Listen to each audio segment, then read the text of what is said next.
talents here in Treviso, Italy. EuroCamp is the only officially sanctioned NBA pre-draft camp outside of the United States, and we're here to bring everything in action for you. Let's don't miss any time and go around the schedule for today, because we don't want to miss any of those games that are coming. 3 games. EuroCamp 2 versus Team Asia now, 2:30 to 4:30. USA Select versus Next Gen, 4:30 to 6:30.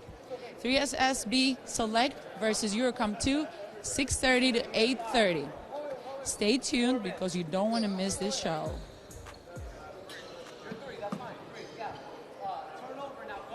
Good, thank you. Someone take the point.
Friends of basketball from all around the world, welcome to Treviso, Italy.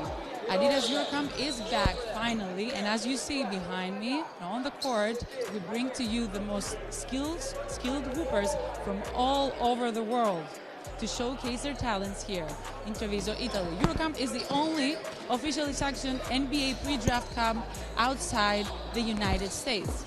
But don't miss any time and jump into today's schedule because you don't want to miss these upcoming games. 2:30 to 4:30. 4:30 to 6:30, US Select versus Next Gen, and 6:30 to 8:30, our last game for the day, 3SSB Select versus EuroCamp 2. Stay tuned because you don't want to miss that show. Yes, a very warm welcome to Treviso, Northern Italy, for the start of the 16th edition of the Adidas EuroCamp. This pre-NBA draft showcase returns for the first time in 6 years and comes back to the venue that hosted the very first edition 2 decades ago. I'm your commentator, Tim Long, and we begin with the EuroCamp 2 team taking on Team Asia. This, as Dora has just been saying, a 6-team tournament with each team in action each day for the next 3 days. We will crown an event champion on Sunday, but the real prize for these young talents is catching the eye of the world's best scouts, recruiters, agents and coaches, all watching on.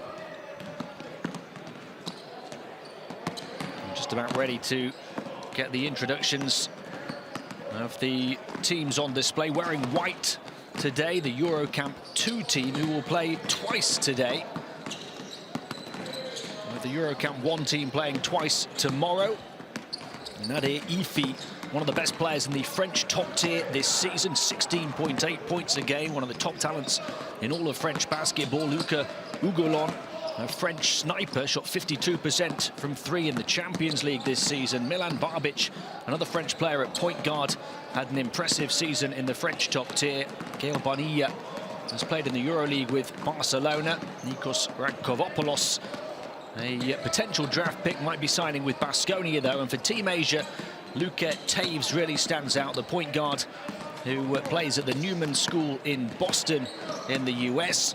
And Lin Wei has a professional career in China already at just 19 years of age, averages 15.5 points a game. Bruce Cano, another one to watch, recently announced his commitment to play for a Division I program at Stetson University in Florida. Joe Chong also playing in the US at high school. Was one out of 200 applicants, 4 chosen to be rewarded with a scholarship to attend high school in the US through the foundation of Brooklyn Nets owner Joe Tsai.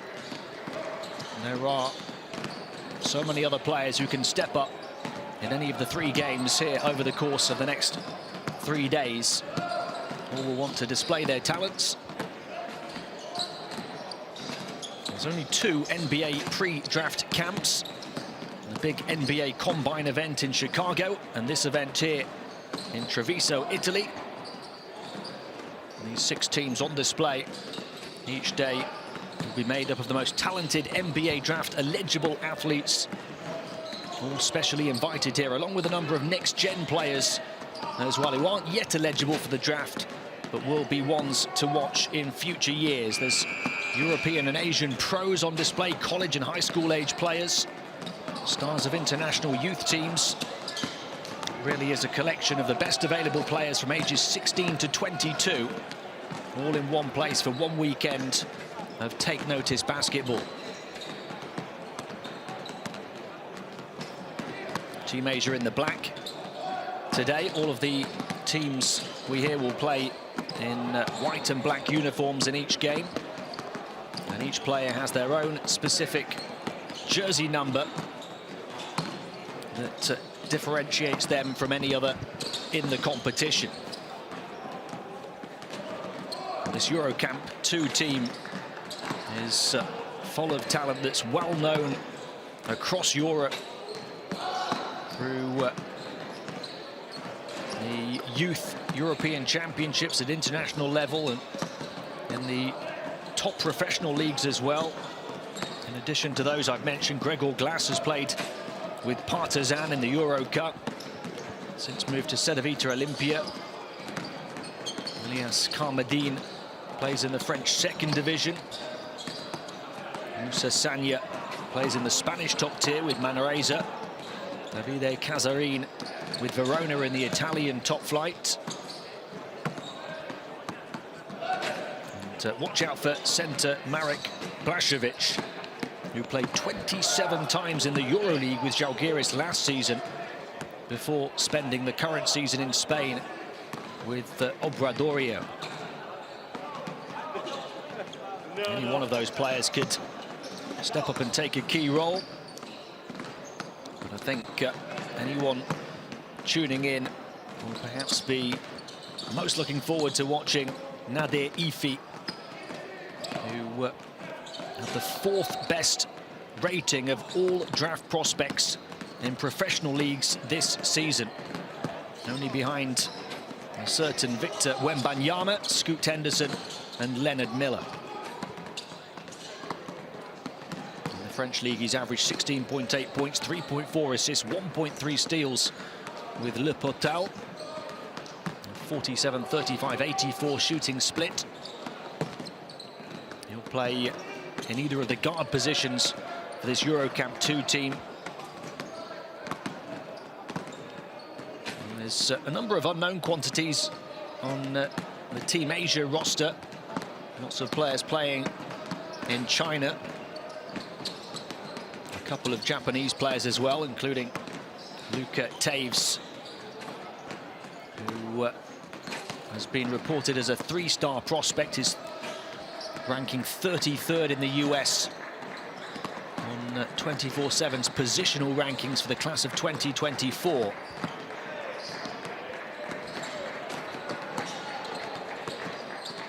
I hope to find out the starting fives shortly.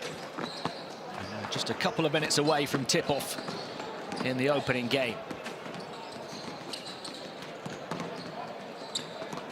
In terms of the coaches, there's plenty of impressing to do as well for these players on this court, because there's some big-name coaches here. Dave Yeager for EuroCamp 2, an assistant coach with the 76ers since 2020.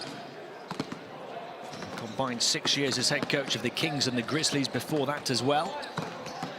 Rodney Billups is on the coaching team for Team Asia, an assistant with the Portland Trail Blazers, the younger brother of the current head coach of the Blazers and former NBA champion Chauncey Billups.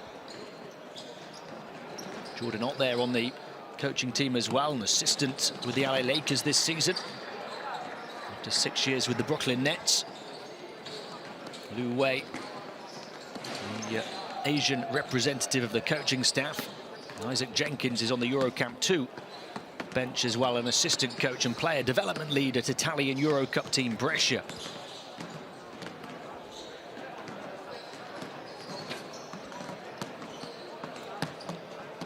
The final warm-ups of the two sets of players just about done. We should get the go-ahead any moment. Tip-off scheduled in game one for right about now.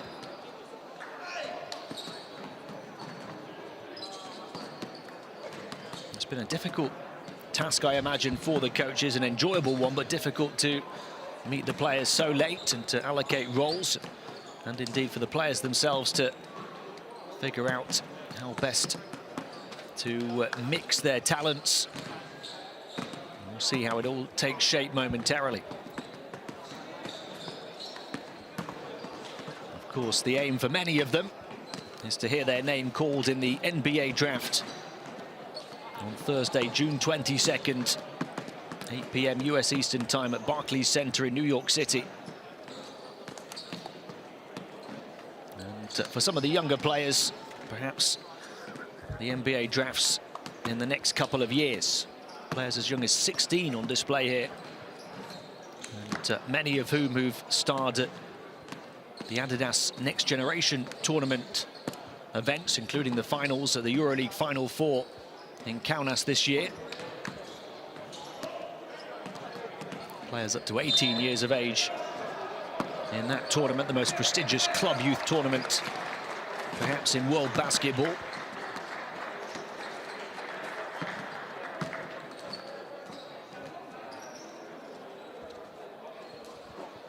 There'll be lots of coaches from NBA teams, of course scouts, and also some current NBA players in attendance here. Rajon Rondo is coaching as well. There's the likes of Josh Smith, Ivica Zubac in attendance to speak to the athletes, to offer their words of wisdom.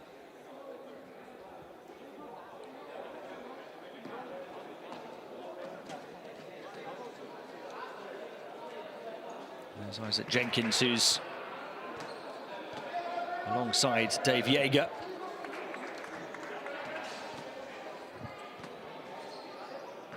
Very much at home in this part of the world, in northern Italy.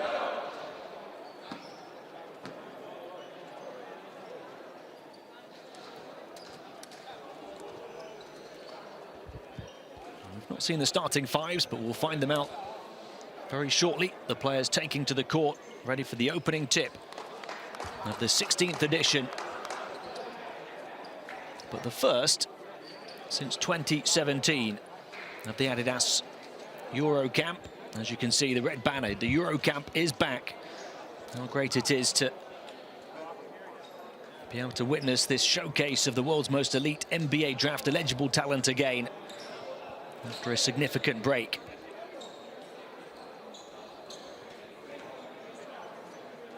Teams have had to get to know each other and their coaches very quickly. Team meets, photos and practice only this morning. Straight away, time to give it all they've got. The world's top recruiters watching. 3 games in 3 days, another practice tomorrow. Shooting competitions from both mid-range and the perimeter on Sunday morning as well. Plenty of chances to impress. The Detroit Pistons assistant Bill Baino, the legendary coach now running the camp as coaching director, has called it the opportunity of a lifetime for these young players. Team Asia in the black kit in the first possession.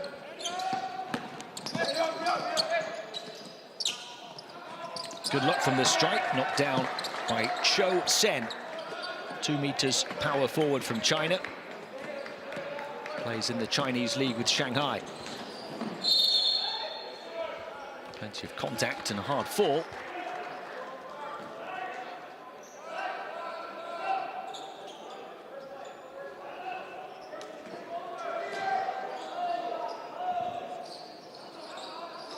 Blasevich, one of the most experienced players that you'll see at this tournament, the number 31 at centre. Here he is now double-teamed, has a big height advantage, stripped to the ball though. 2 meters 10 Lithuania. Good defense from Team Asia, but a miss down the floor. Nadir Ifi, one of the biggest names of the weekend here, looking to go in isolation, creates plenty of separation, misses the shot though. Blasevich can't help his teammate to the offensive rebound. Chen Junji, point guard from the 2005 generation. Tries to recover, unable to do so, and an easy opportunity. And an emphatic one in transition. Flying up for the finish.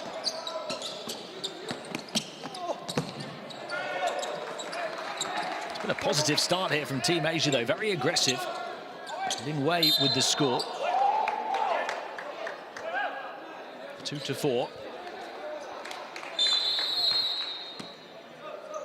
Gregor Glass, that basket for EuroCamp 2.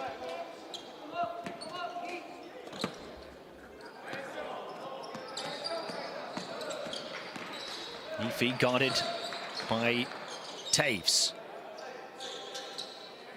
Blasevich seeing plenty of the ball early on.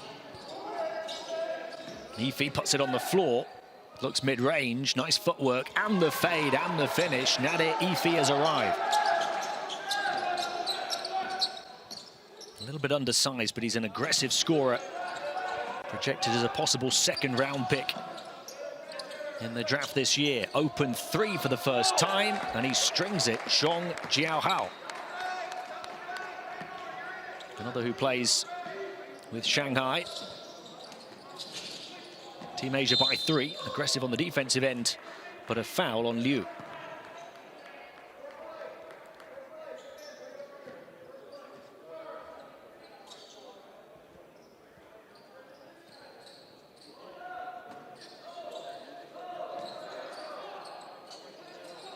Team Asia, the hardest of the 6 teams to find information on their players, but they've certainly shown they're not here just to make up the numbers. As Blasevich puts it in, he's got the height advantage over anybody. 2 meters 10, 6'9" centre, the tallest player on the Team Asia roster, 2 meters 8. A chance for EuroCamp 2 to take the lead though, and 1, it's good for Gregor Glass, who continues his fine start. Second basket for Glass. Had a reduced role with Partizan and then signed for Cedevita Olimpia in January. Although he was loaned straight away to Mornar. Averaged close to 13 points, just over 3 assists in the Adriatic League. Open spot for the 3 again. And an excellent shot from downtown. Luka Taves knocks it down. A lot of Team Asia's hopes resting on the shoulders of the Japanese point guard. Free inside, two-handed hammer, Marek Blasevich. Team Asia getting free on the outside, but EuroCamp 2 creating high percentage opportunities on the interior. 10-10, opening 4 minutes. Taves passes on. Gets it back again, Luca Taves. Going to work, slipping and sliding, looking for the open shooter, heaved up in the dying embers of the shot clock, but a violation.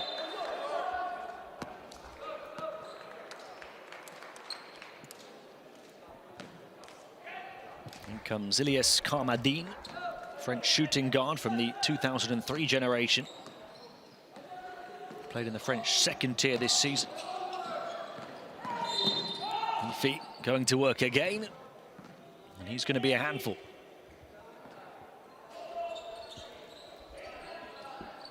It's been a significant week for him already. He signed for Eurocup team Paris a couple of days ago.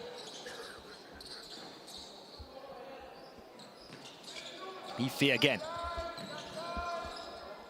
Jabbing and jiving. Tight defense, forcing the miss. Liu Zepong. Bumping bodies, trying to create room and then creating contact.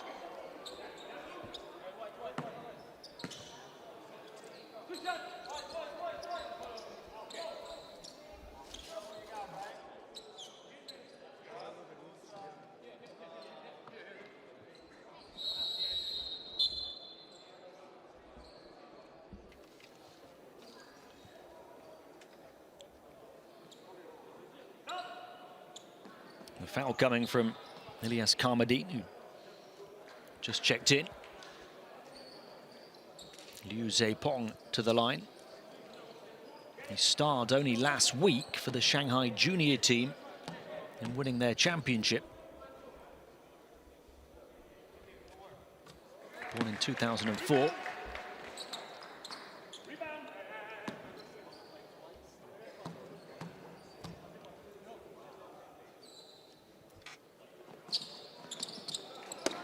Team Asia holding their own, up by 2.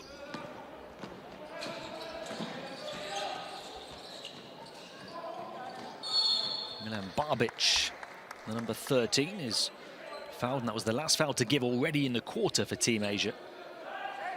EuroCamp 2 committing just 1 so far. Milan Barbic, one of the best young French prospects as well. Averaged 11.3 points, 2.4 assists in the top tier of the French domestic league this season. One of the older players on display, born in 2001. Karmadine. Onto the corner, baseline burst, and the flipped finish after the footwork from Gael Bonilla.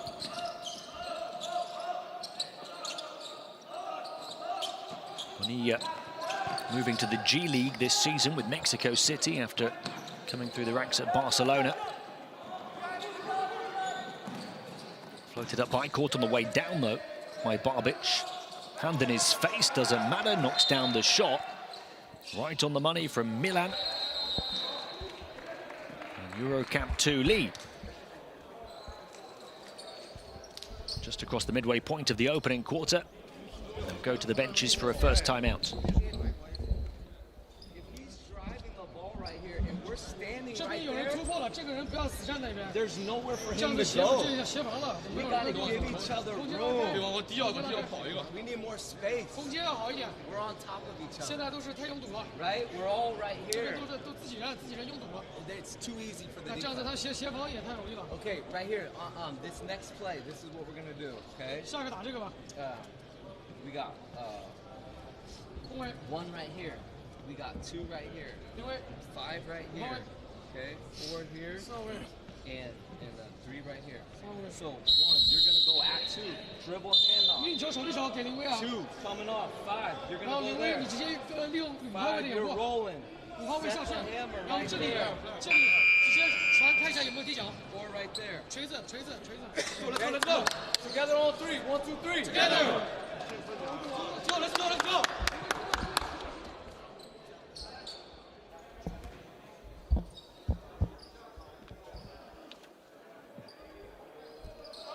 And the number 12 there for EuroCamp 2, originally listed on the EuroCamp 1 roster.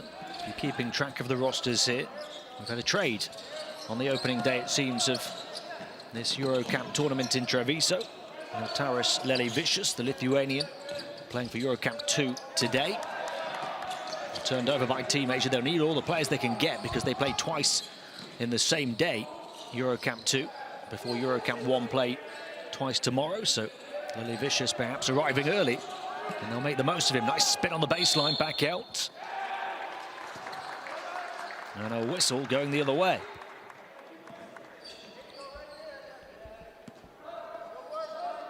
Yeah, the travel called on Enzo Charvan, another French player, can play in the 4 or 5 position.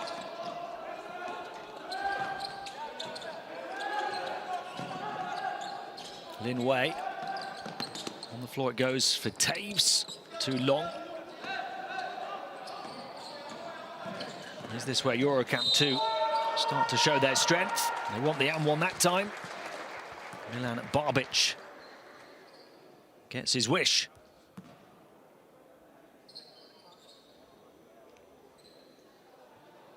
He was playing for Paris, not getting the minutes that he wanted, Barbic, and took a move to play with a smaller team, Fos-sur-Mer, and he's really impressed in France after making that move this season.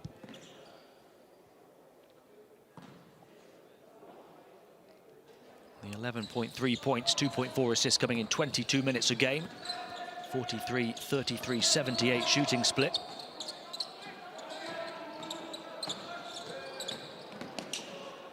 Taves, Guan, knocked away, and the points are drying up now for Team Asia. EuroCamp 2 took a minute or two to arrive on the offensive end and a few minutes more to arrive on the defensive end, but they've really showed up now. And the runway opening up, but the takeoff grounded via the foul of Wong. Charvan hoping to throw it down.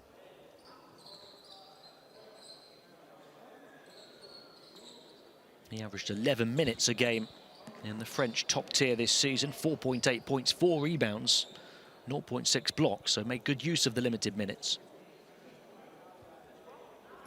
Shot 74% from the field, but only 50% from the stripe, so cause for optimism for Team Asia here.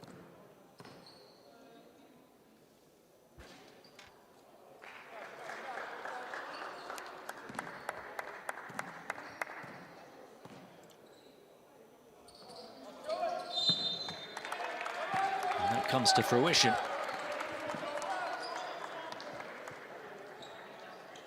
Three and a half to play in the first quarter.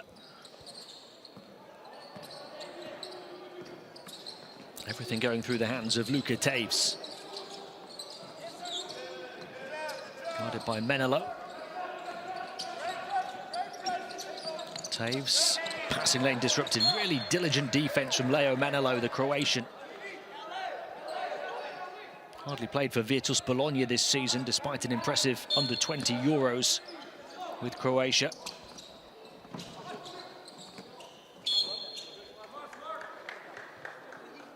EuroCamp 2 really making Team Asia work hard now. 9 left on the shot clock. Take one away from that. They're struggling to get the ball in. Taves to try and do so. They do get a decent look from 3 from the corner. They had to take it, really, and had to make it. And right on cue, Lin Wei does. And their 3-point shooting to be admired. Oh, what a pass. Flip between 2. It deserved the basket. Milan Barbic digging into his bag of tricks early on.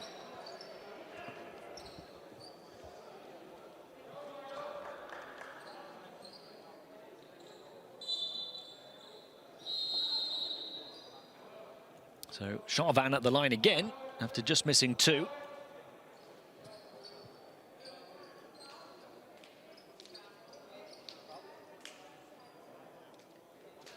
2 meters 1, 6'6", born in 2003, Enzo Charvan.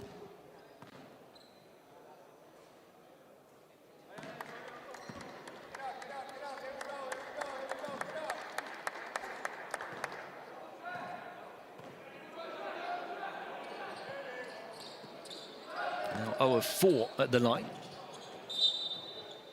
So the points have dried up for both teams.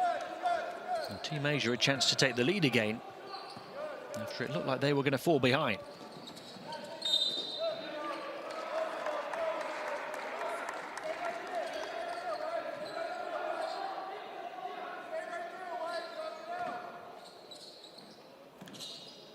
Plenty of high court hustle on the press from EuroCamp 2, but they'll get it over centre court now. Chen Junji.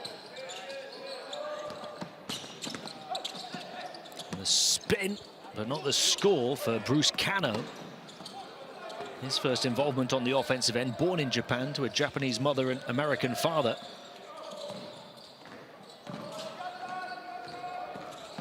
Baseline opens up, flipped high, nice catch, adjustment, and the score for Charvan to put those missed free throws behind him.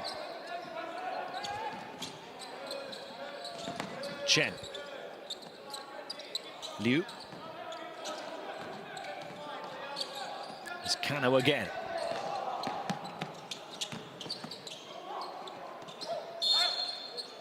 Wong draws the foul. Only the second on EuroCamp 2 in the opening quarter.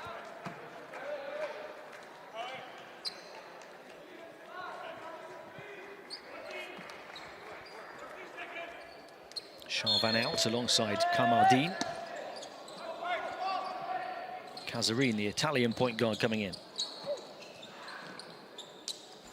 Liu. Wants to drive one-on-one into the lane. There's help defense there. And protecting the boards was Mohamed Diouf.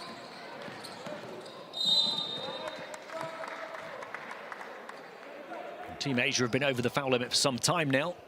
More free throws to come for EuroCamp 2. It's an aggressive drive from Barbic, who really has come here to play.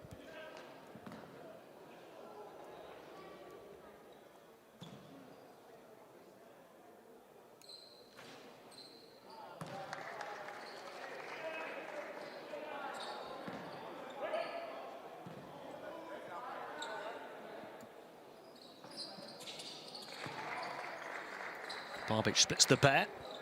EuroCamp 2 by 4.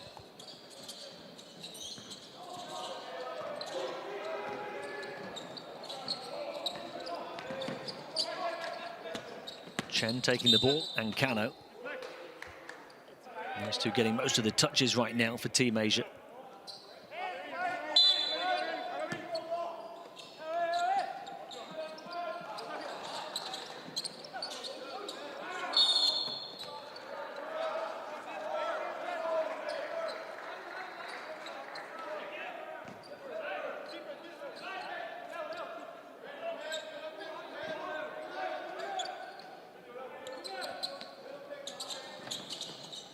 Kano, the shooting guard, gets it in. And Chen takes the three, too long. And in transition, looking to finish, going coast to coast, but missing it was Barbic. Again, aggressive on the drive. And aggressive on the boards to put it back up and in, Mohamed Diouf. Got to admire the energy from Milan Barbic. He missed the dunk attempt, but he's really in the zone right now. Playing like a live wire on the offensive end. And then the diligence on the window from Diouf. EuroCamp 2 have the largest lead so far at 6.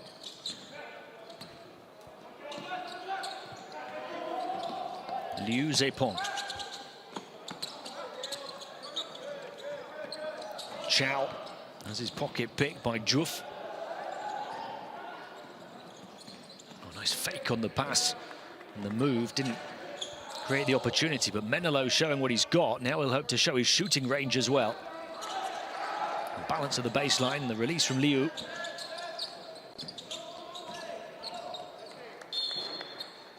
Again, he's showing that doggedness on the defensive end, Menelo. We've seen that a couple of times now.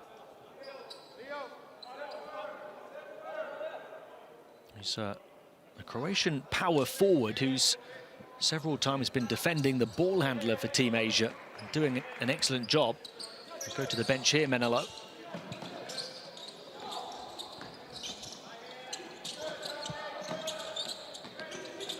Cano.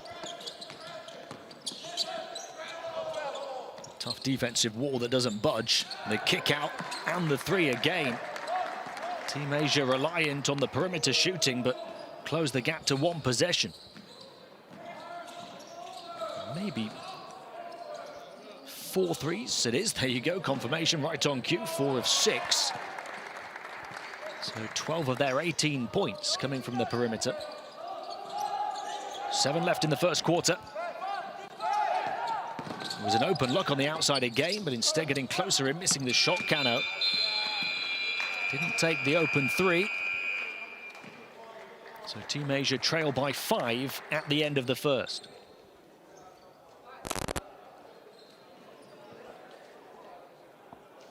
It was Nadia Ifi and Gregor Glass early on. Milan Barbic then coming in.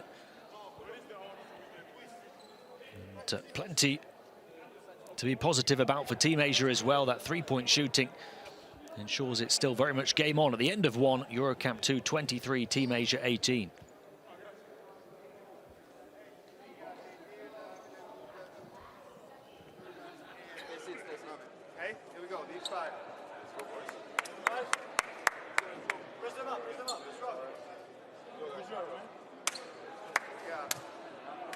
Okay, good.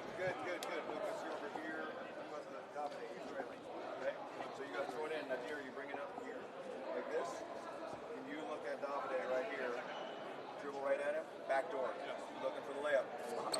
Mohammed? Yeah. You're in, right? So you're about here.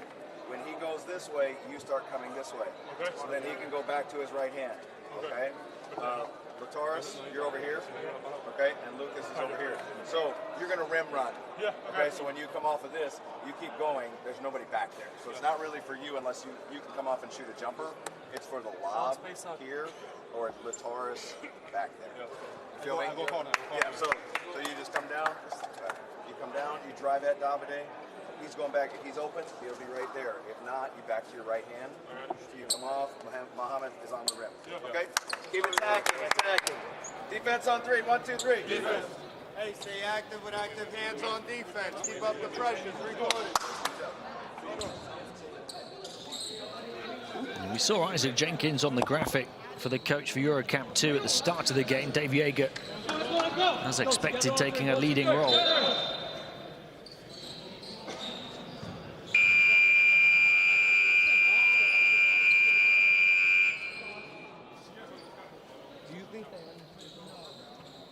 What a great man to learn from for these European players on the EuroCamp 2 roster. There's Luka Ugolon, we didn't see much of in the first quarter. Lots of rotation already. And that might come to the fore more the longer the game goes on, because Team Asia, as we've been saying, far more reliant on 2 or 3 key players. Nice backdoor slip. And the layup wouldn't quite fall, but the offensive rebound again for Diouf. Just to show his passing ability too. And put in by another player who we didn't see much of in the first quarter, Davide Casarin. Separation for the 3, too long. Defensive ball for Diouf this time. Showing he can try and run the floor as well. And the footwork 3 with the fantastic finish from Nadia Ifi. That was superb from Ifi. Pinpoint precision. He's first to the loose ball as well. We'll show what he's got out in the open floor. Held up though, and they'll play in the half court. Ifi, born in 2002, the point guard. Real combo guard. Another three, back-to-back threes for Nadir Efi. I mentioned he signed this week for Paris. I wonder if he'll take on a significant role in the Euro Cup next season. You'd have to imagine so. Paris hoping to be in the Euro League, perhaps in a couple of years' time.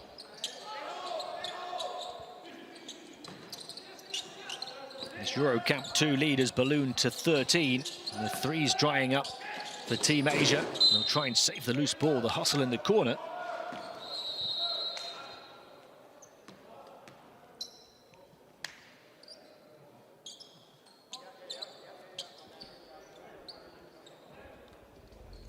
There'd have been a lot more buzz about Nadir Efi this season had it not been for a certain Wembanyama in the French top tier. Lin Wei looking to split defenders on the perimeter and draw contact. A couple of days ago, Paris announced that signing. That was only 2 months after Nadir Efi fired a career-high 39 points against them, along with 8 rebounds and 6 assists in the French league. Shot 9 of 11 from 2, 3 of 5 from 3, and 12 of 15 from the stripe. Runway opening up for the takeoff and the two-handed finish. Gregor Glass with his second flush of the game.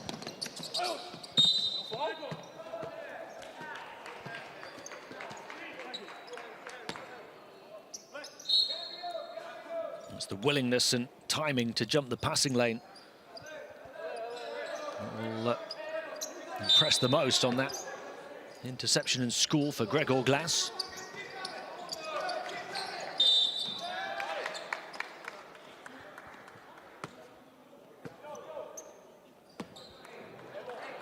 Couldn't quite make it in terms of a key role on a young Partizan team, but he's moved away and he'll continue his journey, and that's all part of the journey for these young players. There'll be a few bumps along the road. Željko Obradović, not a bad man to learn from, and also Partizan making it clear that young players, if they don't get the desired minutes, will be allowed to move on. Here is Glass again. Three-point shot just falls short for him. Did shoot 33% on the outside in the Adriatic League this season. Only 4 attempts from downtown for EuroCamp 2 in the game.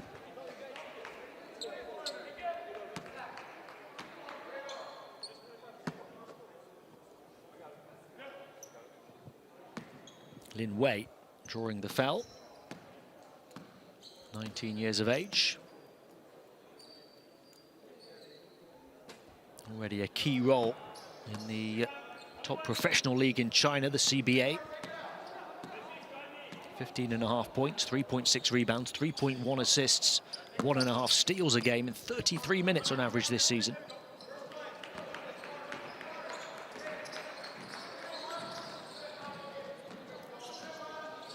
Efi. He loses out. Now a chance for back-to-back scores for Team Asia. Quick pace down the floor. Lin Wei, after his free throws, the steal and the score. The gap close to 12. Three-point shot off the mark.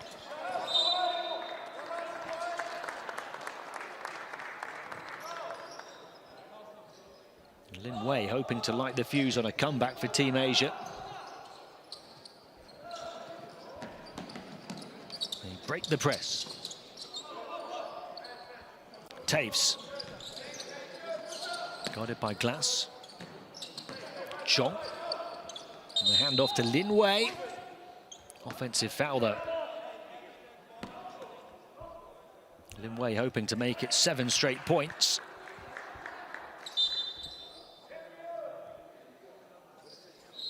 Hoping to make it a single-digit margin, but it remains at 12, and EuroCamp 2 have the ball back.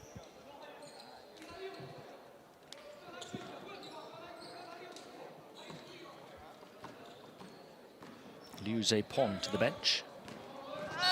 Efi hoping to shake off the disappointment of committing that turnover. The foul is on Lin Wei. Who previously picked his pocket, and Ifeat will go to the bench.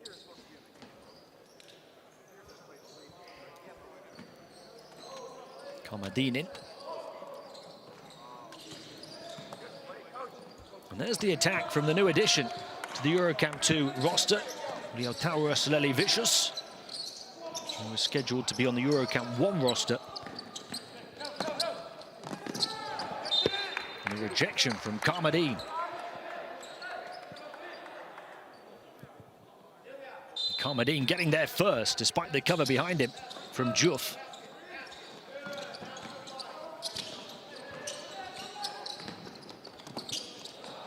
Open three off the nice kick out from Traffic. Off the mark, though, for Chong.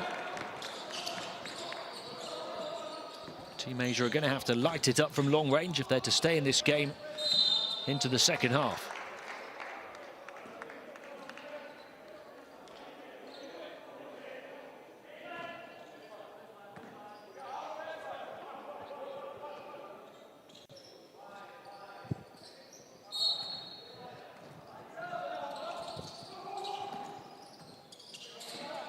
Corner three, a little off balance. Off the mark, it was Glass again.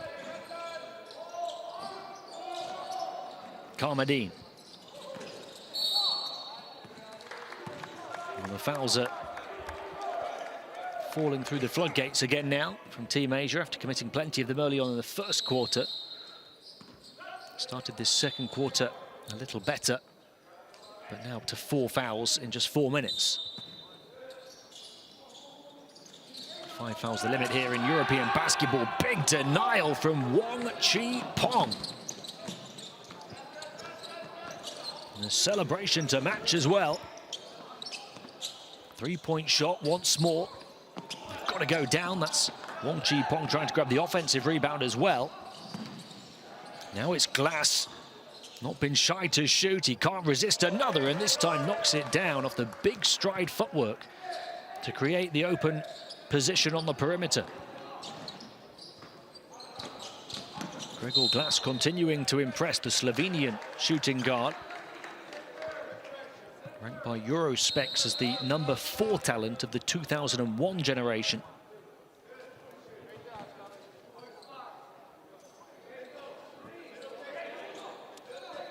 Glass goes to the bench along with Blašević, the 2 2001 born players. That'll be the earliest year you'll see players at this tournament, 22 years of age. Here goes Lelivicius, coast to coast, with poise and purpose.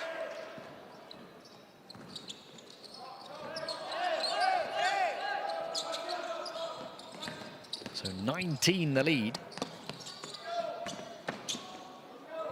Kamadin couldn't save it far side, but it looked like he was unchallenged in doing so. Lelivicius, after that last score, listed here as a small forward, but at the Indiana Pacers pre-draft workouts last month, he described himself as a tall guard who can play in both of the backcourt positions. Said he's happy to guard both smaller players and bigs.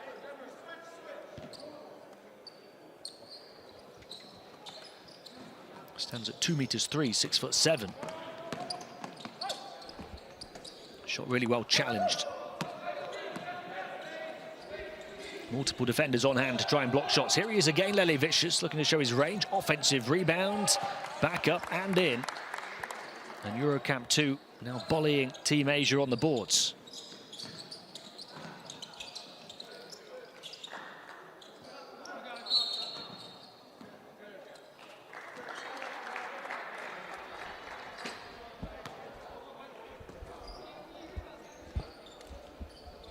They're going to head to the benches for a timeout. EuroCamp 2 have pulled away.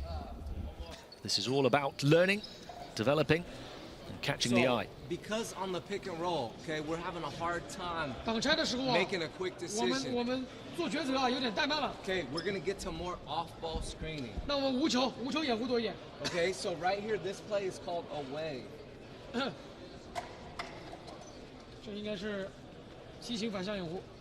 weight down here. 2号位，等一下啊，提醒掩护来了。 Okay, this is gonna create space. 然后 Get it on that 空 side 间拉 of the 空间 lane 拉开 line. 如果有机会挂，看一下，都看 Okay, 一下 we're。looking for that curl 如 right 果有 there. 挂的话，1号位看一下， If 看一下挂。 that's not open, 如果这里 five, 没有 you're gonna ，5号位 get 再给4号位 four. 后，4号位弹，看一下，找一下4号位的机会。 five's back. 5号位下顺， If we don't have anything, you're 什 just 么都没有 playing，然后 drive kick. 就多传导，有机会了就出手了。 Let's go. Let's go. Together on 3. 1, 2, 3. Together.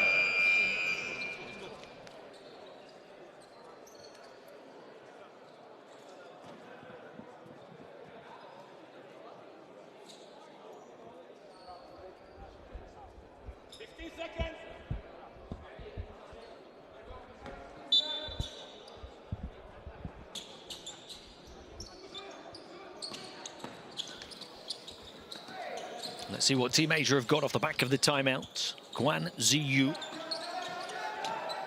only born in 2005. Not much room down the baseline and less room mid-air. And the bounce pass from Barbic, not quite on point, but he points towards his teammate as if to say, my apologies. Again, you have to admire the proactiveness of Barbic, always looking to do something when the ball's in his hands.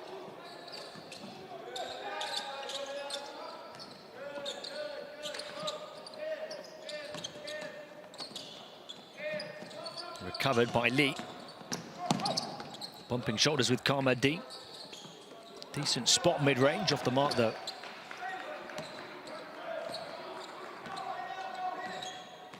I believe it's only 3 points, isn't it, in this second quarter for Team Asia. 23-18 was the score at the end of one. Drifting and dropping, Barbic again.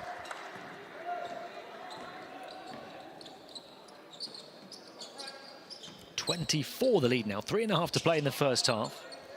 Barbic continues to impress. Pass disrupted by Lelevicius. 3-on-2, fast break. Checks his feet for the 3. It won't bounce. Lelevicius, the offensive rebound. Good rim protection from Cano. Barbic will get it back and go to work again here. And he'll go to the line. Team Asia at the limit now. Wong Chi Pong commits another. We don't have any live stats from this event, in case you were wondering. So it's the old tally method. I'm not sure how many fouls Wong Chi Pong's tallied already, but it might push him near to the limit. 3-point shot, good. On the outside, Davide Casarin.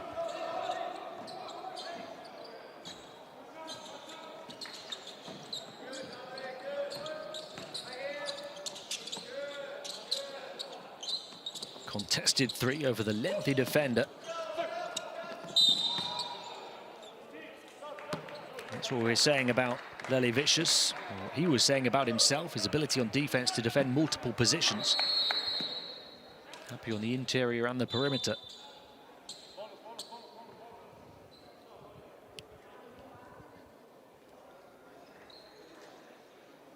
Leo Menelo coming back in. 2'8", 6'8", power forward from Croatia. Barbic at the line with Team Asia over the limit.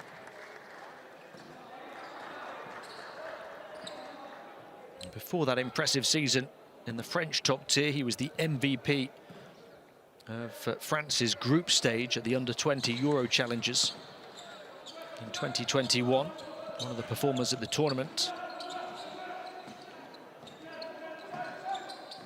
Averaged 16.8 points, 5.2 rebounds, 4 assists, 2 steals. All the time in the world for Menelo to throw it down. Left-handed, one-handed, and in fancy fashion. Off the underside of the rim. over the half-century mark already. Quarterback pass down the floor, adjustment in the pass, the catch, and the mid-air conversion from Davide Casarin.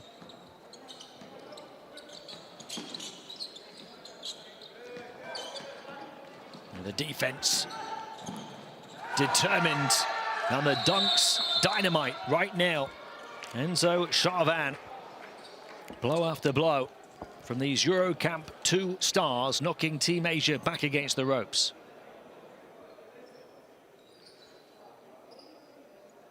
They're showing their commitment and their athleticism.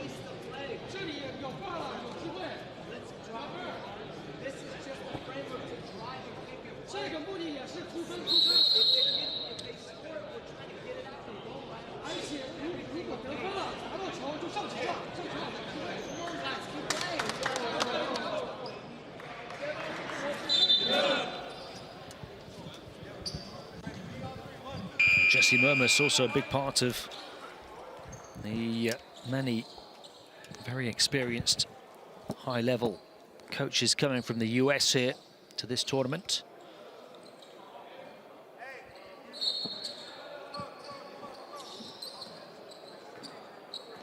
Along with the likes of Dal Demps, Rodney Billups, Rajon Rondo coaching here at the age of 37 as well.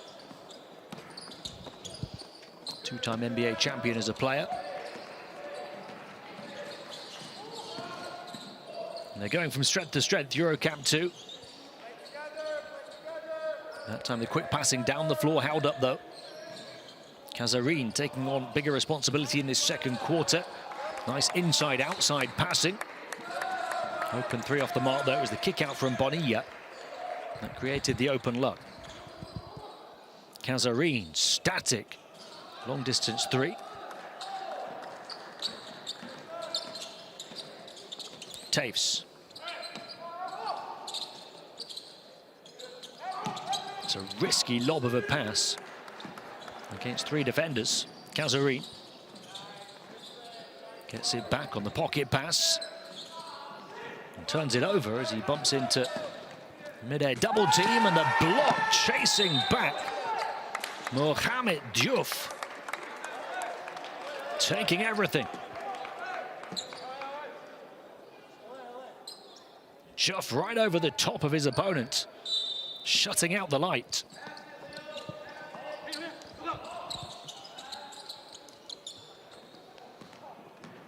The interception from Bonilla.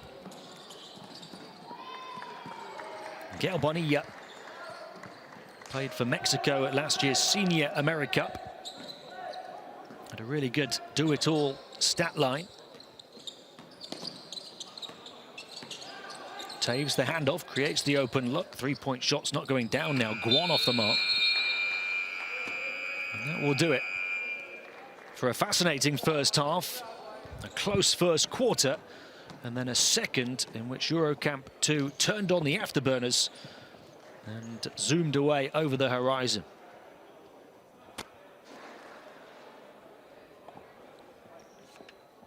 We understand it will be a relatively short half-time interval here, so do stick with us. We'll hope to get some reactions as well from players on either side of the floor.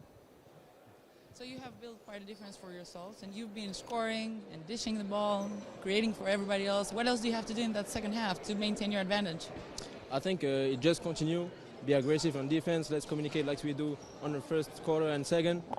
Just keep doing that. Thank you very much. Yeah, Nadir Ifi, one of the brightest stars to watch for EuroCamp 2 at this tournament.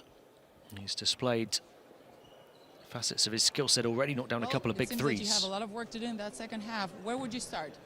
Like we have to start like defense. Like we have to talk, and like we didn't like run, so we have to like talk and like communicate with each other.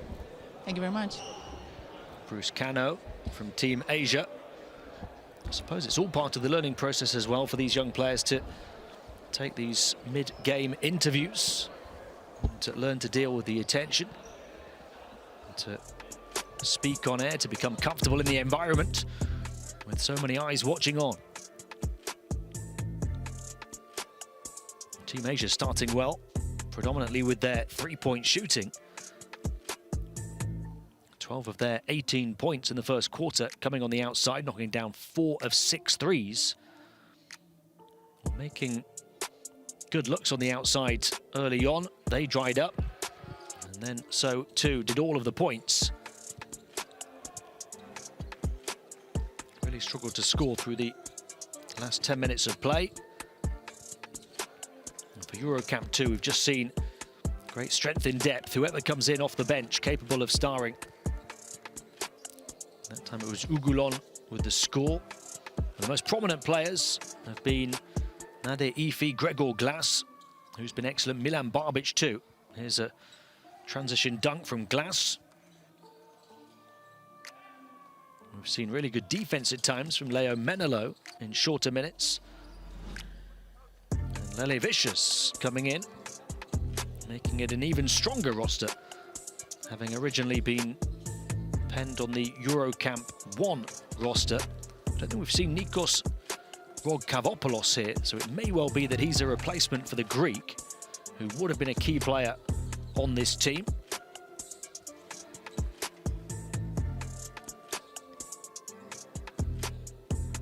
Kazarine started to come to the fore towards the end of that first half. And we saw some big moments on defense as well from Diouf. And then the dunks. The first one from Menelo, the second there from Charvan. EuroCamp 2 beyond the 50-point mark already. And the win, you have to imagine, is pretty much in the bag. But it's not about winning here. It's about showing what you've got to those watching on. 57-21, the 26-point margin at half-time. And really, free throws the only place that EuroCamp 2 has struggled. They're shooting the ball well inside and out, dominating on the interior with that 74% shooting, as well as on the window. In terms of both offensive and defensive rebounds, almost 3 times as many as assists, and only 5 turnovers through the opening 20 minutes, forcing 13. 9 of those coming off steals. The defense got better and better in that second quarter after they had a slow start. But EuroCamp 2 flying now here at half-time.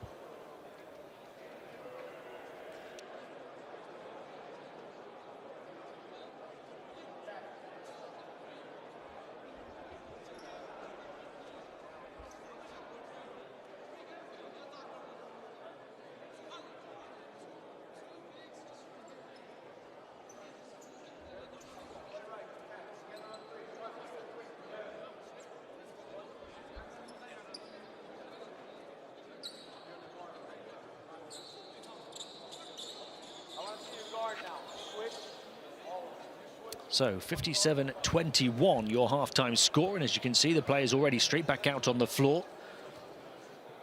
Just a few minutes break at half-time, and then they're raring to go again. Just to inform you of the schedule, if you were late to join us on the broadcast, 3 games each day for the next 3 days, starting today.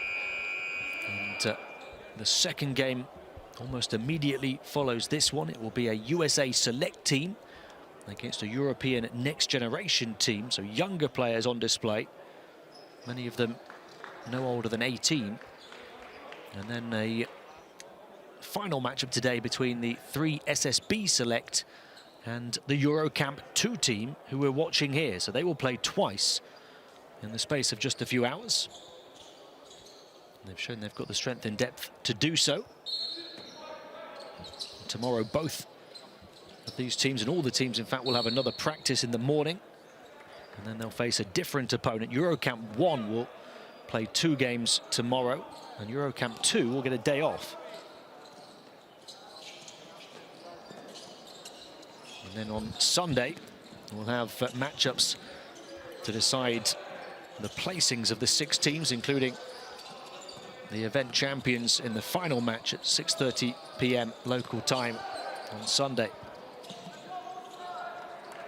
And the players will also go through different shooting competitions Sunday morning. Again, scouts and recruiters will be watching on, agents as well. All of the practices, the shooting competitions, and of course the games here.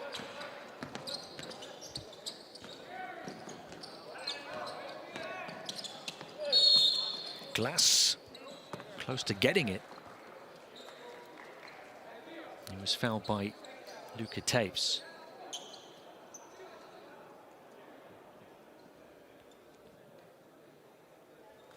Three years between those two players. It does make a big difference.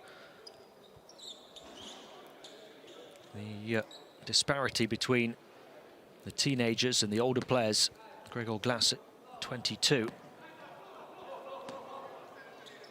Played 12 times in the Euro Cup with Partizan last season, averaged 5.6 points in 12 minutes a game. And didn't really get his chances this season. Only made a very short EuroLeague debut in November and didn't play after that, saw a reduced role in the Adriatic League as well, and left to join Cedevita Olimpia in January.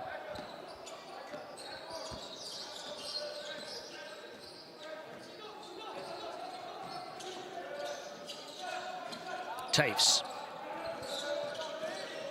looking to dance with the defense. Can't get past Glass. Glass gets the ball in the end after the defense from Efi, and Efi will stop and pop but not get the drop. Offensive rebound for Diouf. Efi, a fresh 14 on the shot clock to go to work again. Efi looking to tie the defense in knots, putting all the moves on, but again missing the shot. You can see the skill set though. Efi not quite setting his radar right with those shots here at the start of the second half.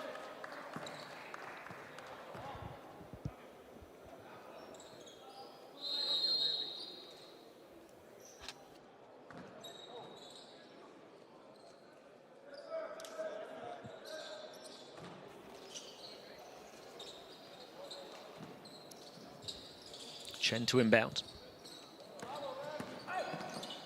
Nice balance down the baseline and the finish on the reverse. Really well done by Wang Qipeng. A player for Tsinghua University High School, the top team in Chinese high school basketball. And a quick response. Lightning fast offense from Efi.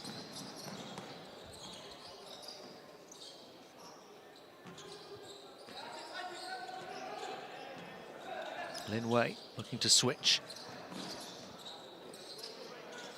Gets it back, Lin Wei. Had a real bright sequence in the second quarter. Denial, far side, closing out. And the block coming from Musa Sanya. Sanya, the Gambian power forward, getting across, closing the gap on the weak side.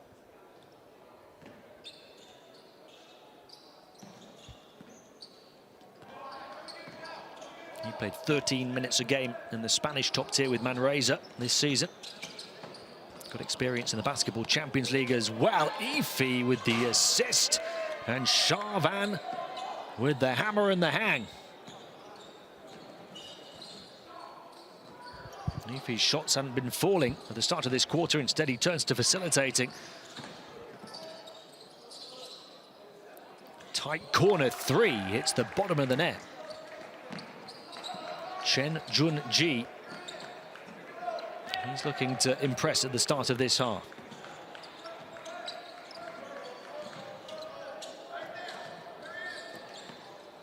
Efi, oh, look out, look the other way, and then just get out of the way. Charvan pointing in appreciation after the razzle-dazzle, silky, tricky, eye-catching assist from Nadir Efi. And that's got to be the play of the game so far.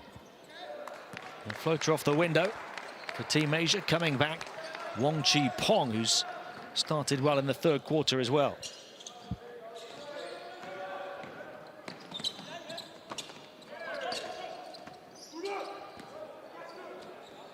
Ify.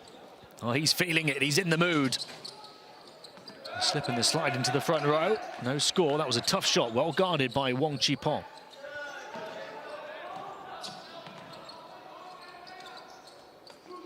Glass with the pass. And Charvan with the volleyball. He's been very good from the field. Just those free throws haunting him. That time the flyby. Sanyu, who made that big closeout block on the far side a few moments ago.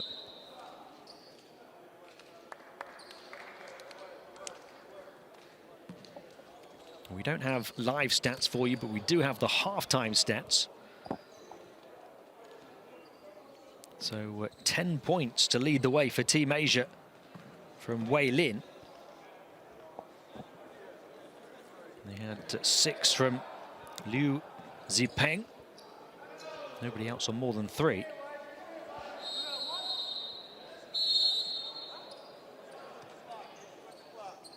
And the players are going to go across to the bench, so we'll hope to listen into the coaches. And I'll bring you the stats for EuroCamp 2 from the first half when we return.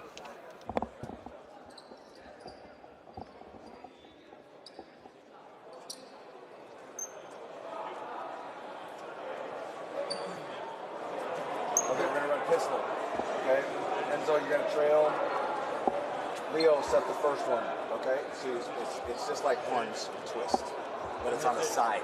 And if they switch, do I post out or just like no, you're going high. Okay. Let's see, Gail, you're right here. Who else is in? Me. I'm missing one. Okay, you're right here. All right, so step up, come up high and get him, and then you go to space right here.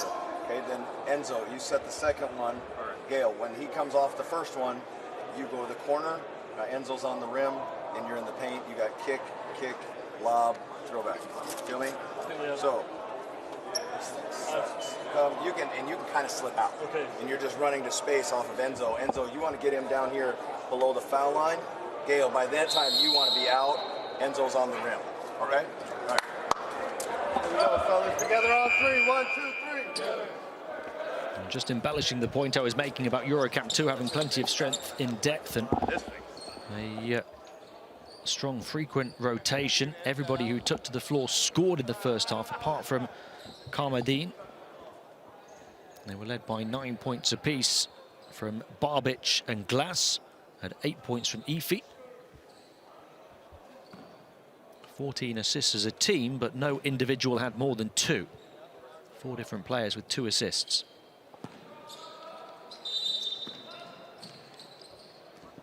Mohamed Diouf, leading rebounder, with 5, including 2 offensive boards.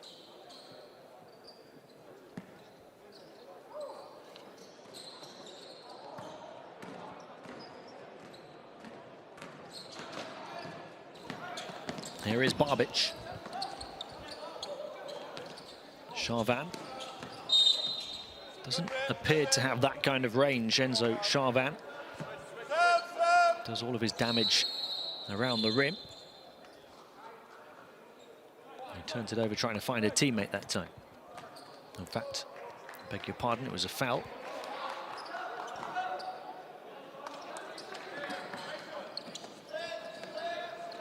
EuroCamp 2 still with the ball. Approaching the midway point of the third quarter. Fizzed feed. Not the reverse finish, though. The miss from Gail Bonilla. Lin Wei lost it.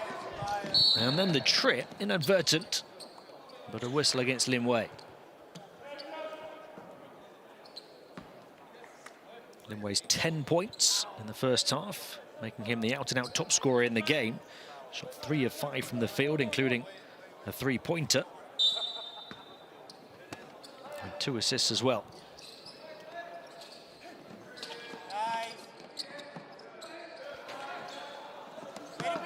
Mid-ranger from Blasevich misses. We've not seen Perhaps the big role we expected from him just yet. Passes back out, creates the open three, though, and it's knocked down by Kamardine. So now everybody for EuroCamp 2 has scored. And the lead is 40 after it was only 5 at the end of the first quarter. So 12-8 third quarter so far. Here comes Barbic. Open three-point shooter Menelo misses. Now, I mentioned Menelo's physique as a mobile 2'8", 6'8" power forward. He is shooting at 40% from three as well, so he can stretch the floor from that 4 position. That was in the under-20 Euros with Croatia before the start of this season.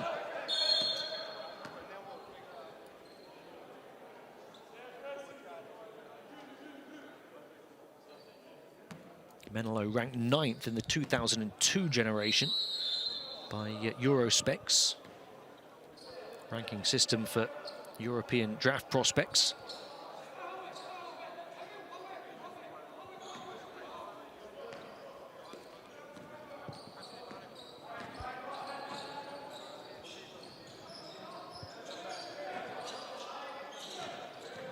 Liu Zepong, guarded by Menelo. We've seen his defense already guarding ball handlers in the first half on a couple of occasions.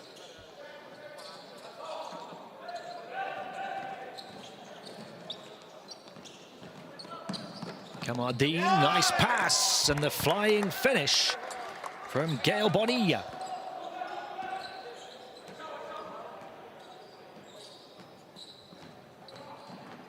19 assists now for EuroCamp 2, sharing the ball well. They're playing well as a team, despite not playing together very much at all before this tournament. And always options down the floor in transition. That is how you go coast to coast in the blink of an eye. Showtime basketball from EuroCamp 2 now. And the block from Kamardine. They're going to get chance after chance in transition, but admire the defense to get back from Chen Junji. And then Chong to the far side, intercepted. Barbic quick down the floor. There's always an option. There's always space. There's usually a dunk at the end of it now for EuroCamp 2. It's Menelo who's clocking up the air miles. And we'll go to the benches for a timeout.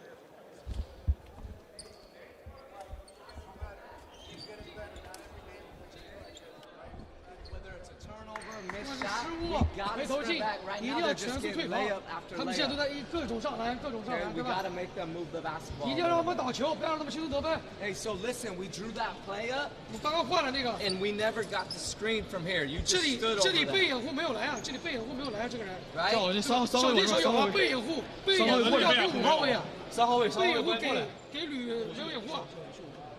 You didn't screen. Pass. He screens. He comes to hand it off. There should have been a screen on his man right there to occupy. He goes to the corner. We gotta execute that. Together on three. 1, 2, 3.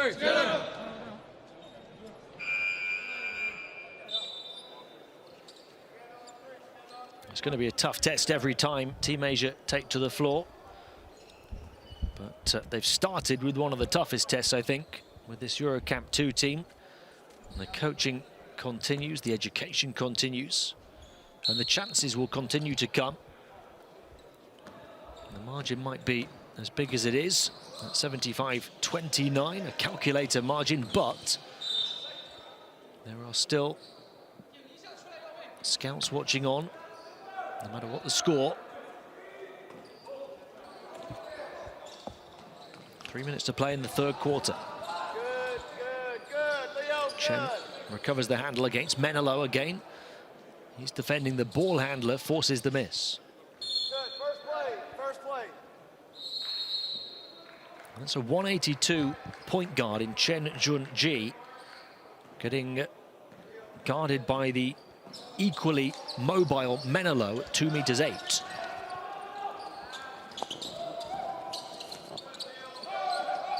Menelo slips the pass inside. They're playing like a well-oiled machine here. A three-point shot from Bonilla. Really admirable team basketball for this set of young stars and individuals who've come together here and aligned at the EuroCamp Treviso 2023.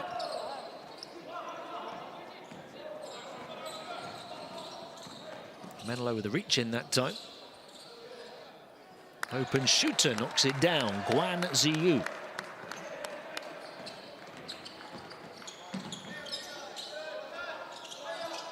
On the flip side of saying there'll be slightly lesser challenges for Team Asia is that there'll be bigger challenges for sure for EuroCamp 2 over the course of the next 2 days.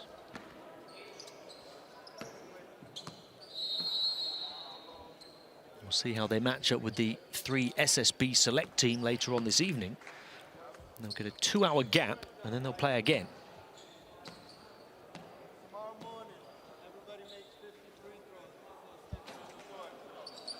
And they certainly look like perhaps a potential favourite to make it to the final on Sunday evening.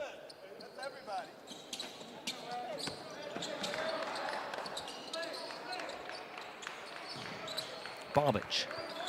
So many pros on the team. Juf.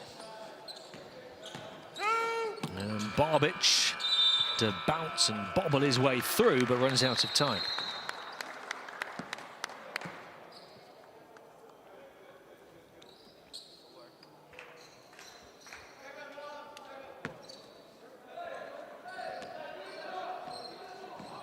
Real French flavour to this EuroCamp 2 roster. Ifi, Ugolon, Barbic, Kamardine, Charvan as well. 5 of them from France.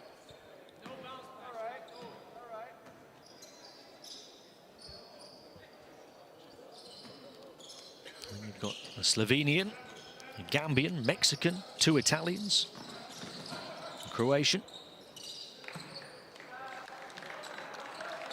As the camp director, Bill Baino, was saying before, it really is the very best from all over Europe that have been invited, especially here, to showcase their talents. And Barbic turns it over and trying to do so. The interception from Joe Chong.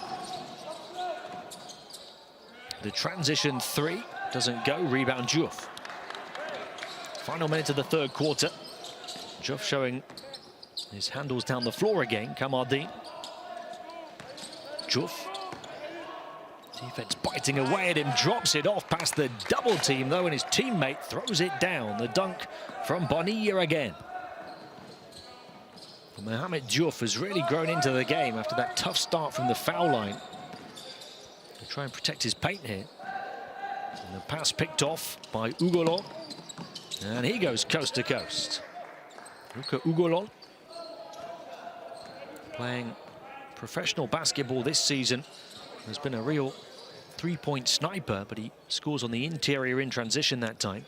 Shot 52% in the Champions League, 38% in his rookie year in the French top tier, and 43% over 2 seasons before that in the 2nd division in France.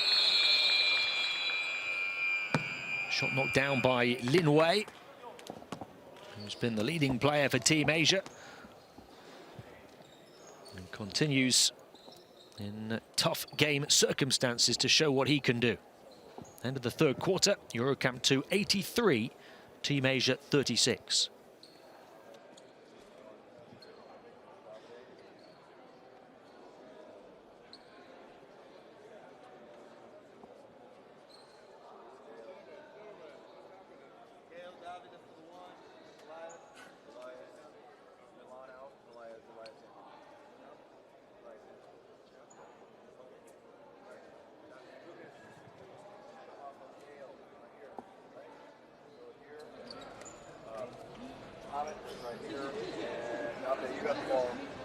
Elias, you're here. Okay? Throw it in. You got to get open. It's not for you. Throw it to Galen right here, Lucas.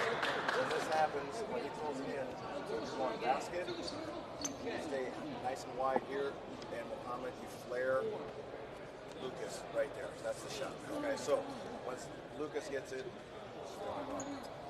Lucas, okay, got it. Mohammed, stay here, stay low. He throws it in, yep, and the one gets out, so you got the whole space to go catch it, and then you can play from there and get your shot. If you don't have it, Mohammed can come back and get it. Okay? 1 through 4 switch, only on the ball.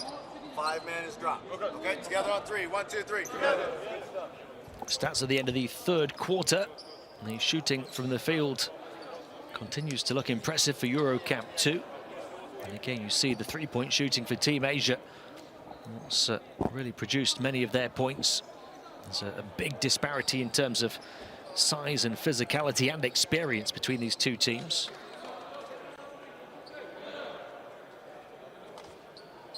I was impressed that maybe we didn't expect so much as the team basketball from EuroCamp 2, sharing it well.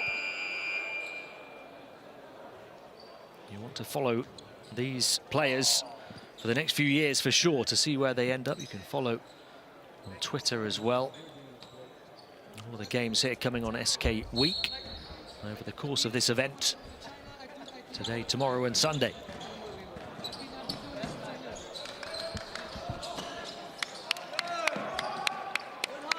These players prepared to get scraps and scratches. Deep three-point shot, too long, and in.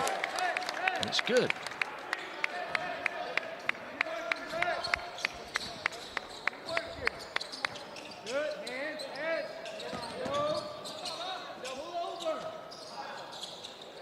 So that's the shot they wanted, and it's good for Ugolon. A three-point threat lands a big blow. He's just reeling off his three-point shooting numbers through his professional career. Luka Ugolon, as we heard from Dave Yeager in the timeout, or in the gap between quarters, getting his chance.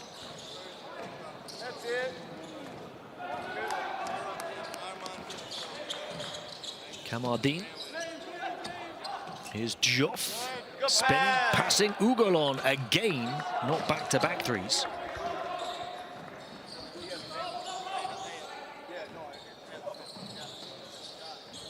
Good D, Lucas, good D. Oh, you hear the encouragement from the bench. He's playing well on defense as well, Ugolon, and challenged all the way with a bit of help from Bonilla down the floor, and the score for Kazari.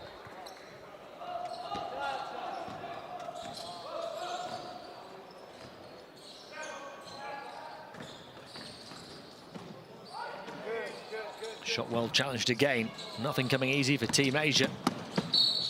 Too long on the outlet pass for Ugolon, who was running the floor again, getting a primary role at the start of the fourth.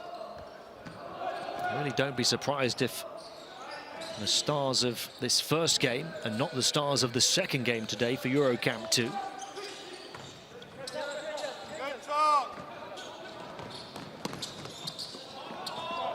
Good defense. Quick hands. And the quick passing down the floor. And the one-handed Kranjang from Wong.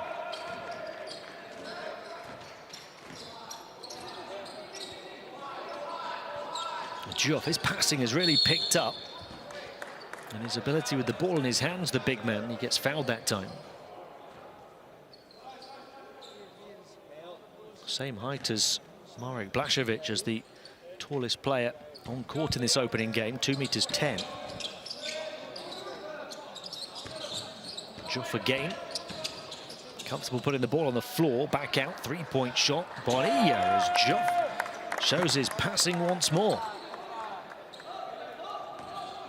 And that's what's really stood out for him, that I didn't have down on my sheet.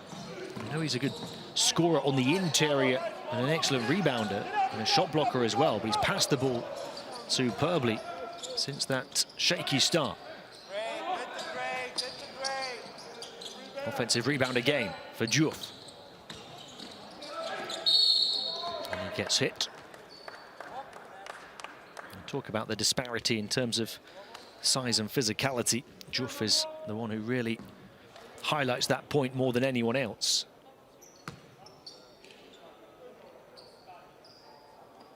Number 4 or 5 who's grown up with Reggio Emilia here in Italy. Averaged 14 minutes a game in the Italian top flight this season. 6 points, 3.2 rebounds, 0.8 blocks in that 14 minutes a game.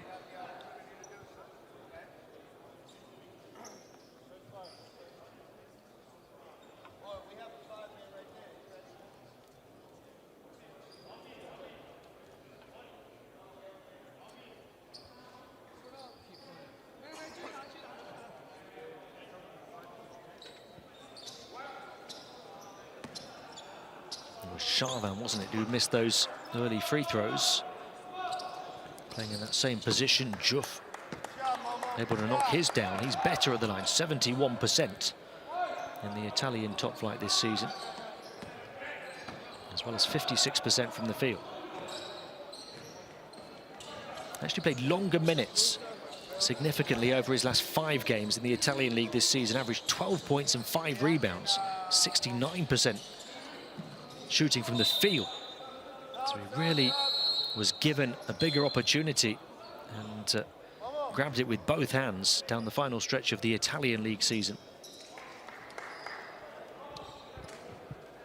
And he's taking his opportunity here, but again, tougher physical tests will come.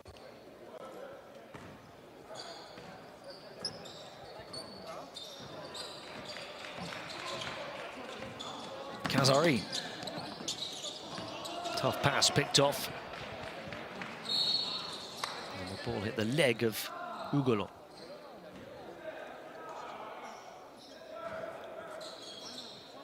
So again, we'll have a tight turnaround ahead of the second game here today between the USA Select and the European Next Gen teams. A nice move into the paint. And the score for Lin Wei. He really has taken his chance against high-caliber opposition. Ugolon. Pass a little off the mark, recovered and put in. The off-balance fading finish from Kamardine. Here's Lin Wei again. Shooting over the top of Kamardine and hitting. Lin Wei, the big shining light for Team Asia. Sanyu. Casarin across to the far side, and it's good again. A couple in a row. A carbon copy from Kamardine.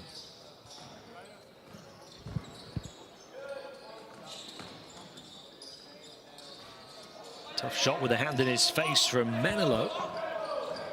And now, midway point of the final quarter, EuroCamp 2, a chance to surpass the century mark. Casarin back out. Kamardine has the hot hand. This time bundling his way into traffic, misses Sanyu the offensive rebound. Ugolon, you can't leave him unguarded on the perimeter. And when you get out to him, he can put it on the floor and put it in the basket in the blink of an eye. Luca Ugolon drawing oohs and ahs from those in attendance here in Treviso. And then we all shift one. Now, so Musa. And that was spectacular, and he's been, along with his fellow countryman Elias Kamardine, to grab the spotlight in this fourth quarter. Juff. Casarin has also got better and better, with more responsibility the longer the game has gone on. He's played well. Davide Casarin, the Italian point guard. Good talk, good talk, good talk. Hands up, hands up. Menelo, that big wingspan, all that length defending on the ball again.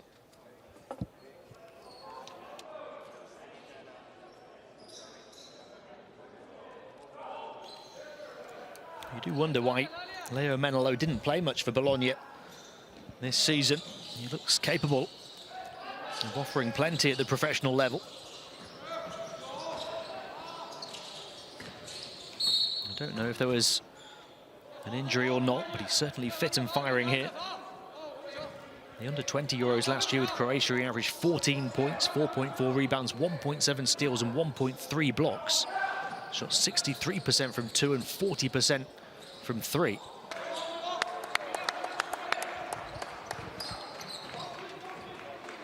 Casarin.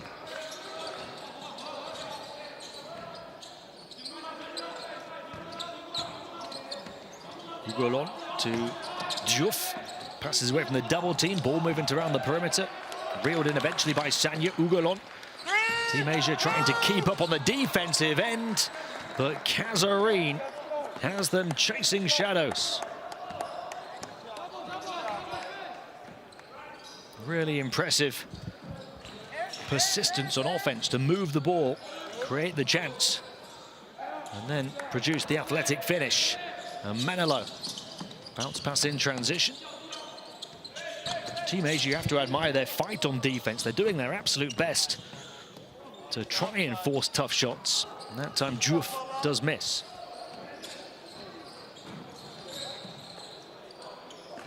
Pass too high, even for Liu, one of the tallest players for Team Asia.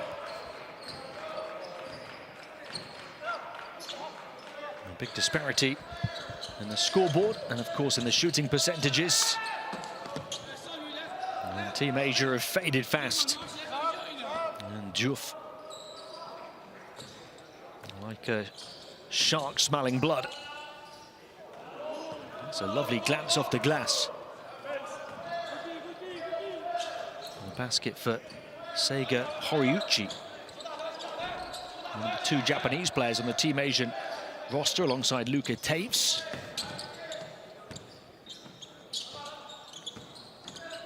Not really seen much of Horiuchi before that shot.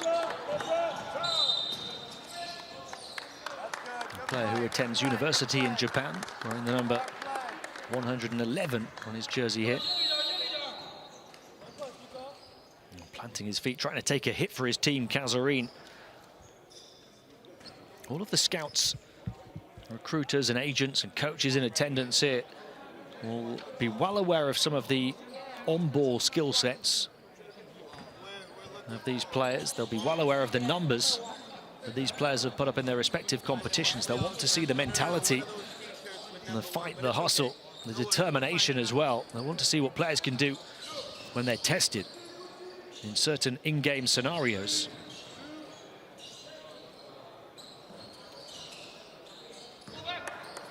Quick release pass, Diouf, the center down the floor, and Menelo takes to the skies again.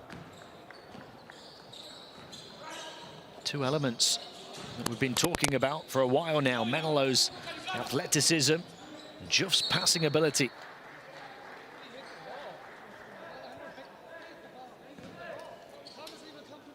It's a 2 meters 10 power forward center, releasing the ball swiftly down the floor on the fast break like a quarterback.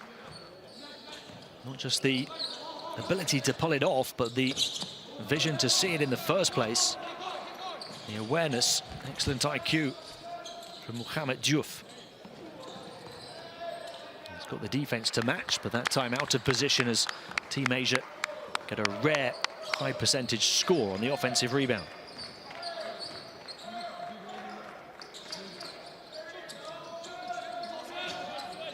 Ugolon, guarded tightly by Cho.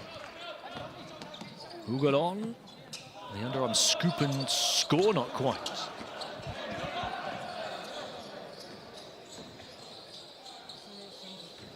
And a turnover on Taves in transition. Final 41 seconds.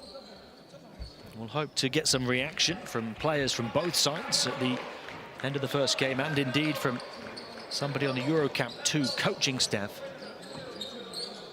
before we take a look at some highlights and stats and move on to our second game of the weekend. Ugolon for 3, way off by his very high standards. Kazarine, the offensive rebound. Didn't hit the rim, so just 2 to shoot. Kazarine slips it in. They weren't aware. Diouf trying to move to the basket, ran out of time. Not sure if Kazarine was aware. Trying to pass to his big on the interior. So Team Asia get 1 shot to try and surpass the half-century mark. If they choose to take it, it looks like they'll slow it down. And that will be that for game 1. This tournament officially back for the first time since 2017 for its 16th edition. Game 1 is in the books, and EuroCamp 2, high fives all round. Very impressive to beat Team Asia 109 to 49.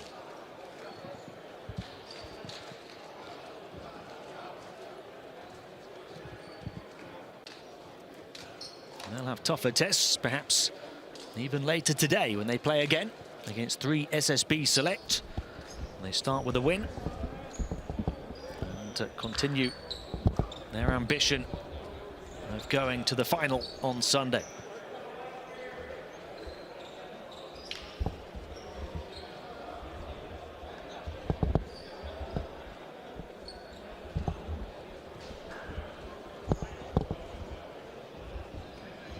Talk about some of the key performers in just a moment. We'll hope first to get some reaction, though.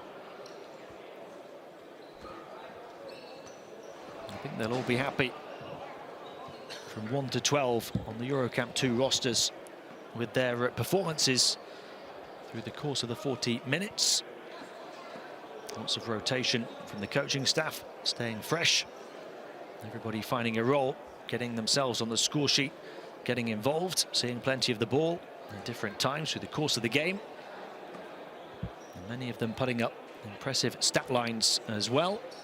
And a comfortable win in which they could warm to the challenge of playing here at this big weekend ahead of the NBA draft later on this month. Well, there's always a lesson to be learned from games like this. What will be the lesson from today? That we got to play a little harder. That team was really good. That team was really a lot older and a little more physical. We just got to pick our pieces, pick them up off the ground and put them back together. But it was a really good game. I thought our guys played hard. What's the most important thing when we talk about games like this and ages like this? What do you have to say to those kids? You can't get down, right? It's just no matter if you lose by 1 or you lose by 50, it's just one game. You got to recover really fast because we got another chance tomorrow. So that's the beautiful thing about our game. There's games right after one another. So we got to just be better tomorrow. Thank you very much, Coach. The thoughts of Rodney Billups on the Team Asia coaching staff, an assistant coach with the Portland Trailblazers, younger brother of Trailblazers head coach and former NBA champion player Chauncey.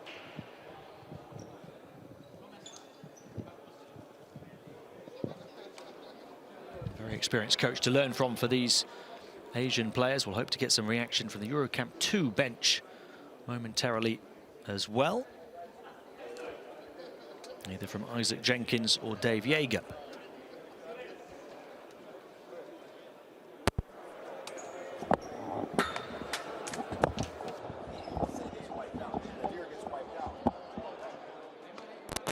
First, we'll check on the final stats. 109-49 the score. 71% inside, 46% on the perimeter, en route to 11 threes for EuroCamp 2. The assists really impressive. 30 assists, more than three times as many as Team Asia. They shared the ball really well en route to those 46 field goals converted. And did so with 14 turnovers, 18 steals on defense, helping to force 23 steals on Team Asia. 6 block shots as well. It really was the full package from EuroCamp 2 as a team being the key word. Many of their field goals assisted. We wondered whether it would be a case of plenty of isolation plays from their talented players who don't know each other too well. Give the coach some credit, perhaps, for that, although he's not had too much time to work with them.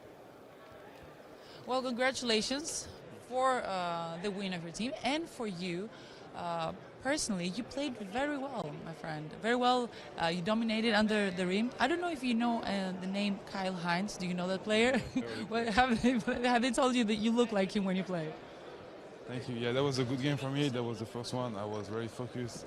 I just want to play my game. I know I'm someone athletic. I'm just jumping and doing good things. So I try to do it.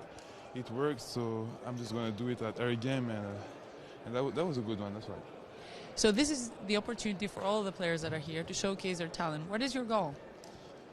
My goal here is to show who I am. Like in France, they start to know me, but I want to everybody know that I can jump, I can play basketball. I'm not just a big man. I can do passes, I can take rebound. I just want to show that I'm a complete player. We saw that today. Don't worry. Thank you very much. Thank you. Yeah, well done to Enzo Charvan, a key component of that big win. Playing in the front line, dominated the boards at times, some spectacular dunks as well from Charvan, and played with real doggedness at both ends of the floor. And did well in the face of adversity as well after those early misses from the free throw line. Went 0 of 4 over a couple of trips, didn't let it faze him, and came back really strong for the rest of the game.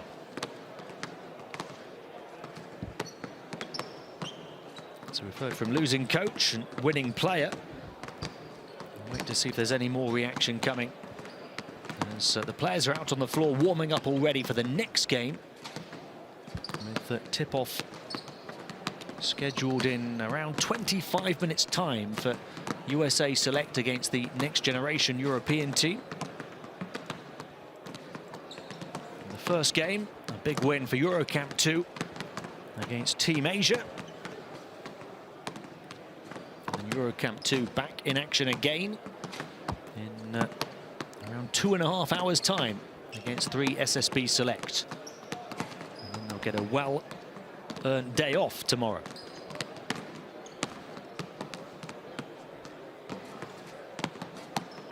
This is the only officially sanctioned NBA pre-draft camp outside of the US. Well, congratulations, coach. It looks to me that you have a very talented big for EuroCamp 2 on the bench to deal with, and I'm not talking only about the score, their skills. They can all, you know, bring together the energy, the skills, everything that we need to see in the EuroCamp. I will say that. So how do you feel about the performance? It was fun.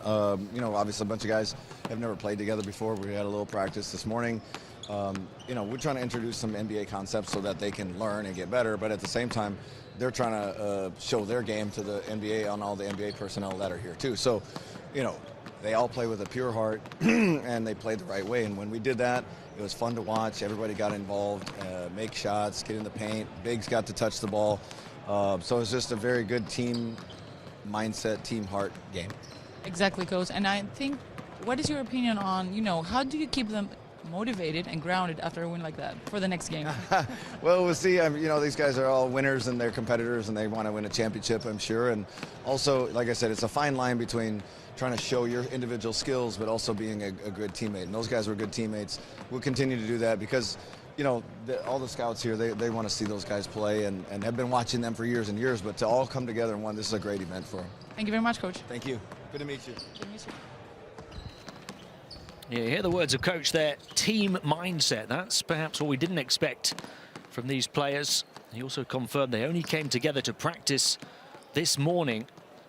So they really did take on instructions well and play together. You could understand if they didn't. These are individuals wanting to showcase their talents.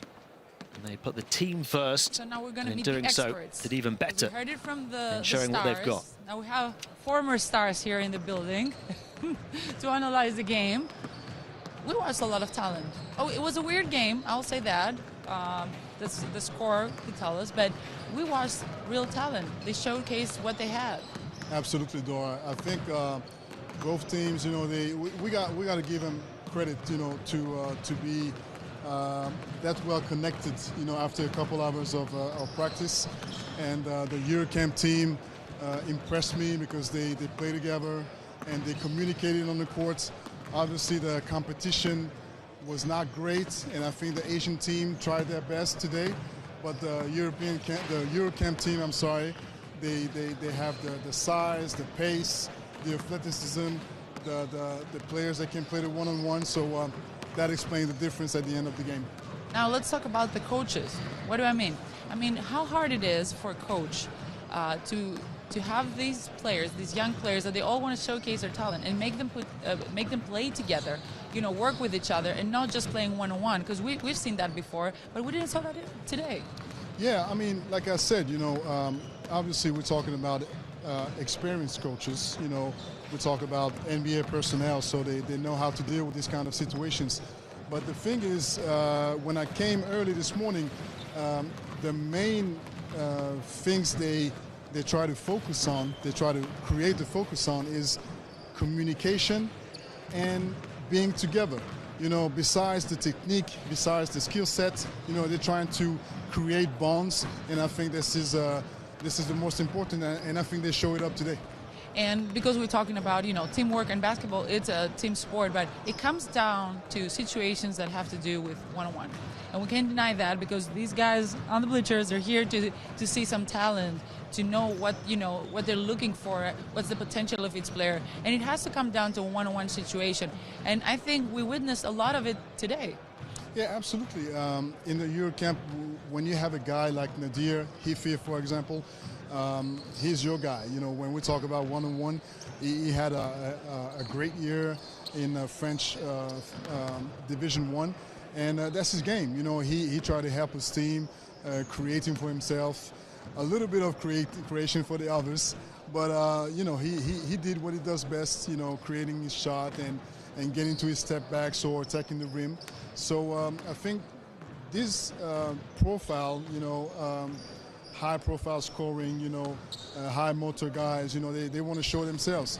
But like Coach Jaeger said, you know, everyone has his own garden, you know, so if you're a scorer, you're not going to try to rebound, you know, so you have to know exactly what you're good at, and you have to do it 100%. And Nadir is good at it. What are you expecting to see at the next games now?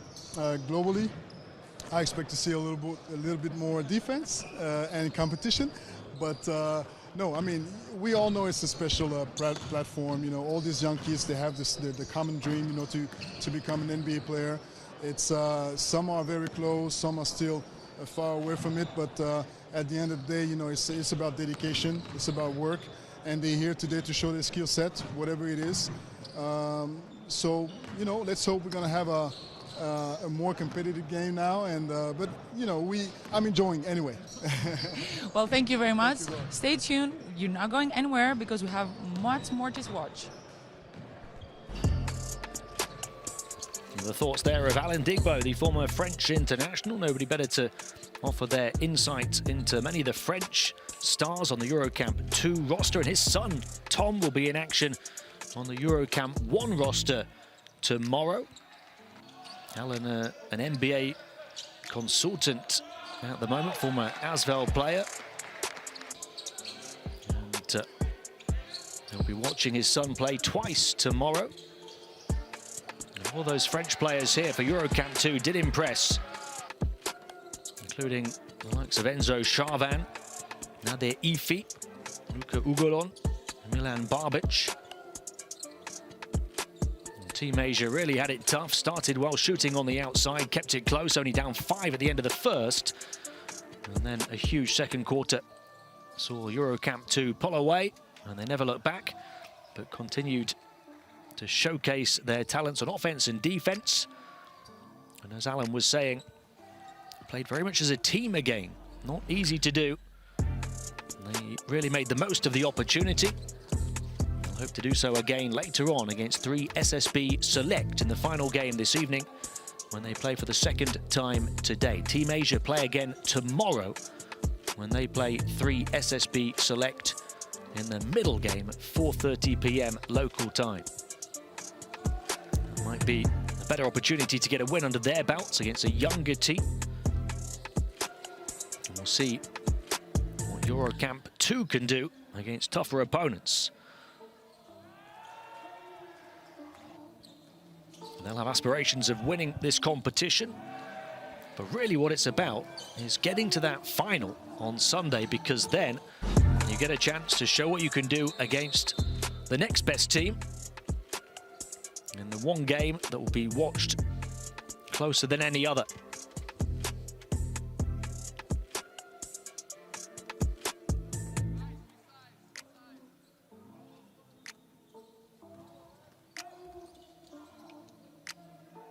Impressive move there for the man who stood out the most for Team Asia down the stretch. Wong Chi Pong. Lin Wei was the standout player through the game for them. And that one of the plays of the game, the no-look pass from Ifi. The point and appreciation from Shavan, who had a series of huge dunks. It was dunk after dunk after dunk down the stretch for EuroCamp 2. Team Asia pretty much out on their feet. And EuroCamp 2, time and time again, out in transition.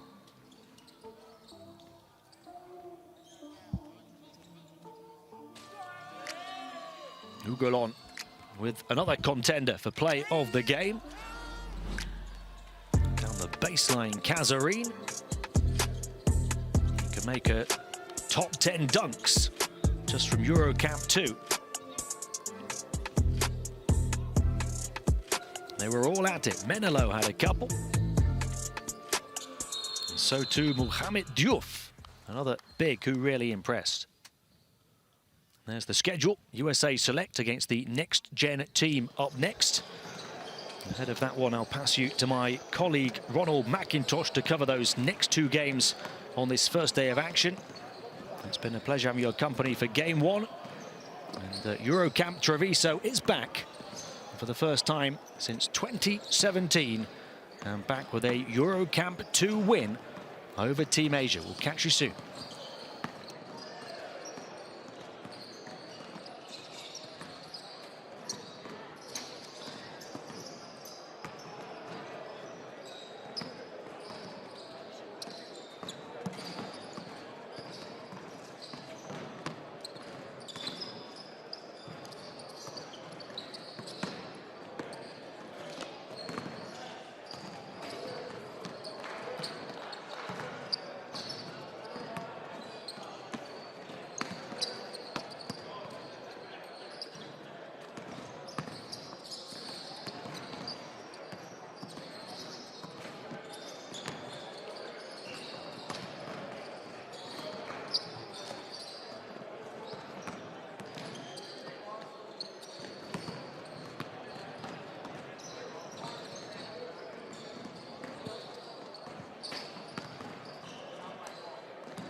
Well, hello everyone, and a very warm welcome once again to the Garada Sports Complex in Treviso, Italy, where you join us as the players are warming up ahead of the second game of the day in this 2023 edition of the Adidas EuroCamp here in beautiful Treviso, Italy. The EuroCamp back after a 6-year hiatus. It's an invitation-only affair. As you can see from our lower third caption, this second game of the day features a USA Select against the Next Gen team. So the Next Gen team hailing from Europe, and the USA Select, as the name suggests, featuring some of the best young players from across the United States. Well, this really is fantastic to be present at this invitation-only tournament, back for the first time after a 6-year absence. And in the previous 15 editions, well, the Adidas EuroCamp has gone on to produce over 150 current NBA and EuroLeague players. So the NBA Finals in full swing. We saw Real Madrid lift their 11th EuroLeague crown, Gran Canaria securing the Euro Cup crown. And it's not hyperbole to suggest that some of the athletes from the 6 teams put together to compete here at the Adidas EuroCamp, not over the top to suggest that some of them will be seeing in those elite club competitions of the NBA, the EuroLeague and Euro Cup in years to come. And indeed, some of the players have already suited up for EuroLeague and Euro Cup outfits, and we'll be seeing them over the course of this 3-day festival of youth basketball. So plenty of action to come. Teams will be playing in either black or white. The designated home team will be in white. And they're going by the names.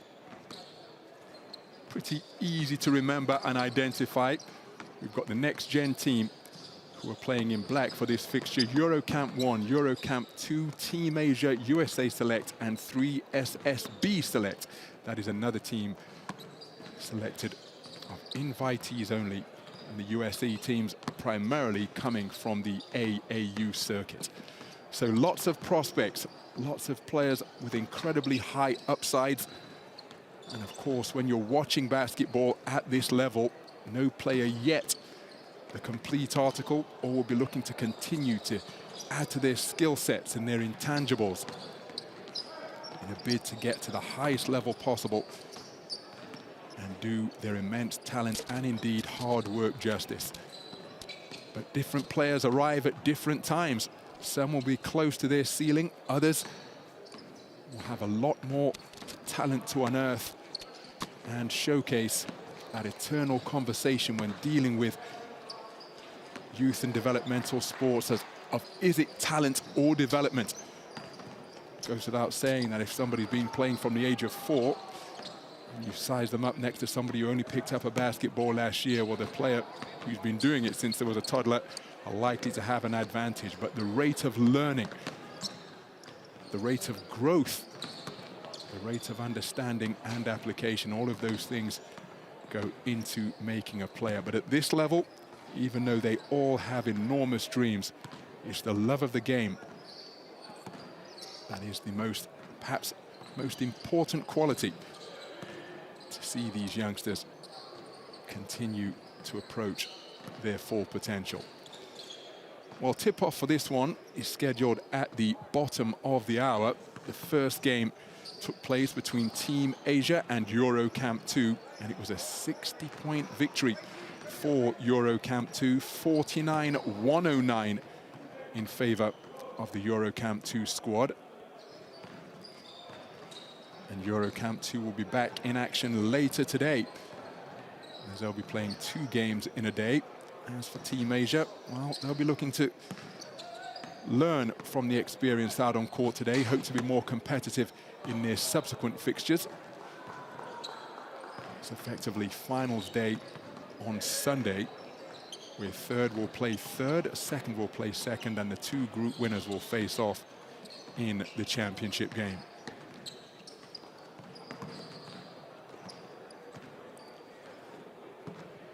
So in addition to playing for the love of the game, this, of course,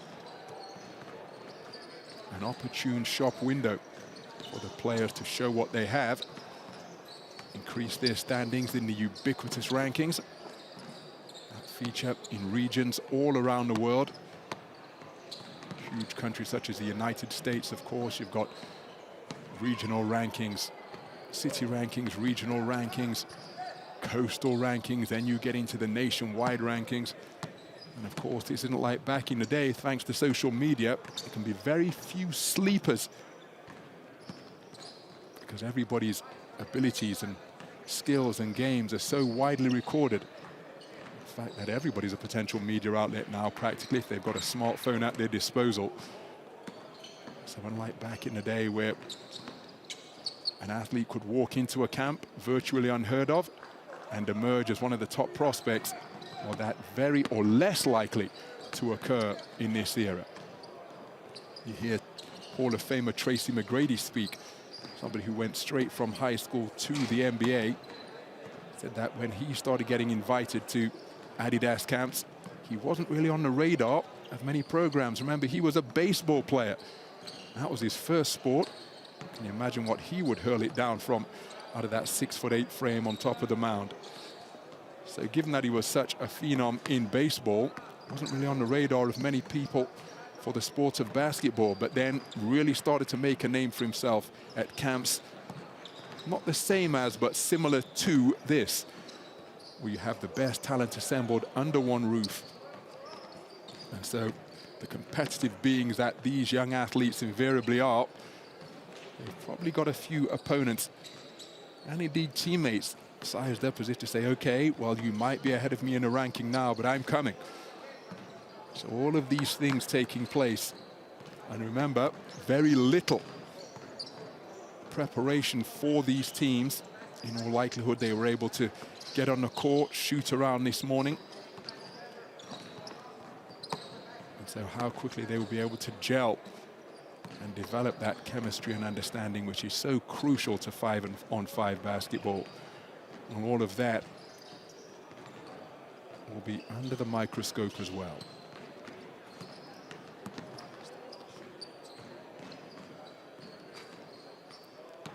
So there is a warm-up court immediately next door to this one. So the players will be loose and limber and ready to go, just taking the opportunity to get their eyes in, get familiar with the sight lines here in the confines of this court.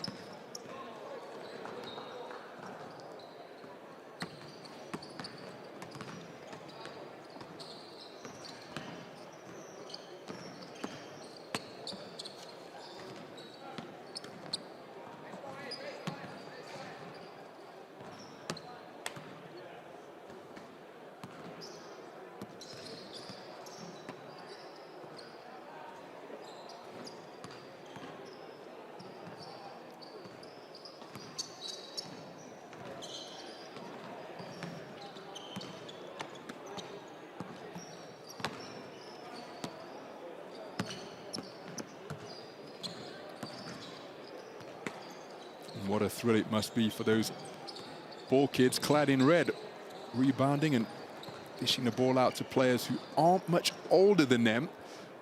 And who knows whether we'll see any of those youngsters at Euro camps in the future. But again, that goes back to the point we were making earlier about development, being around the game from so early, just getting that feel, having the ball become an extension of you, having that court sense developed by playing 5-on-5. All of a sudden, as you grow and your coordination increases and your athleticism starts to come into play, and the game can be taken to an entirely different realm.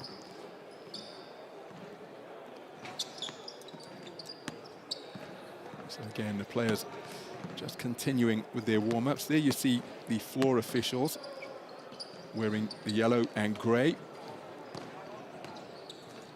Traditional basketball rules in effect. It's a clock that stops, rather than a rolling clock, which is sometimes in evidence in camp-type scenarios.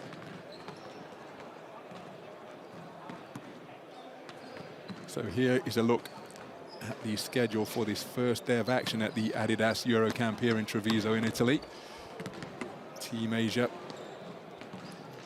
by 60 by EuroCamp 2. EuroCamp 2 will be back on the floor in a couple of hours, 6:30 p.m.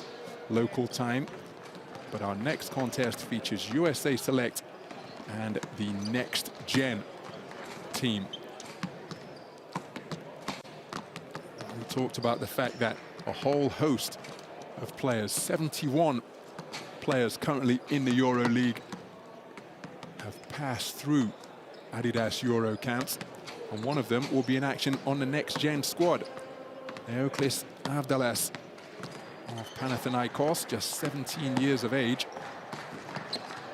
And he's suiting up here wearing number 97. Again, that's another hallmark of camp basketball. So many players, so many athletes, that it's not the traditional series of international basketball numbers, 4 to 15, or professional numbers. Instead, numbers rising incredibly high. And here's an example of the athleticism that will be on display. Peyton Marshall, number 61 on that USA Select team. There you see the roster. Numbers going from 50 to 61 for USA Select. Peyton Marshall, 2.13 meters tall and 140 kilograms. In all money, that's 7 feet and 310 pounds. So a variety of guards, athletic forwards, and in Peyton Marshall, an out-and-out wide-body big at 18 years of age from Georgia.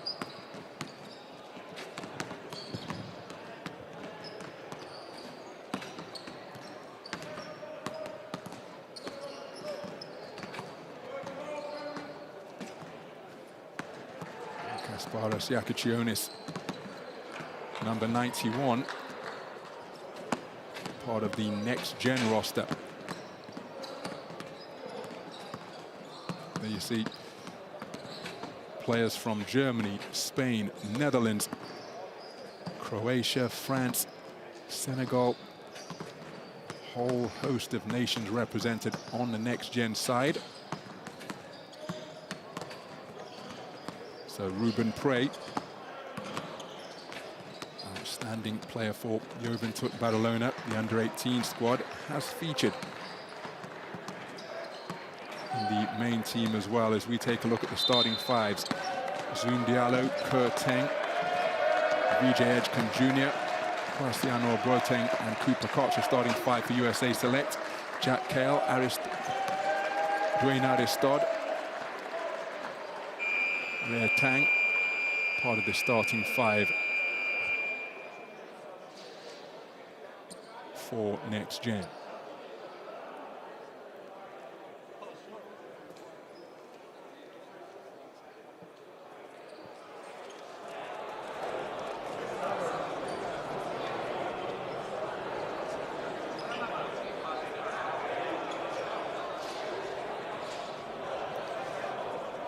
Well, what an experience for the Next Gen players to be getting coached by Petteri Koponen, one of the greatest sharpshooters the EuroLeague has ever seen.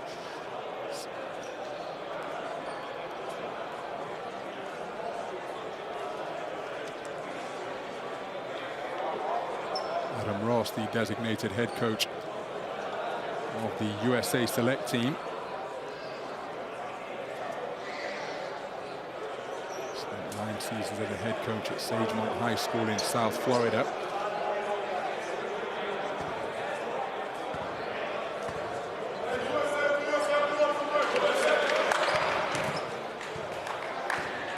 So those are the socials you can keep across to find out all of the latest that's going on here at the Adidas EuroCamp and indeed the broader world of basketball.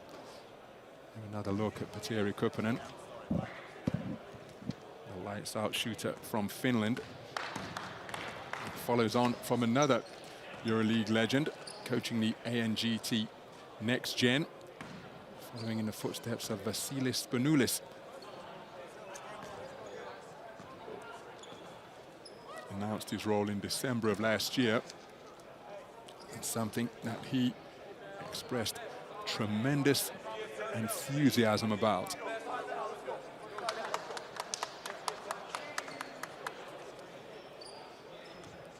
So number 50, just taking a seat on the bench, is Akai Fleming. 16 years old is the youngster from Georgia. As Valdez Edgecombe Jr., the subject of that close-up, wearing number 3 for the USA Select team. So the designated home team, USA Select, out onto the floor early with their starting 5. Ruben Prey is the man from Juventud Badalona under 18s. MVP of the ANGT tournament in Patras, where he put up some really impressive numbers. So plenty of length on the next-gen squad. As Amael Letang is 2.14 meters tall.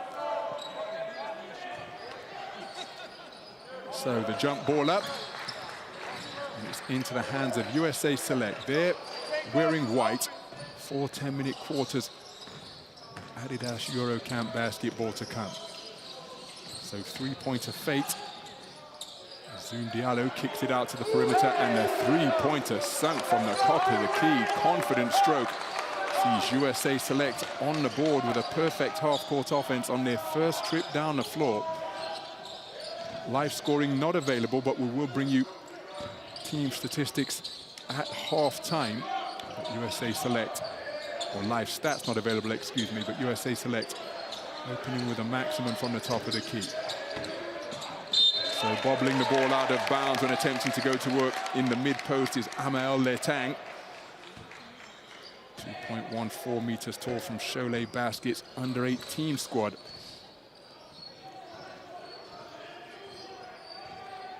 So Tijane Salaoun on the board defending. Handling is Zoom Diallo. Rotated into the hands of Boateng. Dumped down low, nice cut to the bucket, rubbed out by Ruben Prey, and then catching his own rebound with his foot out of bounds is Cooper Koch, the 6'9" power forward from Notre Dame High School in Illinois. Peoria, Illinois, and he goes to Peoria Notre Dame High School.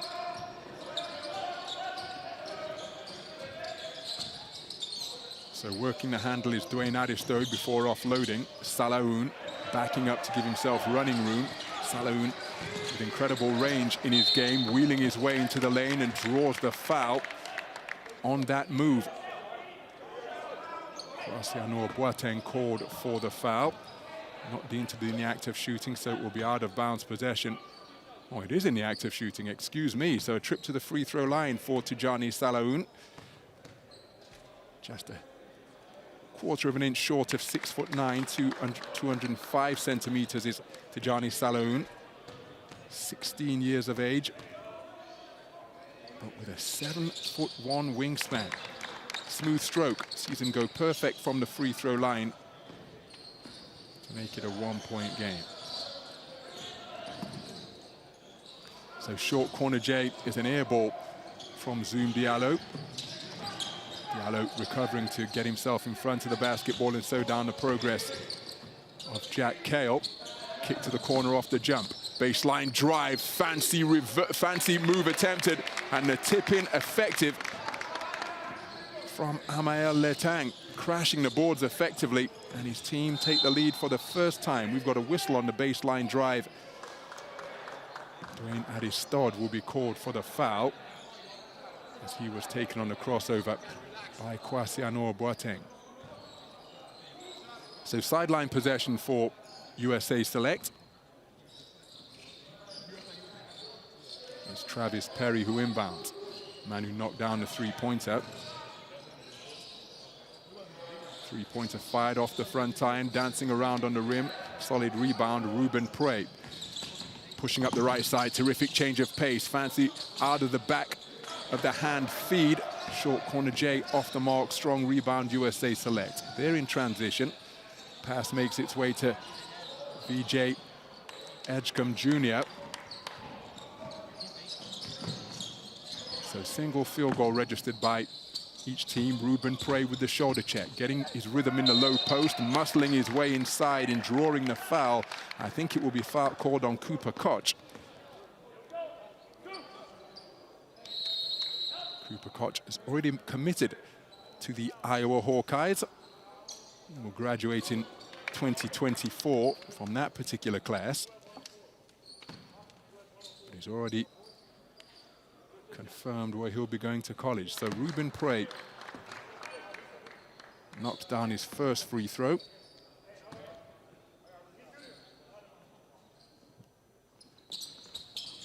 Goes 1 of 2 from the stripe. So one possession affair, offensive rebound secured by Next Gen. Prey offloads to Jack Cale. Cale into the lane, kicks to the perimeter. Three-pointer from the wing is off the back iron from Dwayne Adidas.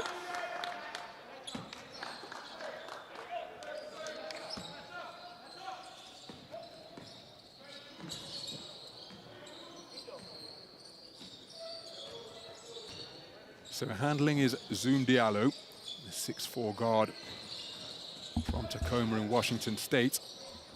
Kai Fleming, flat pass back to Diallo. Diallo one-on-one, gets to beneath the free throw line, applies the brakes and knocks down the mid-range J. We are tied at 5.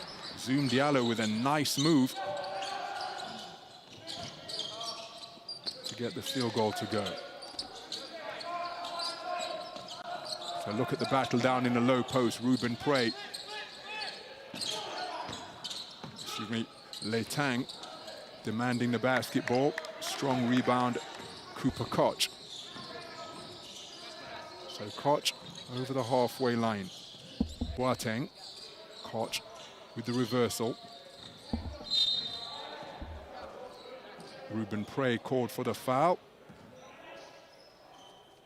Being dragged out towards the halfway line to defend the ball handler.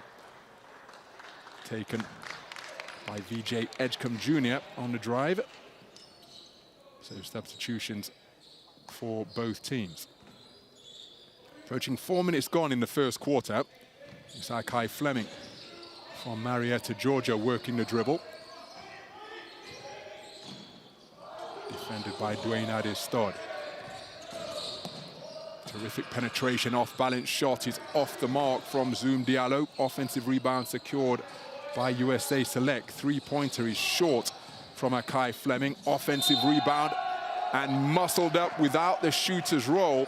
It was Valdez Edgecombe Jr. who forced his way into the lane and got this really difficult field goal attempt away. Just looking in expectation that the ball would fall. Instead, it's going to be a trip to the free throw line for the 6'5" wing, who lives in Glen Head, New York, attends Long Island Lutheran High School, but is actually from the Caribbean island of the Bahamas. 6'5", 180 pounds, or 1.95 meters, 82 kilograms. And from that wing position, as USA Select take the lead once again.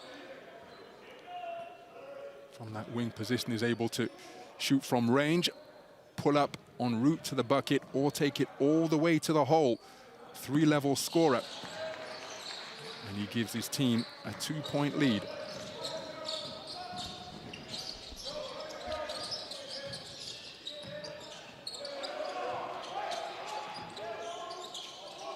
So Kasparas Chapuchionis offloads to Ruben Prey. Ball poked out of the breadbasket of Ruben Prey, being shadowed by Valdez Edgecombe Jr.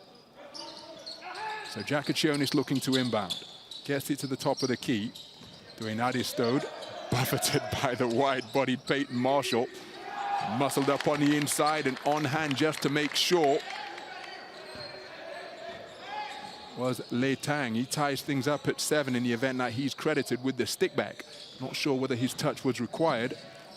And then on the inside, the denial produced by Johan Groenlo. Planting both feet and rocking the rim. Here's Peyton Marshall. Steadied himself on the drive before throwing down the two-fisted jam. It's a 2-point lead for USA Select.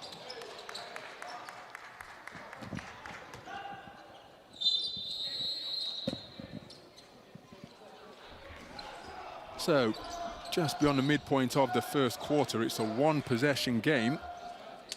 Wholesale substitutions for Next Gen.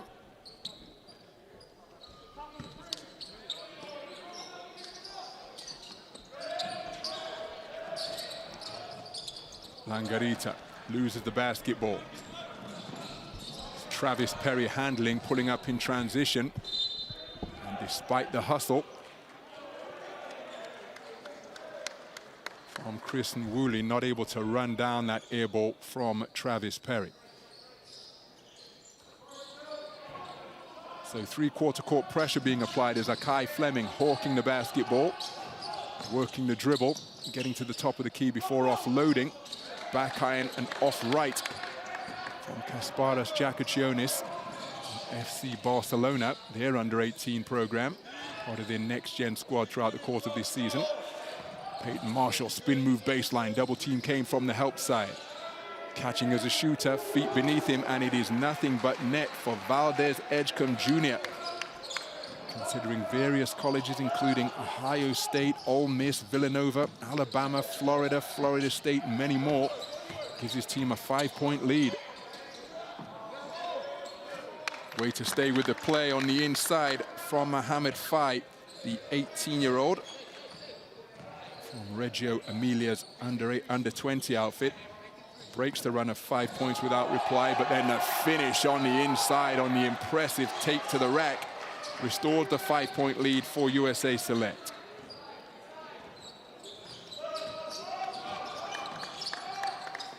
So ball not leaving the hands of Lucas Langarita, the Spanish player, off the mark with the mid-range J.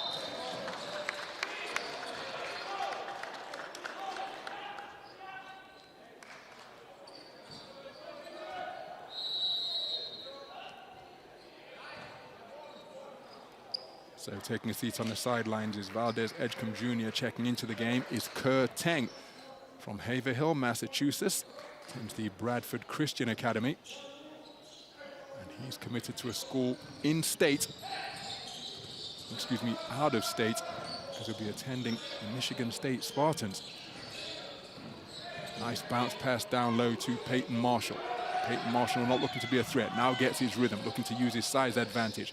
He's used his dribble, no travel called, kicks it out, but it's a shot clock violation. Peyton Marshall attracting lots of attention, showed his unselfishness by passing out of what was closing in to be a double team, but by the time the shot was released, the 24-second shot clock buzzer had sounded.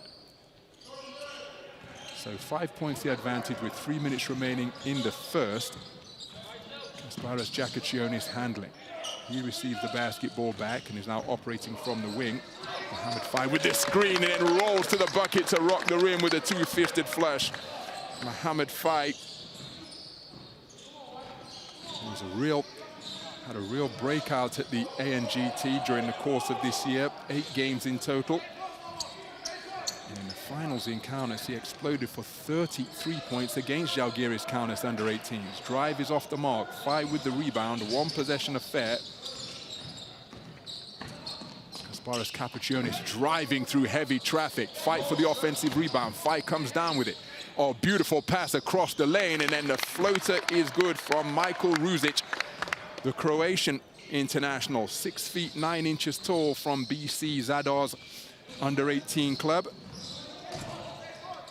Makes it a 1-point game. So Akai Fleming attacking the lane and gets the shooter's roll. Terrific finish with the left hand. An underhanded scoop through the contact. And he'll get the field goal to go. He'll go to the foul line looking to add one more.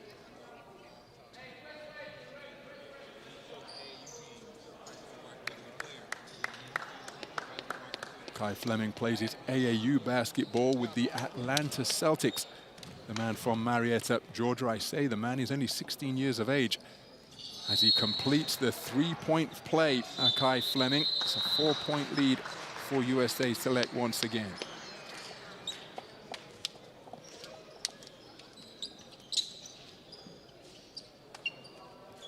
Hey. So timeout on the floor. Let's listen in to Adam Ross. got to start driving. We're making it hard on ourselves on offense because these guys are coming up here and not getting in the corner. We don't have these gaps because we're playing 4 guards on top of that line.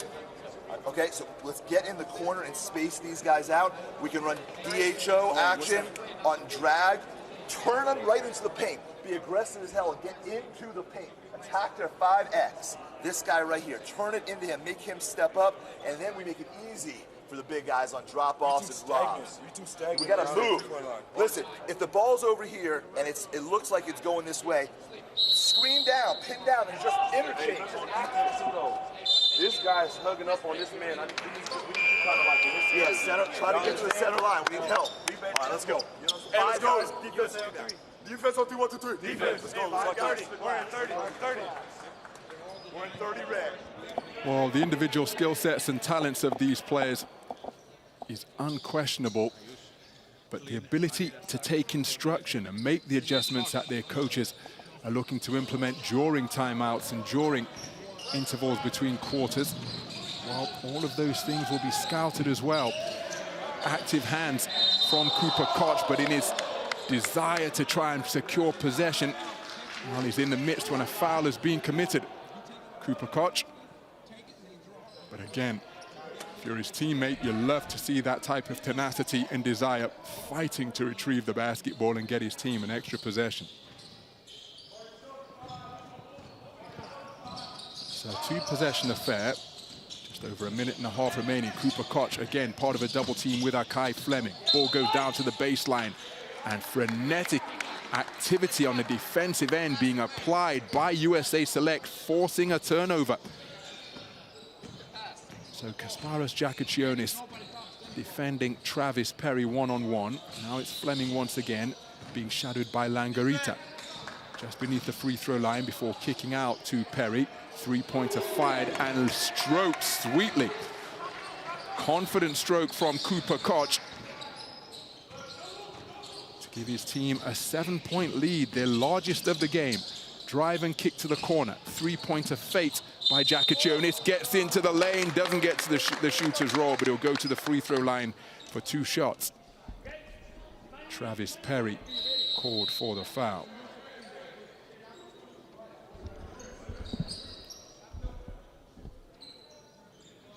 So Sebastian Rancic checking into the game. Cooper Koch taking a seat on the sidelines. Kasparas Jakacionis to the foul line. The next-gen MVP of the event in Zadar in Croatia.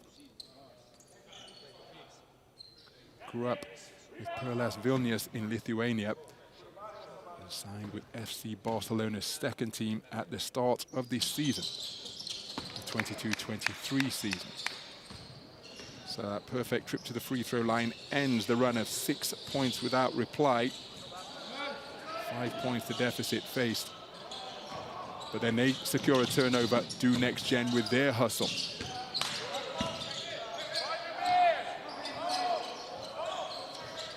So Lucas Langarita handling. Gets to the elbow. Fires, long rebound, secured by Michael Ruzic, and he's on the offensive glass once again. How about that for Michael Ruzic? Working the offensive glass, the 6'9", or 2.06 meter forward. And his activity, not just an extra possession, but also a bucket to make it a 1-possession affair. Terrific activity from Michael Ruzic, paying dividends. Michael Ruzic paying dividends for his team. So checking into the game is Zoom Diallo.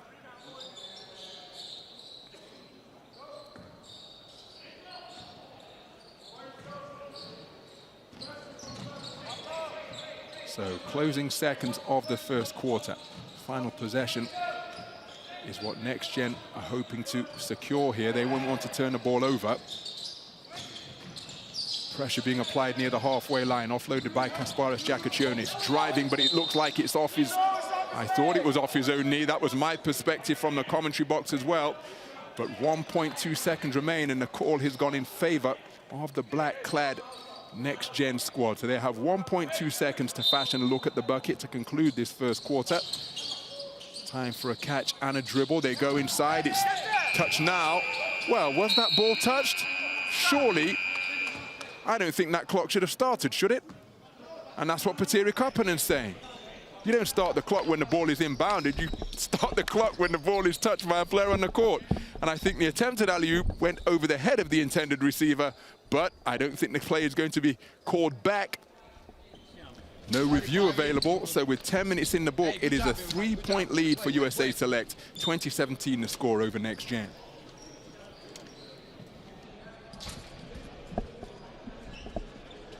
Who we got? You're left-handed, right-handed?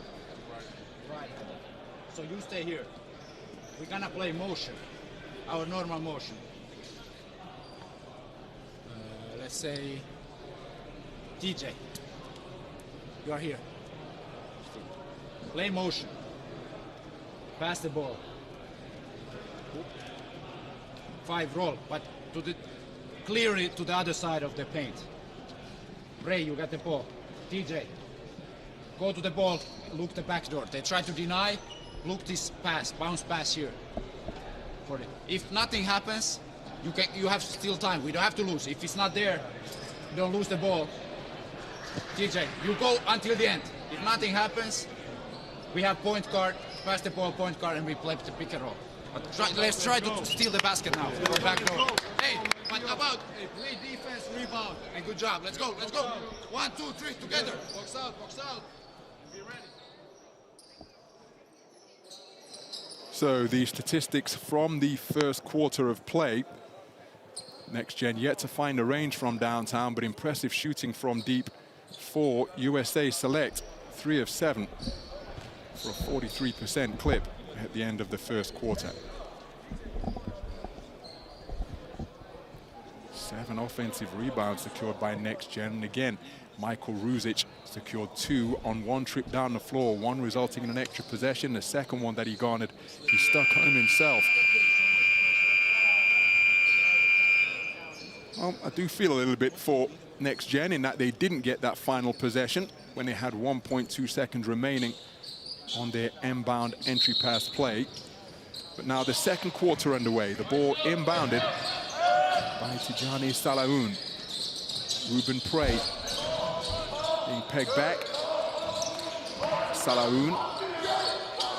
Ruben Prey with a huge length advantage down in the low post. Intelligent use of the feet by Zoom Diallo. Tough 3-pointer attempted off the back iron. Zoom Diallo with the rebound. Quick outlet pass finds Boateng on the fly. Just above the free throw line, mid-range J is drilled by Akai Fleming. He completed a 3-point play in the first quarter. Continues his strong play here in the second. Corner 3-pointer is off the front iron. How about that for an offensive rebound? Twice Ruben Prey in the mix. And his activity paying dividends. He keeps his team within 1 possession, down by just 3. They trailed by as many as 7 at 2013. Off the front iron with a 3-point attempt. Rebound secured by Amael Letan. Well, looking to offload on the drive with Dwayne Aristod of the Netherlands. A member of the under-18 Juventud Badalona side. And again, if you're familiar with European basketball, Euro Cup basketball, you'll know what a rich tradition Juventud Badalona have in developing players. Anytime you see their senior roster in the Euro Cup, they'll possess so many homegrown players. Ricky Rubio, Rudy Fernandez among their alumni. There's a 3-pointer off the mark, but again, terrific team offensive rebound. Euro step, blocking foul. Salaun drives the lane. And despite the best effort of Kwasi Anor Boateng, didn't get his feet in position in time. So Salaun to the foul line. Named to the all-tournament team at the Adidas Next Generation Tournament event in Patras in 2023. That was Cholet's first appearance in the Adidas Next Gen Tournament. As a member of Cholet Baskets under 18, well, that Western French club has been a starting point for many EuroLeague basketball stars down the years, including Nando De Colo, Rodrigue Beaubois, and Rudy Gobert. So, three-pointer rattled home. Hesitated in the iron for a little bit from Kwasi Boateng, the man from Little Rock, Arkansas. He puts his team up by 5. USA Select shooting the basketball incredibly well. Ruben Prey, double team down lows, used his dribble. Collapsing on the double team was Peyton Marshall. And VJ Edgecombe, another part of that pincer movement. So end line possession. And it's Edgecombe who is called for the foul. Three-pointer is stroked sweetly. Amael Letang, another member of Cholet Basket's under-18 outfit. And that well within his locker. Bullying his way to the basket by Amael Letang. 2 7-footers going head-to-head, but they're of entirely different physical makeups. And Peyton Marshall using his advantage there of deft footwork and just clearing out Amael Letang to force home the high percentage shot on the inside.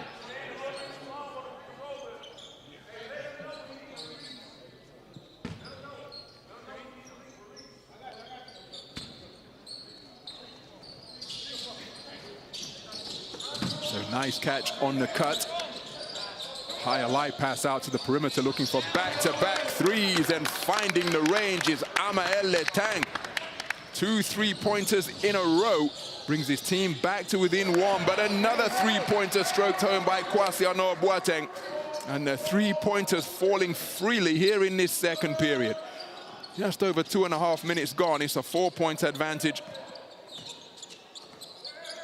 for USA Select. So Salahoun has lost the handle. Terrific takeaway, and now it springs Kwasi Boateng, who finishes with a 2-fisted flush on the fast break. 5 points in a row for Kwasi Boateng, but that transition bucket a result of his team's industry and hustle at the defensive end. Before that, he strung a 3-pointer. And so we've got a timeout on the floor. 6 points the advantage for USA Select.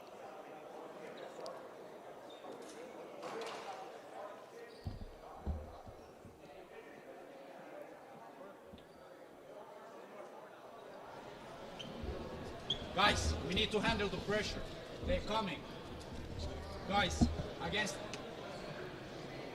there's this big guy. You know, if he's still on the court, we can always use the pick and roll. Then we can set good screen because he stay here. Big guys, sprint, set a good screen. So then we have advantage with the guard. They have to decide what they do after we have the roll or the lifts. Hey, next offense. Let's go 2 up for you here. 2 up. You here. 5. Get open. And use this. Look this back screen. Good screen. Look if he's open. And if nothing, we go play pick and roll. Let's go. But take care of the ball. Let's go. 1, 2, 3 together. What you perhaps heard during the course of those instructions from Petteri Koponen, saying that he wants his squad to use the pick and roll more. And then he said during the timeout, they then have to choose. And that is the fundamental difficulty that defending the pick and roll presents.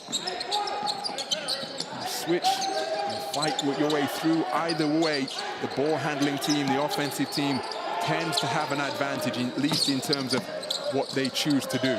Drive is off the mark. What an offensive rebound. Terrific work on the inside by Mohamed Fai, but then the three-pointer knocked home again. 3 3-pointers in a row for Amael Letang, keeping his team in contention. It's a 1-possession affair. His team down by 9, breaking the run of 5 straight points posted by Kwasi Boateng.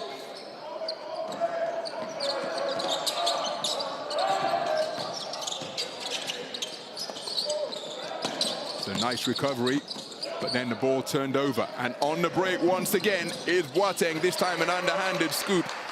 And even though his run of points was broken by a 3-pointer from Amael Letang, that is 7 points in a row for Kwasi Boateng. Letang has lost the basketball.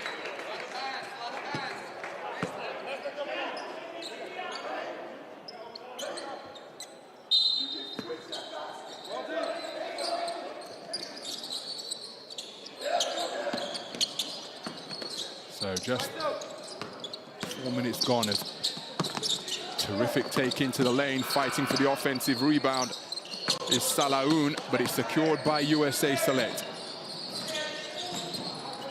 Teng beneath the free throw line, stops on a dime, doesn't get the shooter's roll, gets his own offensive rebound. Fantastic effort and activity in the lane from Teng. Got to his spot initially, let it go. He knew more than anybody that the shot was going to be off, and then had the tenacity to chase down the basketball, get the offensive rebound, and it earns him a trip to the free throw line. Class of 2024 is Teng.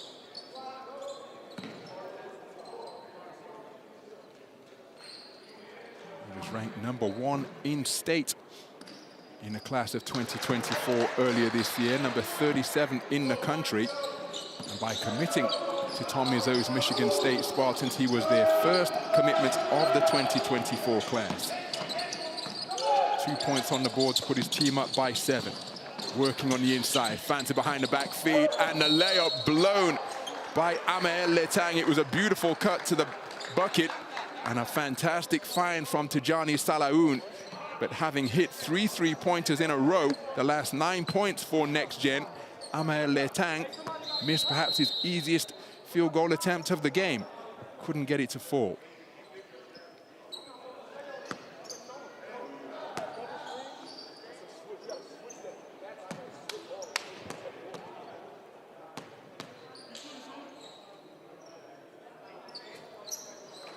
So Salaun off the mark with his foul shots, or with his foul shot on that first attempt. But knocks down the second. 2-score game. Approaching the halfway stage of this second quarter. One-legged floater is deflected. Terrific hustle by Salaun. He may well have got a piece of that. Teng staying with it, blocked from behind, but illegally so. Trying to protect the paint was Mohamed Fai, but called for the foul.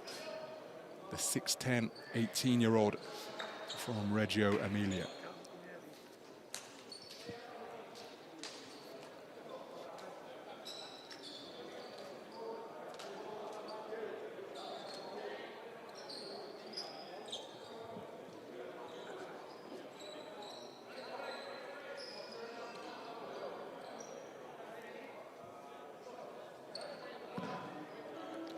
So Teng knocked down his previous 2 free throws to put his team up by 7, 36-29.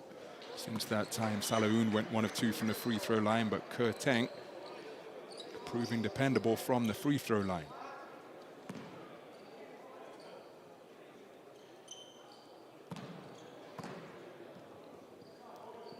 So 8 points the advantage now, the largest lead of the game for USA Select. Approaching 5 minutes remaining in the half. So Tony Bilic will inbound from the sideline.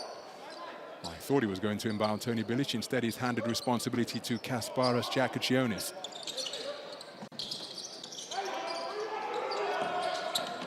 So Langarita has used his dribble in a 2-man exchange between Gruenlo and Langarita. Coming out of the crowd is Teng, checking his options left and right, keeps it himself. Euro steps side of the backboard. Rebound secured with a rip and run for Tony Bilic. Euro step, creative field goal attempt is off the mark. Travis Perry with the rebound. Now Teng letting it go, can't find the range. He scored the last 4 points for USA Select from the free throw line. Giakachionis drawing that foul. The foul will be called on Chris Nwuli.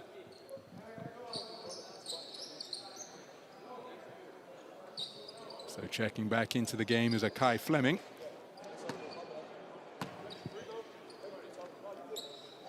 There's Kasparas Giakachionis to the stripe.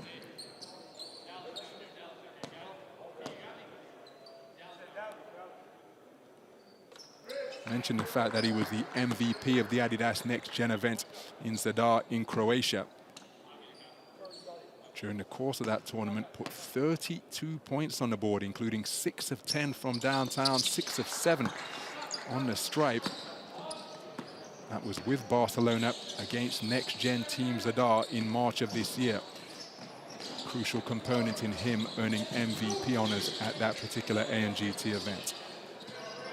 Knocks down both free throws. It's a 2-score game. Tough rebound on the inside by Jakacionis. Then pushing his team with tremendous pace. Hand in the chest. But then that doesn't distract Lucas Langarita, the man from Casa de Mont Zaragoza, knocking down the field goal. Tough finish on the inside.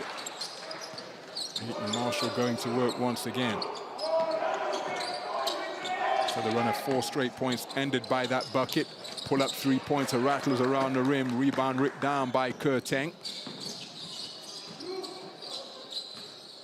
Fleming. Zone being employed by Next Gen as they go inside to Peyton Marshall. And then we've got a foul committed by Johan Groenlo.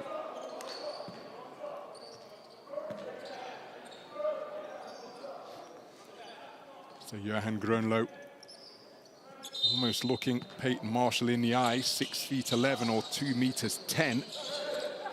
Rejected on the inside, terrific defensive play. And it springs a transition opportunity which is finished elegantly on the fly. Nice take to the rack by Michael Ruzic. Pull up 3-pointer. He's short and off right. Offensive rebound, Kurteng. 3-pointer drilled by Travis Perry. His first one checking into the game was an air ball. But the 2022 Kentucky Gatorade Basketball Player of the Year for boys in that state, showing his range there. So, timeout on the floor. See if we can get a listen in to one of the huddles to hear the instructions being given. If you just stop and rush, yeah, I had open lane. Open lane, dog, because he always a little behind. Yes, sir. Keep doing the job. Keep doing your job. Okay,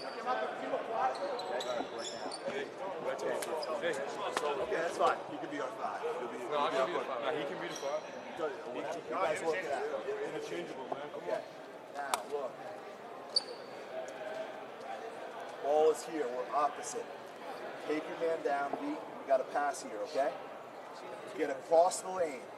We will run DHO on this side, and we're going to come up and set a flat screen on the DHO, clear all the way to the opposite corner. We'll be overloaded on 3 sides. So the guard hands the ball off and clears, and we're going to set that back flat screen, and we're going to come off it and roll hard as hell to the rim.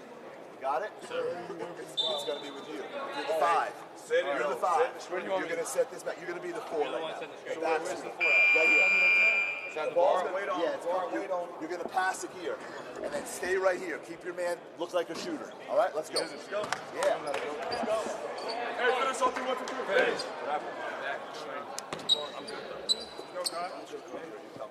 Again, so insightful to listen into the timeout being conducted by the USA Select team's head coach, Adam Ross. Just before he started giving the instructions, he said, who's the 5? You guys work it out. And again, this is all part of maturing as a basketball player. These guys at a level now, as teenagers and perhaps 20 years of age, where they know how to play.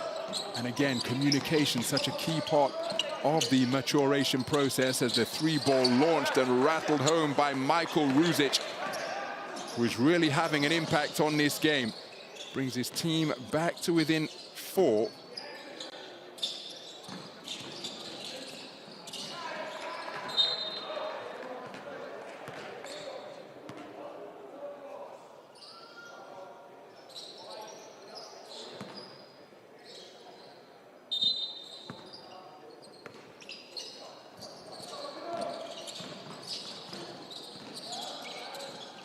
Taken away. No backcourt violation. Last touch by Lucas Langarita. Deep 3-pointer landed. Tough bucket from Travis Perry, showing his range, rescuing a broken play. Back-to-back three-pointers. And if you check his socials, Travis Perry, well, that's an example as to how he can fill it up in a hurry.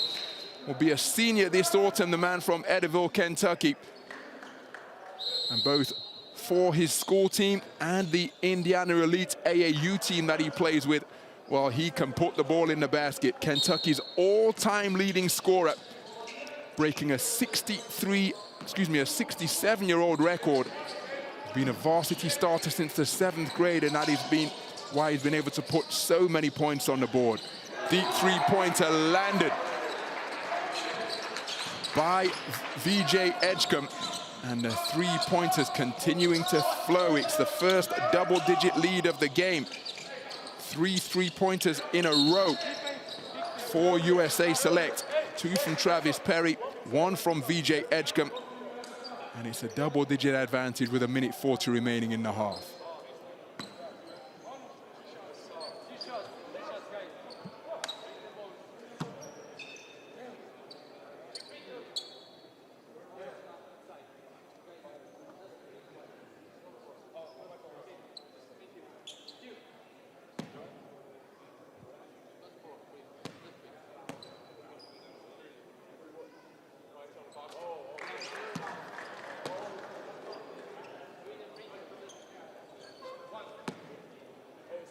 And that breaks the run of 9 straight points. That free throw from Kasparas Giakachionis. Psychologically, single-digit deficit, so much more easy to deal with, and a double-digit margin of disadvantage. It's Travis Perry working the dribble. Beneath the free throw line, one-handed floater off the mark from Sebastian Rancic. Rebound secured by Next Gen. Giakachionis to the rack, denied on the take to the bucket. VJ Edgecombe rising high and may well have got a piece of it, but somebody in that melee has been called for a foul. Let's take another look. There's the aggressive take to the rack, but look at the weak side block from VJ Edgecombe. But a whistle on the play will send Kasparas Giakachionis to the free throw line.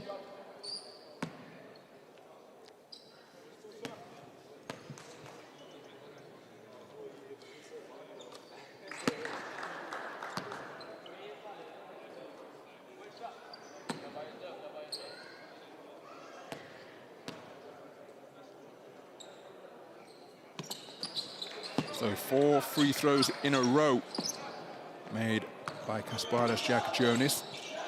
Brings his team back to within 6.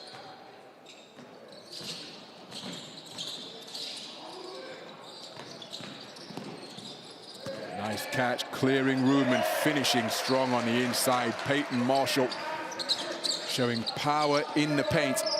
And delicate touch. Put his team up by 8. Bullet pass makes its way to the perimeter. Off left, fantastic offensive rebound. Ruben Prey, drive and kick. Lucas Langarita for 3, and he nails it. Wonderful team basketball played by Next Gen on that particular possession. Trailing by 5. Final 30 seconds of the first half. VJ Edgecombe, careless pass easily picked off by Ruben Prey. And how about, well, I thought there was a player down by the baseline, but too much mustard placed on that attempted full court feed. And with the shot clock turned off, that would have been an opportunity for the final possession. Instead, that privilege now belongs to USA Select. 22.5 seconds remaining. And one would suspect that the designated home team just look to take the final shot of the half here. Zoom Diallo, one-on-one with Giakachionis. Has it knocked away to disrupt his effort. Look at the skin left on the floor from Giakachionis. And now Zoom Diallo, edge of the lane. One-handed floater doesn't fall. Fighting for the offensive rebound and getting it to stick is Kristen Woolley. Fantastic effort and intensity demonstrated by both of these squads during the course of what has been a really competitive first half. With 20 minutes in the book, it is USA Select 53, Next Gen 46.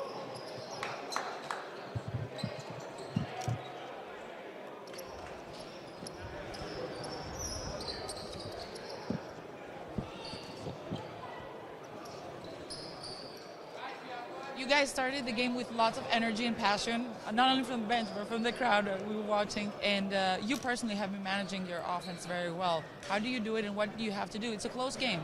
Yeah, you know, we started off well. You know, we came a long way over here, so we just want to come out with a lot of energy and play hard. We've got a lot of guys supporting us over there.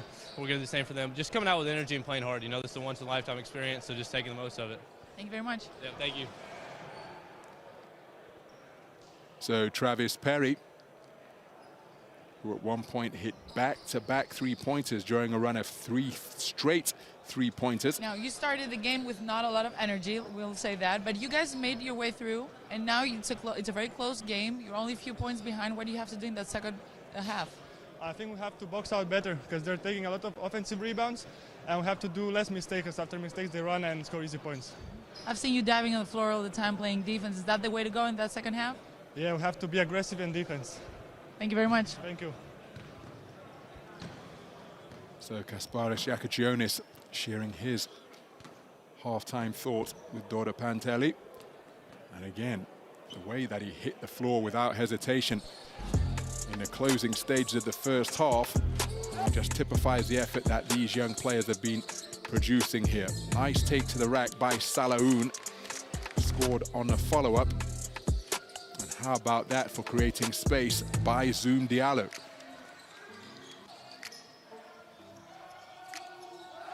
Powerful finish on the inside from Peyton Marshall. On the break, three-point stroke demonstrated by VJ Edgecombe. And how about that for a high-flying finish from the same man, VJ Edgecombe. Nice drive and dish to hook up Mohamed Fai with a high percentage field goal attempt, finished with the flush.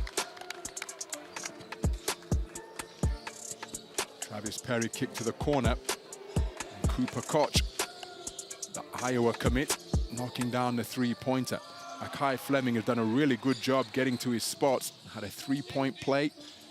Shown a smooth stroke on his J as well. Kwasi Anor Boateng at one point scored 7 points in a row in the second quarter.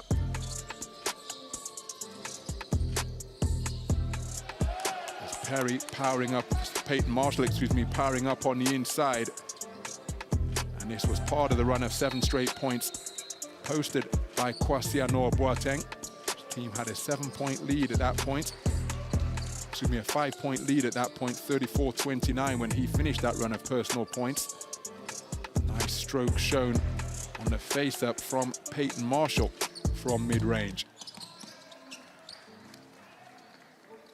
Michael Ruzic really active in that first half on the offensive glass. There he took it to the rack. There he showed his ability to knock it down from deep. Travis Perry, outstanding. 2 3-pointers in a row. This was the third of 3 straight three-pointers as VJ Edgecombe knocked it down from the wing. So 13 offensive rebounds secured by Next Gen. Their bench outscoring that of USA Select as well. But in the most important numbers of all, it is USA Select who lead by 7. They led by as many as 10. Fashioned a double-digit advantage at 49-39. 11 turnovers committed by Next Gen is an area that they will want to tighten up in. USA Select bagging 8 steals. Both teams shooting the ball well from 3. USA Select incredibly so, 53% from downtown is an absolutely astonishing clip. And perfect from the free throw line as well when they get to the charity stripe.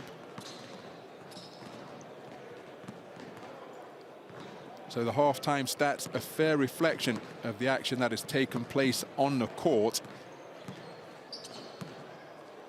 That's how things stand with 20 minutes completed.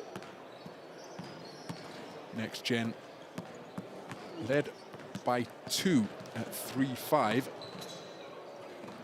Nearly going in the first quarter. Tied things up at 7 points apiece, but for the most part they have been trailing. Ended the first period down by 3 after trailing by as many as 7 at 20-13. And then found themselves 10 points down, did Next Gen at 49-39 after that blitz of 3 straight three-pointers, during which only 1 three-pointer was hit for Next Gen, as they were up 49-39. So those are the socials that you can follow to stay across everything that is going on in the world of EuroCamp basketball. And again, worth emphasizing that we are witnessing some of the best young talent in the world. Privileged to play on this EuroCamp stage that has produced so many NBA and EuroLeague players in years gone by.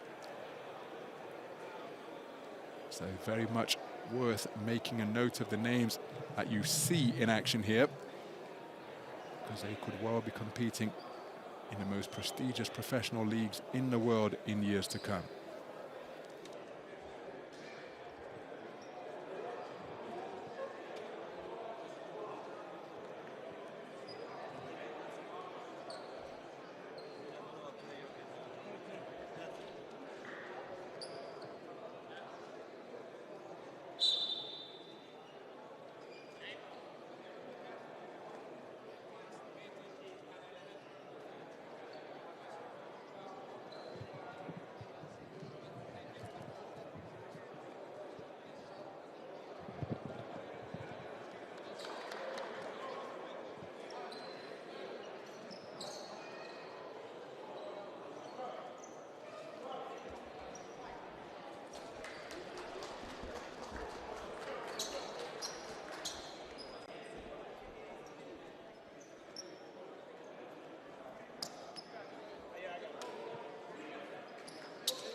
So VJ Edgecombe inbounds the basketball to get things underway in the second half.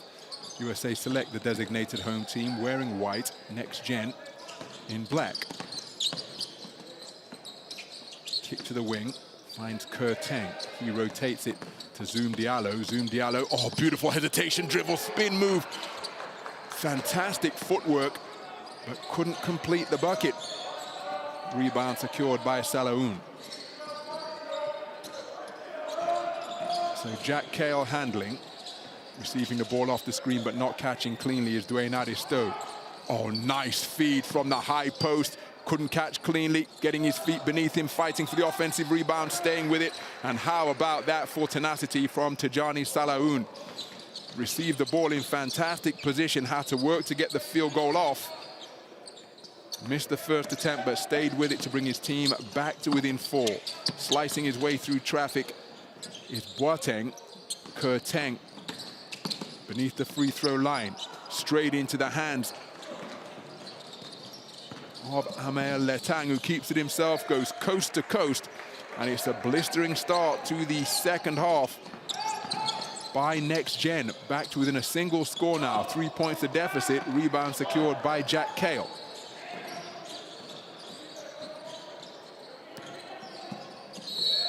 So bumped on the take to the basket is Jack Cale. He'll go to the free throw line, Kerr Teng committing the foul.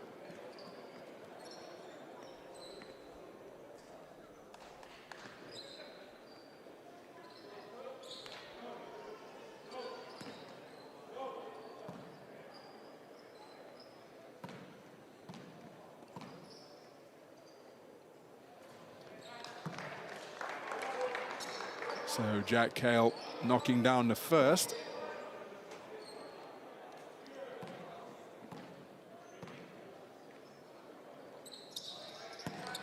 A perfect trip to the stripe for Jack Cale. Sees Next Gen continue their blistering start to this third quarter, rattling off 6 points without reply to trail by just 1. So Boateng straddling the three-point line. Athletic take to the rack, and then an impressive pull-up knocked down by VJ Edgecombe. We talked about his ability to slash in the first half. There was the epitome of it. Deep three-pointer let fly, but unable to find the range. Rebound secured by USA Select. And finishing on the break is Ke Teng. So after being subjected to a run of 6 straight points, USA Select respond with a 4-0 run of their own. 5 points the advantage. 3-pointer fate. And then off the mark from Jack Cale. Fantastic offensive rebound. Oh, just couldn't get the bucket to fall. Tijani Salaun will go to the free throw line for 2 shots. It's Kwasiano Boateng called for the bump.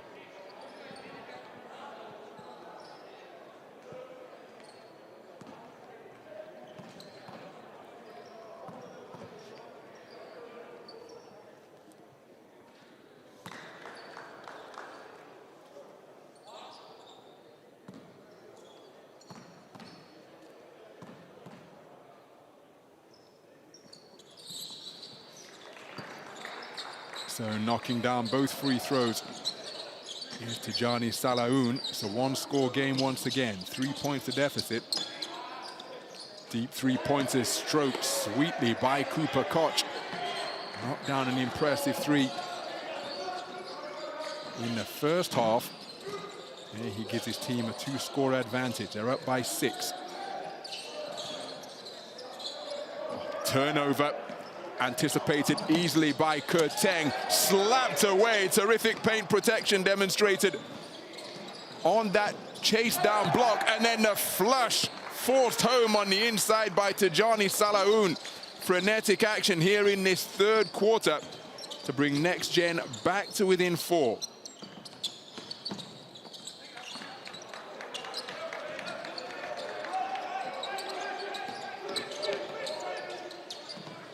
So Koch, flat pass to Ke Teng. Jack Cale defending, got a hand in the face, back iron on the 3-pointer from Ke Teng. Rebound secured by Next Gen. Ruben Prey.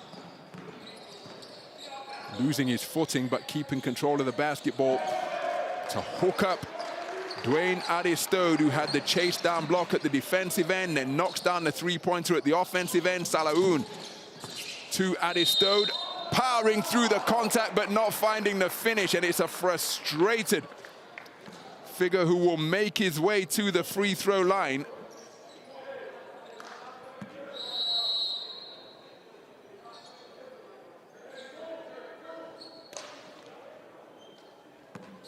So Akai Fleming checking into the game. Ke Teng taking a seat on the sideline.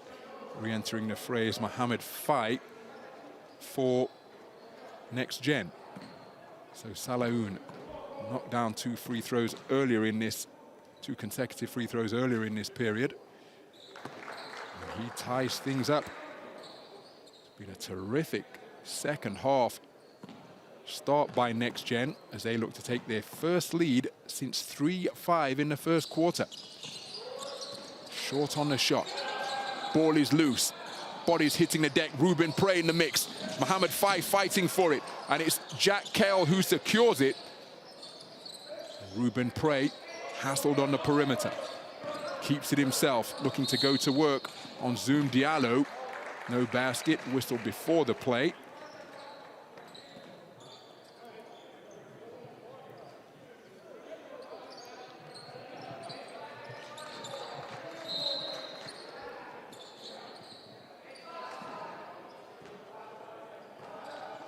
So there's the strong take to the rack from Ruben Prey, but foul on the ground committed by Next Gen.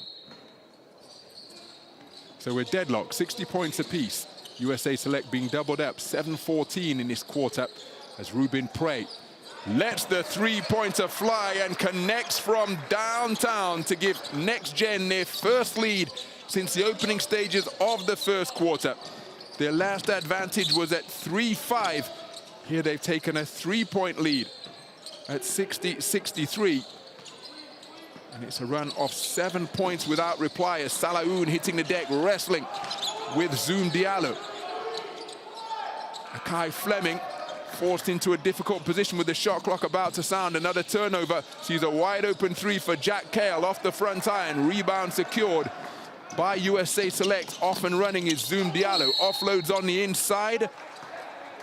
And drawing the foul on the high percentage field goal attempt is Kwasiano Boateng.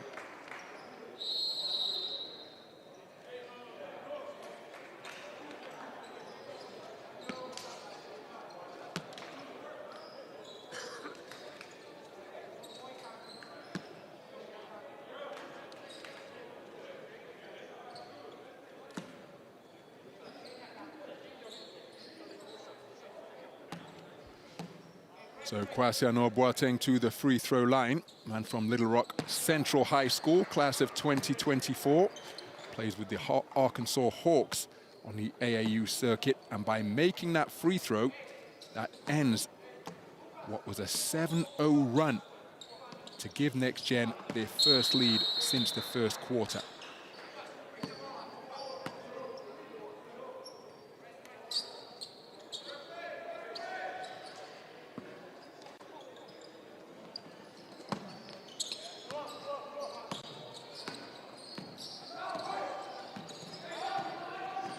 So 9-17 is the quarter score in favor of Next Gen. They are up by 1.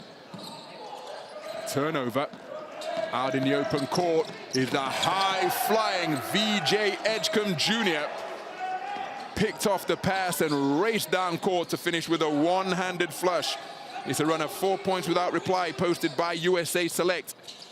Sees them go up by 1. Inside Mohammed 5, passes out of the paint, the ball deflected en route to the perimeter, and it will remain Next Gen basketball, but time has been eaten up off the shot clock. Well, basketball, a game of runs, of course, but this quarter characterized by huge scoring bursts for each club. Next Gen started the period with a run of 6 straight points. They then put together a 7-0 run to take their first lead since the first quarter. And a free throw line jump shot knocked down by Lucas Langarita. 1 point the advantage for Next Gen. Edgecombe driving, tough take to the rack, no foul. Langarita rips down the board. Offload is a terrific find, my goodness. Not having to break stride with his teammate on the fly, fouled as he took it to the lane. And he will go to the free throw line to shoot 2. Akai Fleming in the mix, but I think the foul was committed on the wing by Travis Perry. That will send Kasparos Giakachionis to the charity stripe.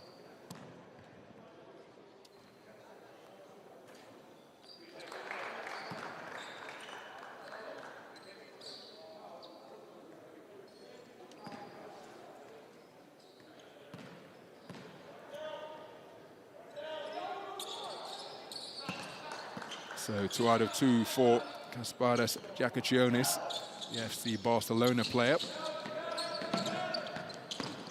3 points the advantage as Fleming finds Koch.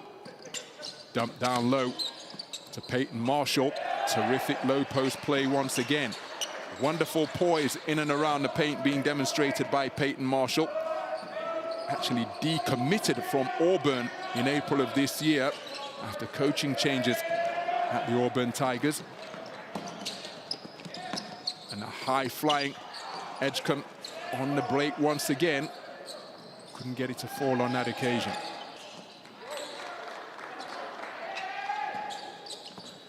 So finish on the inside. Sees a 3-point lead. Once again, Frontine on the 3-pointer.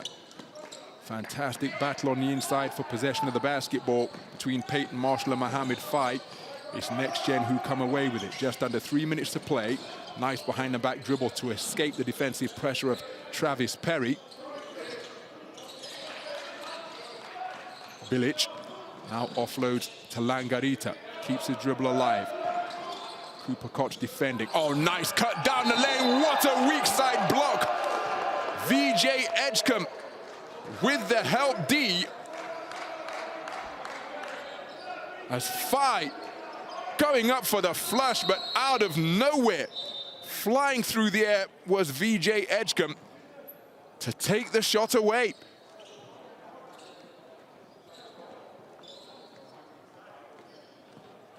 So Fai taking a seat on the sidelines. And it was a clean block as well, produced by Valdez Edgecombe Jr. Pull up mid-range is a bucket. My goodness, that's tough from Travis Perry. Brings his team back to within 1. Consummate point guard play, taking what the defense presented. So Edgecombe called for the foul. As Kasparos Giakachionis looked to take him on the baseline drive.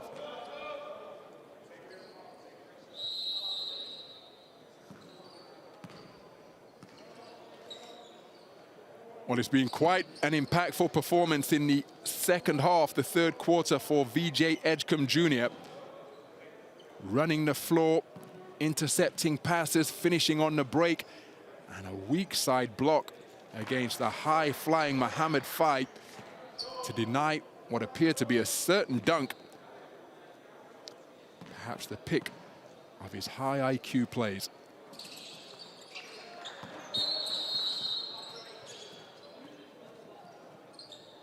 Well, that score should have moved, but as of yet, it hasn't.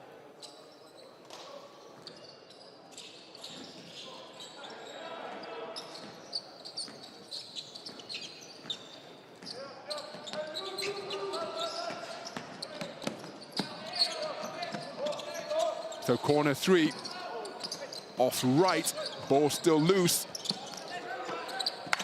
And you see, everybody have done an outstanding job hitting the deck, but on that occasion, they were looking to pick up the basketball from around floor level by bending their knees, and that's not as sure a way to secure it as by giving up your body and getting down to ground level.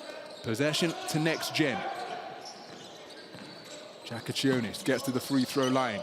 Oh, what an offensive rebound, but the stick back had way too much on it from Johan Gruenlo, but doing an outstanding job on the offensive glass.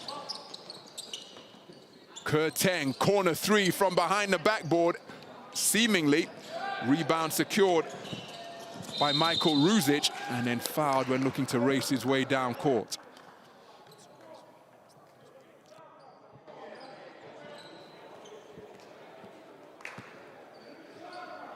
So remains a one-possession game.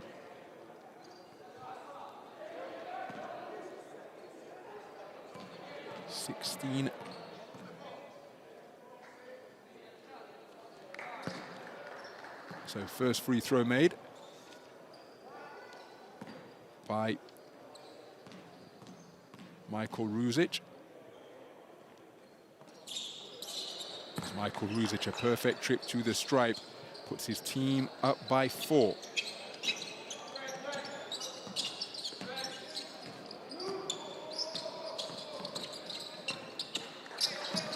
Mid-range Jays off the back iron.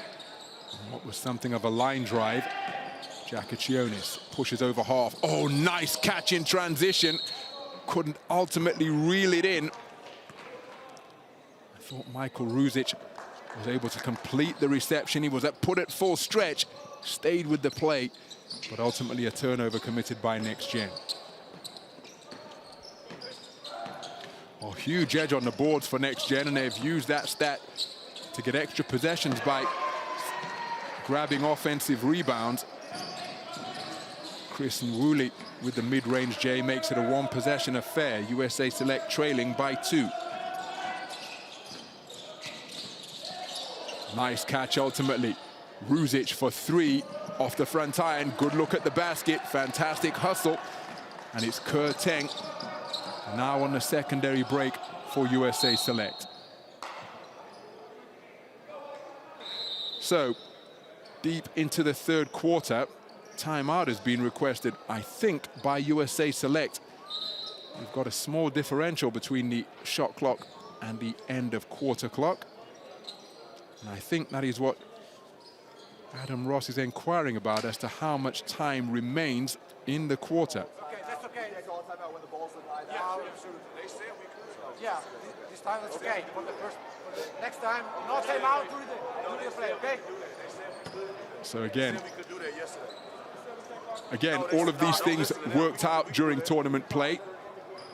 Adam Ross communicating to the officials that timeouts on the fly he thought were agreed yesterday, but the officials on the floor saying something different.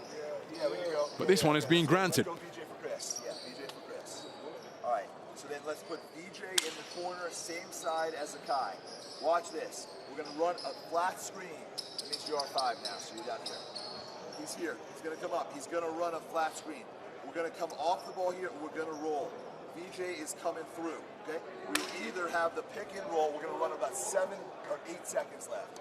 We'll either have the pick and roll, or was my fourth guy here. Yeah. Travis is coming across. We will have the kick back to Travis, and VJ is coming up. We got Travis for 3 or VJ on one more pass. Just start right there and screen down for him to come up. Oh, that's fine. Yeah, you can start there and screen down. Yeah, just screen down. Just spin down for VJ. As he's coming around like this. All right, easy. What, 3 here or 3 here? Hey, we got to watch the shot clock, not the game clock. Shot clock's at 17. Hey, we right here. Run away by 17. We right here with their ass. Finish on me, finish on 3. 1, 2, 3. Finish. Let's go.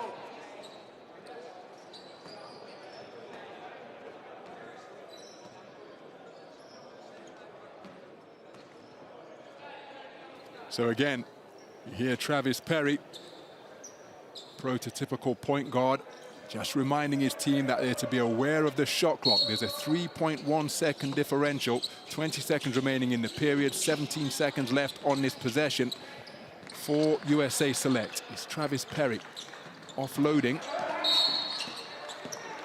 Kai Fleming drawing the foul. Kasparas Giacochionis called for it.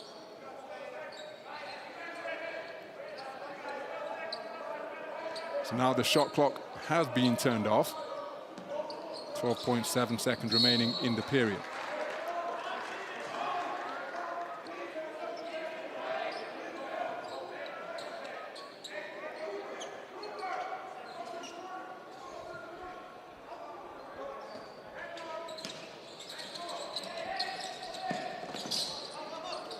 So closing seconds of what has been a fantastically competitive third quarter. We've got a foul committed on the perimeter by Michael Ruzic.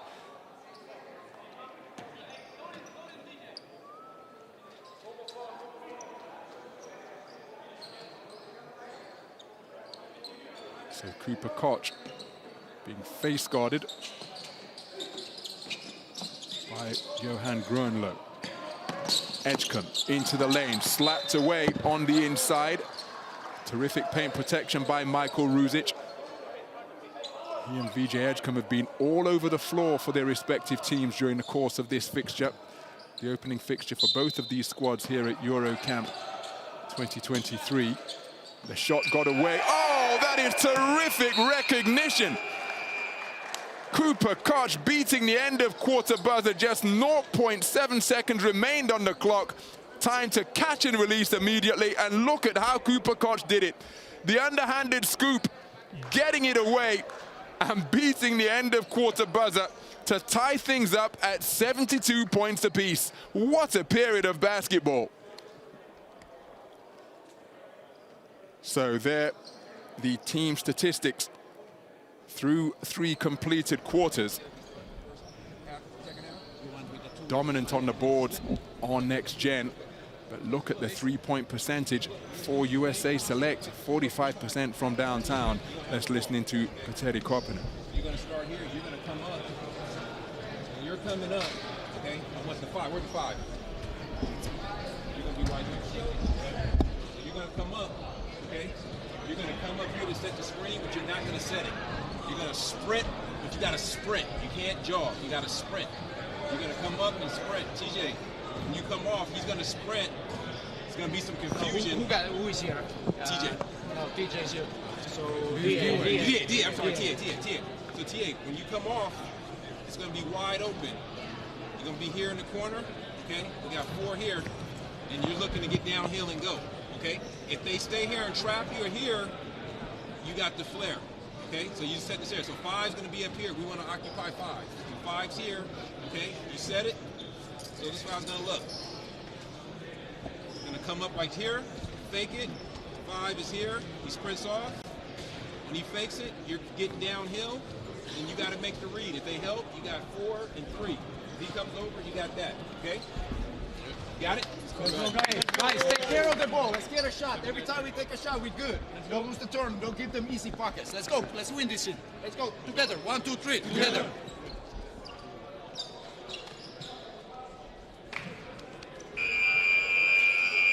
So Next Gen taking that third quarter by 7, 19-26 in favor of the designated away team.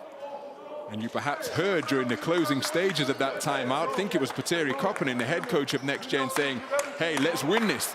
because even though this is about playing together and showcasing skills and showing how the young players can adapt, well, that competitive spirit is often very close to the surface. And having battled their way back from a deficit that was as large as 10 at 49-39, now players not only showcasing their skills, but their competitive edge as well.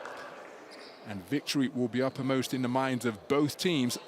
They'll want to make it through to Sunday's final and avoid the classification games, where second plays second from the respective groups and third plays third. So the fourth quarter underway. Catching heavy traffic. Sees Tijani Salahoun being pressured. And he's forced a turnover. Only assume that Salahoun has been called for a travel after being placed in the middle of that pincer movement. And turnovers proving to be a particular problem for Next Gen during the course of this fixture so far. Deep three-pointer is off the front iron from Zoom Diallo. Gets his own offensive rebound, offloads to Cooper Koch. Extra pass, finds Akai Fleming. Front rim on the shot, athletic rebound secured by Dwayne Aristod. Keeps it himself. Oh, crossover dribble, looking to lose his man, but he's lost the basketball. Makes his way to Salahoun. He's got a height advantage over Travis Perry, but didn't look to implement it from the high post. Spin move, Ruben Prey goes up strong, denied from behind. Another terrific defensive play by VJ Edgecombe. Keeps it himself, double clutch. Can't find a roll on the field goal attempt. But VJ Edgecombe with a terrific paint protecting job once again. Planting both feet and finishing with a dunk by against Akai Fleming is Tijani Salahoun for the first score of the fourth quarter. Strong take into the rack by Zoom Diallo to draw the foul. I think it will be called in the act of shooting. The man committing the foul is Amael Letang.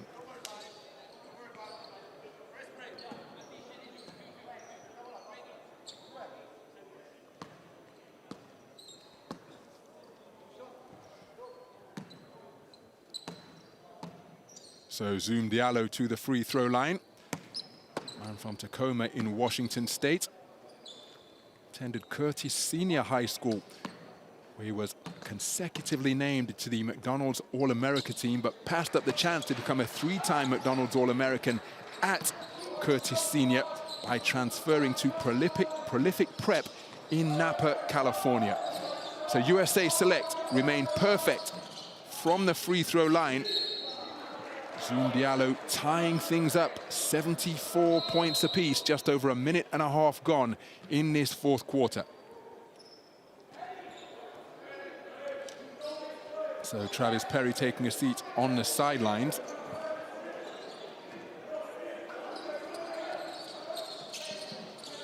As Kale looking for a receiver. Doing a good job of making himself available was Salahoun. Cross-court pass finds Ruben Prey, lets it fly. Rebound run down by Cooper Koch. Edgecombe showing his ball handling skills into the lane. Terrific poise once again from the 6'5" swingman. His team leading by 2. 4 points in a row for USA Select. Salahoun with the 3. Good look at the bucket. Was down but then came back out. And Letang just forcing Zoom Diallo to be uncomfortable with the basketball. He's thinking that it was last touched by the USA Select player. But the floor official, who is far more optimally placed than I, saying it will remain USA Select's possession.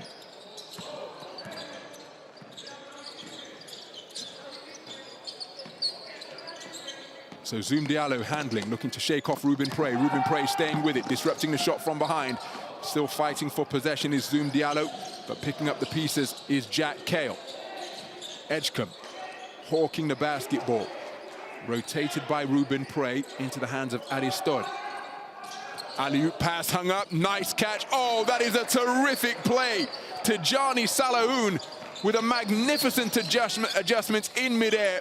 Didn't have the rise to complete the above the rim alley-oop, but had the body control to complete the reception, get control of his coordination, and kiss it off the glass We're all square, 76 points apiece, as VJ Edgecombe drills the three-pointer to break the deadlock and put his team up by 3. So whistle before the play. Salahoun's baseline jam will not count.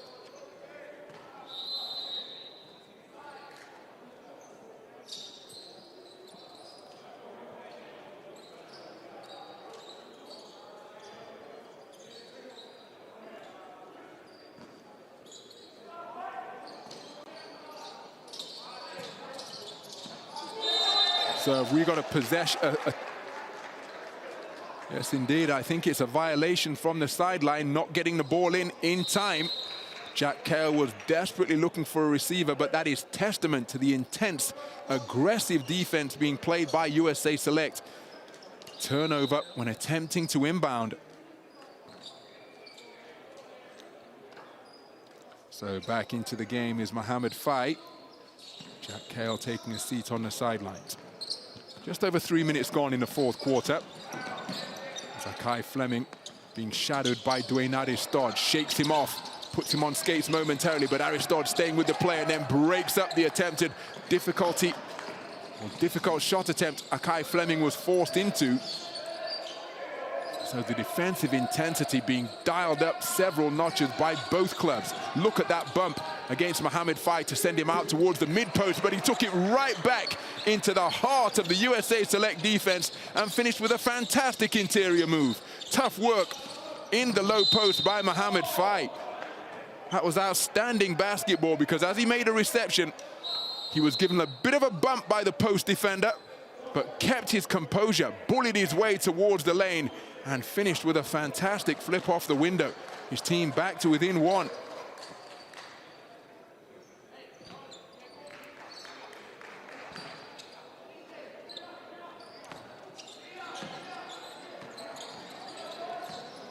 So Jakachionis finds Salahoun. Salahoun being face guarded by Boateng. Salahoun going behind the back, all the way back out towards the halfway line.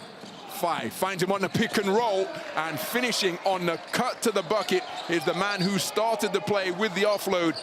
Tijan Salahoun puts his team up by 1. It's a 4-0 run for Next Gen to give them this slender advantage. Fleming. Marshall posting up down low. Mid-range J is off the mark. Rebound secured at ankle height by Mohamed Fai. Kasparas Jakachionis looking for a cutting Mohamed Fai. 3-pointer fired, short and off right from Dwayne Aristod. Keeping the basketball is Zoom Diallo. He's fouled. Coming over to help was Kasparas Jakachionis. He's called for the foul.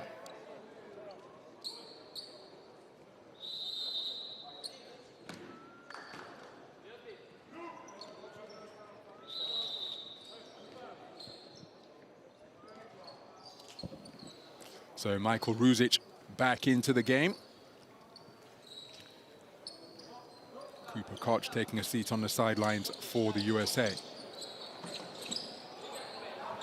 So Zoom Diallo one-on-one with Kasparas Jakachionis.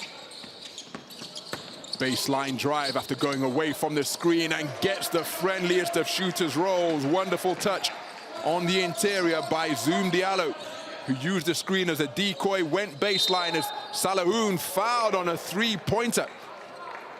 And Kwasi Boateng can't believe it, but it's going to be a trip to the free throw line for 3 shots for Tijani Salahoun.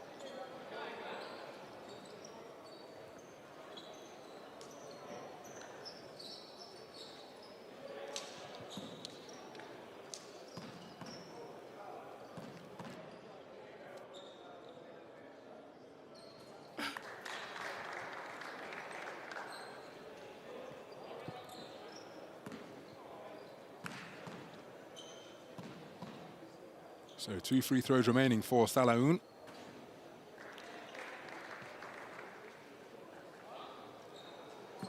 Mentioned the fact that he's with Cholet Basket under 18s, but he originally came through the youth ranks at St. Charles Charenton, just outside Paris. Knocks down all 3 foul shots to give his team a 2-point lead. It's Travis Perry.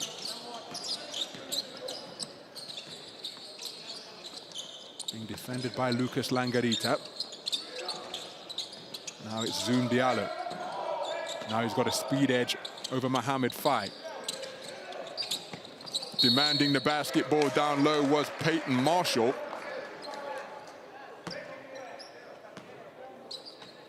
Whistle on the play.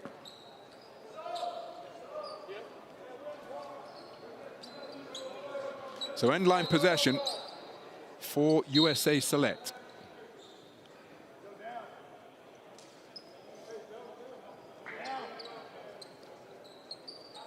Two in, two out for the designated home team. As Chris and Woolley and Travis Perry take a seat on the sideline. Nice catch on the inside under pressure by Peyton Marshall. Has his shot disrupted by Mohamed Fai. And now it's Next Gen on the break. It's a 3-on-1 opportunity. Taken off the iron after the layup in transition was off the mark. A little bit helter-skelter. Last touch by Next Gen. It will remain USA Select basketball.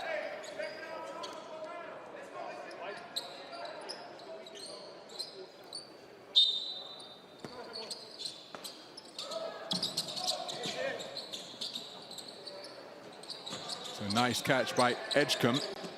3-pointer from the wing is long. Fantastic offensive rebound, Kwasiano Boateng. Baseline drive. He has used his dribble, passes out to the perimeter. Boateng for 3. Off the mark, Kurteng with the rebound, ball still loose. And it will be Next Gen basketball. Peyton Marshall must have touched it last.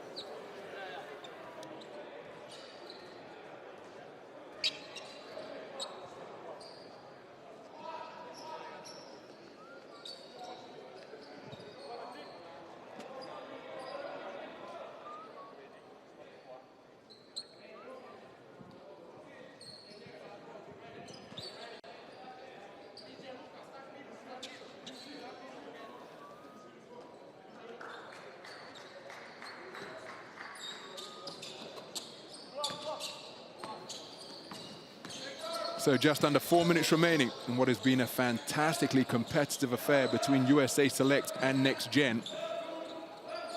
All of these young players showing so many facets to their game.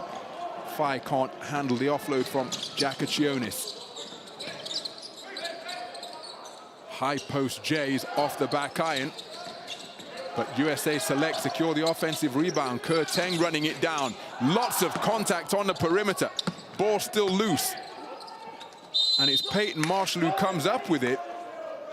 Oh my goodness, we mentioned that the play is getting a little bit frenetic, but I think the 3-point shooter from the wing feel a little bit hard done by, but he didn't get a whistle in his favor.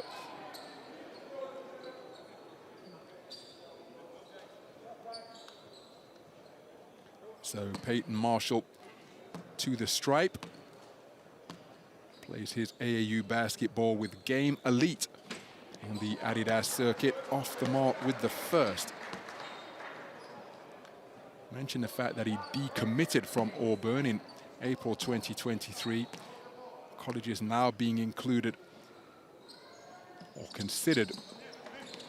Cincinnati, the Georgia Bulldogs, Florida Gators, and Georgia State.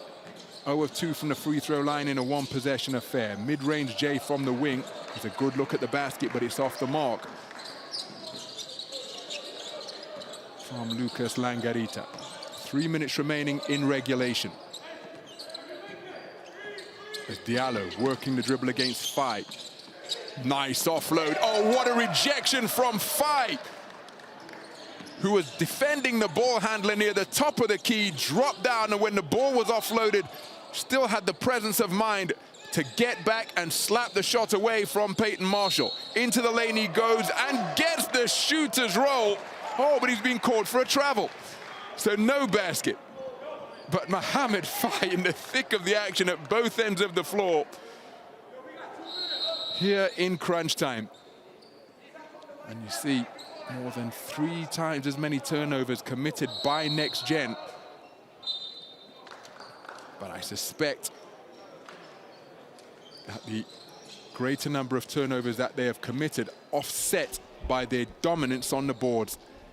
Through 3 completed quarters, they had hauled in 17 offensive rebounds, Next Gen, compared to the 6 of USA Select.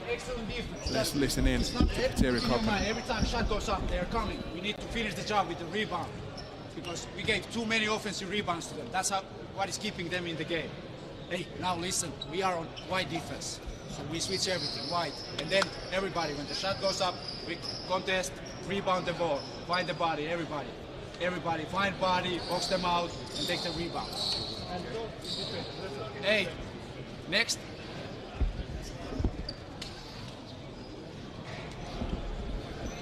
Next offense, we go 4 up. Rusic, you use Momo to get open, and then back screen. Kaspar or Lucas, whoever don't bring the ball up this side, or TJ, you can go here. Back screen, handoff, and pick and roll. Let's go. Bring the ball. Come on. 2 minutes. 2 minutes. Let's go. 1, 2, 3, together. If you are here, they bring the ball up. We play 4 up. Well, fundamental basketball being emphasized during the course of that timeout conducted by Petteri Koppinen. The designated defense outlined and said that we are switching everything and then complete the job. Contest the shot, find a body, and rebound. And again, that part of the instruction, absolutely crucial. Find a body, even if you're not the best leaper.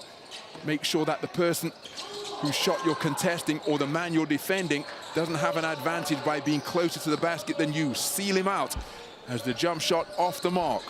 Just under 2.5 minutes remaining.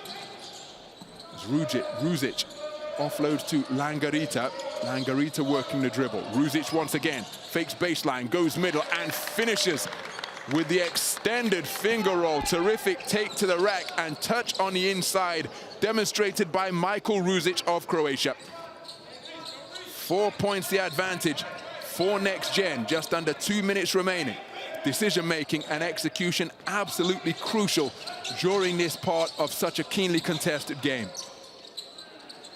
Edgecombe beats the shot clock buzzer, but he's fouled on a 3-pointer.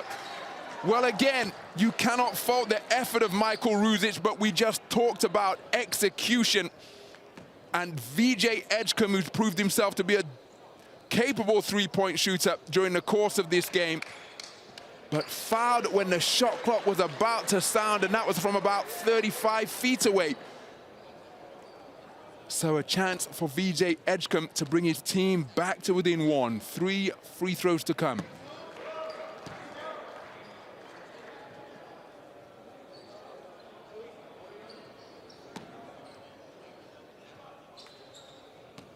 But again, this is all part of the learning process. Have to strike that balance between being competitive and being overboard. Remember, this isn't gridiron or rugby. You can't just run through a guy. And of course, at this level, all of the players on the court know this, but it is a game that is played by people, not automatons. So sometimes those things are going to happen, but you'd be forgiven for thinking VJ Edgecombe was an automaton on that trip to the free throw line. Given the circumstances, he calmly knocks down all 3 to bring his team back to within 1. It is a 1-score game, 1 minute 43 remaining. VJ Edgecombe, no emotion, ice cool, as he was perfect from the stripe after being fouled on a 3-point shot. So Langarita is that a Gossa player, offloads to 5 perhaps beyond his shooting range, rolls to the bucket, nice catch, and he will go to the free throw line. Cooper Koch committing the foul on the drop down as he looked to help out. But wonderful execution on the pick and roll, and how about that for a find from the perimeter by Lucas Langarita to thread the bounce pass through to Mohamed Fai. Now, I mentioned the fact that Mohamed Fai was named to the all-tournament ANG team at the event in Zadar. He averaged 17.2 points per game, 10.4 rebounds, a steal, and 1.8 blocks, but he shot 43% from the free throw line during that ANGT event, and he's gone 1 of 2 here. It remains a 1-score game, 2 points the advantage for Next Gen.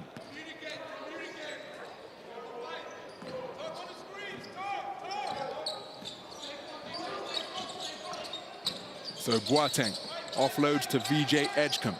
He's defended by Kasparas Jakacionis. Edgecombe backing up to the half-court logo, giving himself running room. Fight comes out to help. Edgecombe shakes him off with a dribble. Slapped against the backboard. What a help play. Fire's being called for the foul. And that decision applauded by the grounded VJ Edgecombe. It looked to be clean up top, but there was too much body down low from Mohamed Fai. He was proving to be a terrific paint protector here in this opening fixture for both of these teams here at EuroCamp 2023.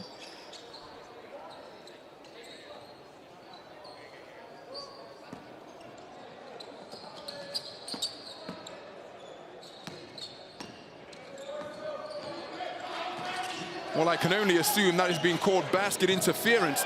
Oh, terrific pick. And now it's USA Select with a 3-on-1 opportunity, keeping it himself and finishing. Is Kwasiano Boateng.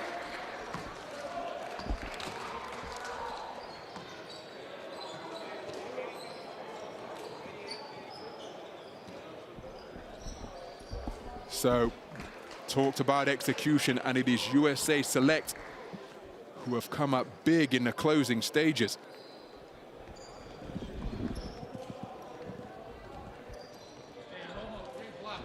Still plenty of time remaining. Let's listen in to Petteri Koppinen.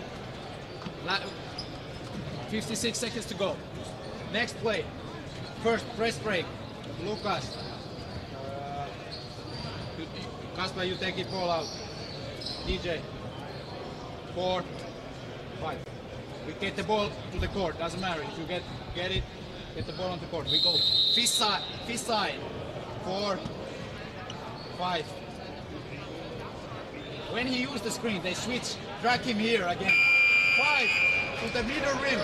Lucic, follow the ball, follow all the way here. Look, if they help from here, shooter, little bit lift here. We have this pass inside, or this shooter here. Let's go, let's get a stop, let's go.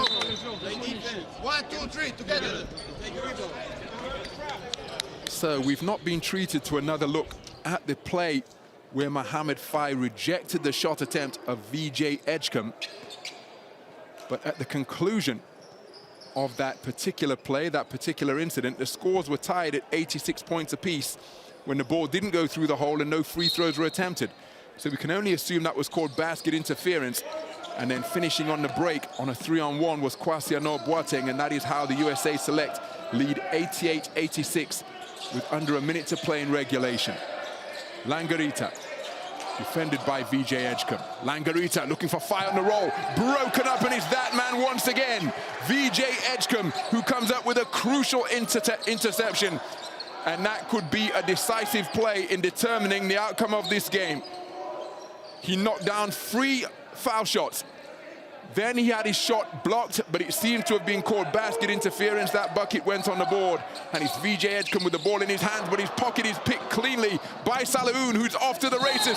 Went for the dunk, blocked from behind, but fouled in the act of shooting. Terrific chase down block by Chris Unwooly. Salahoun attacking the rack. Hard foul committed by Chris Unwooly. Not sure he can have too many complaints about the foul call. Now Salahoun's fortunes from the free throw line have been mixed during the course of this fixture, but he needs to sink both to tie things up deep into the fourth quarter. In the event that he misses the second, Next Gen will doggedly pursue the rebound. Can't get the roll on the first. I don't think it's time yet to start intentionally missing free throws.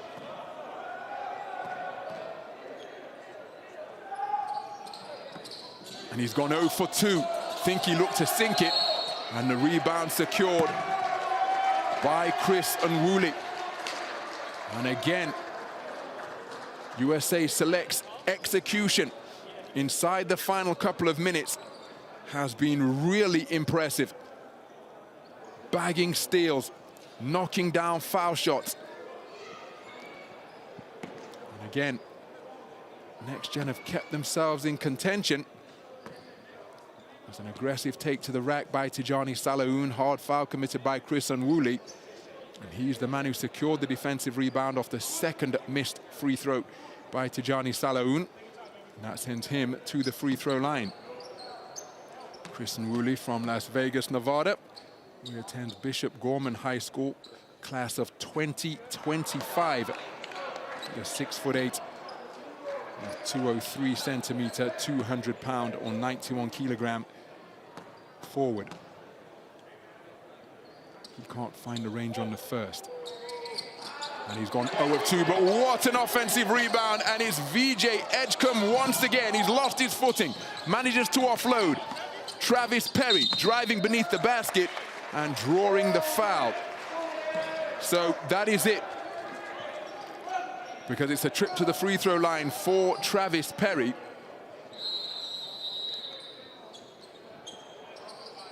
Through 35 games this season, Travis Perry mentioned the fact that he's Kentucky's all-time leading scorer in high school basketball.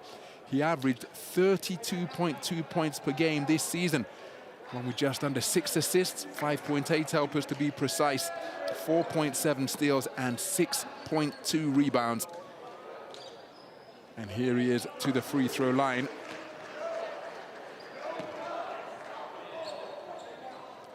Makes the first, and this will make it a 2-score game and put it beyond the reach of Next Gen.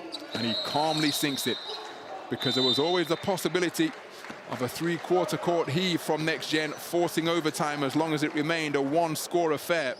But again, USA Select coming up big in crunch time, executing magnificently. 1 second remains in regulation, and they have a 4-point advantage.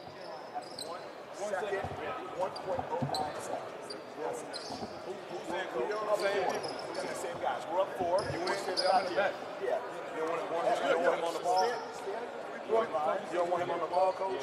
Yeah, we can put him on the ball. Just doing jumper jacks. All the 4 guys, you know what I'm saying? In the backcourt here, we're not the only way they tie this game is with these foul and 3 points here. They go shoot it back off. They go shoot it back off. Go get the defensive out, just back off. Keep your hands to yourself. Do not foul anybody. You want us to stay that. Hey, finish on me. Finish on me. Finish on 3. 1, 2, 3.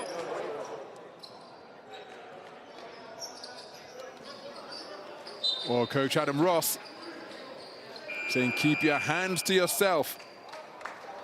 We've seen some fouls on 3-point shooters. And not, again, highlighting names by way of criticism, but Michael Ruzic challenged the 3-pointer, a desperation 3-pointer launched by VJ Edgecombe. When his team were leading 81-85, VJ Edgecombe knocked down all 3 foul shots. And since that time, Next Gen have scored just 1 of their 4 free throw attempts. They've put just 1 point on the board, while USA Select have put 9 points on the board. So a 9-1 run to conclude this fixture. That's 5. Well, he's got to shoot, but he hasn't shot. But a terrific conclusion to what was a magnificently competitive affair. We know all about the skill of these players, but the competitive spirit and composure under pressure demonstrated by USA Select in the closing stages sees them prevail by 4 in their opening fixture here at EuroCamp 2023. After 4 10-minute quarters of the most entertaining basketball, we have a scoreline of USA Select 90, Next Gen 86.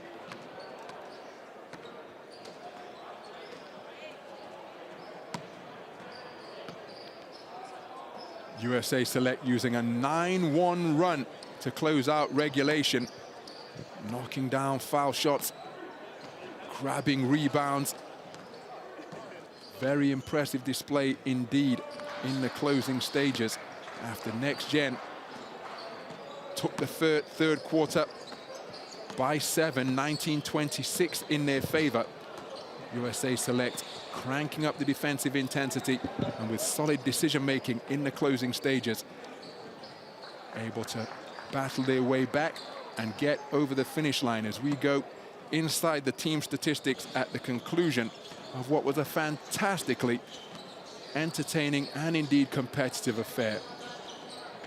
USA Select 80% from the free throw line, Next Gen at 77, 21 turnovers committed by Next Gen, ultimately eradicating the dominant edge that they had on the boards.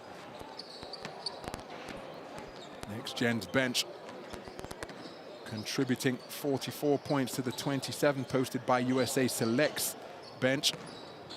But again, the numbers only part of the story, because the spirit in this was played was amazing. Lots of passion, energy, and you remind me, you know, go hard or go home. Is that the mentality? Always the mentality, man. You know, never know when it's your last game, so I just got to play hard. If you respect the game and you love the game, you're going to play hard. Doesn't matter the circumstance, doesn't matter nothing, man. You just got to play hard all the time. Got to have passion for the game if you really love it, for sure. I love that. You got this here? Yeah. How does it feel? You know, you got hurt, but you still kept playing. Hey, man, I'm be honest, I grew up getting these. These ain't nothing. I'm be completely honest with you. These ain't nothing, man. I actually got it from a teammate, too. Hey, and I forgive him. He made big play down the stretch. I love him, man. So that's one, you know, it's a great game overall. And don't forget, this is big time for you guys here. It's the time that you can showcase your talent, so you have to put extra effort. Are you doing this? Do you feel that everybody's doing it in your team? Yeah, I feel like everyone's buying in. That's why we won. It wasn't a one-man show for sure. Credit to my whole team. Credit to the coaching staff, everyone. You know, they helped us throughout the game. My players, they bought in. That's what really mattered. We stayed together throughout the game, so I feel like that's what gave us the victory for sure. Thank you very much. Congratulations again. Nice meeting you. And again, to my mind, that is testament to the power of sport, the beauty of this game. These guys will have only just come together. But what did VJ Edgecombe say during the course of his post-game conversation with Dora Pantelli? I love my teammates.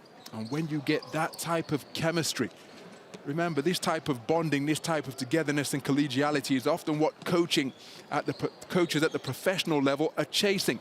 Coach, congratulations. It seems that you have, you know, a talented group of guys. But I think in the end, you proved that little things make the huge difference. I'm talking about rebounds and steals and all of this.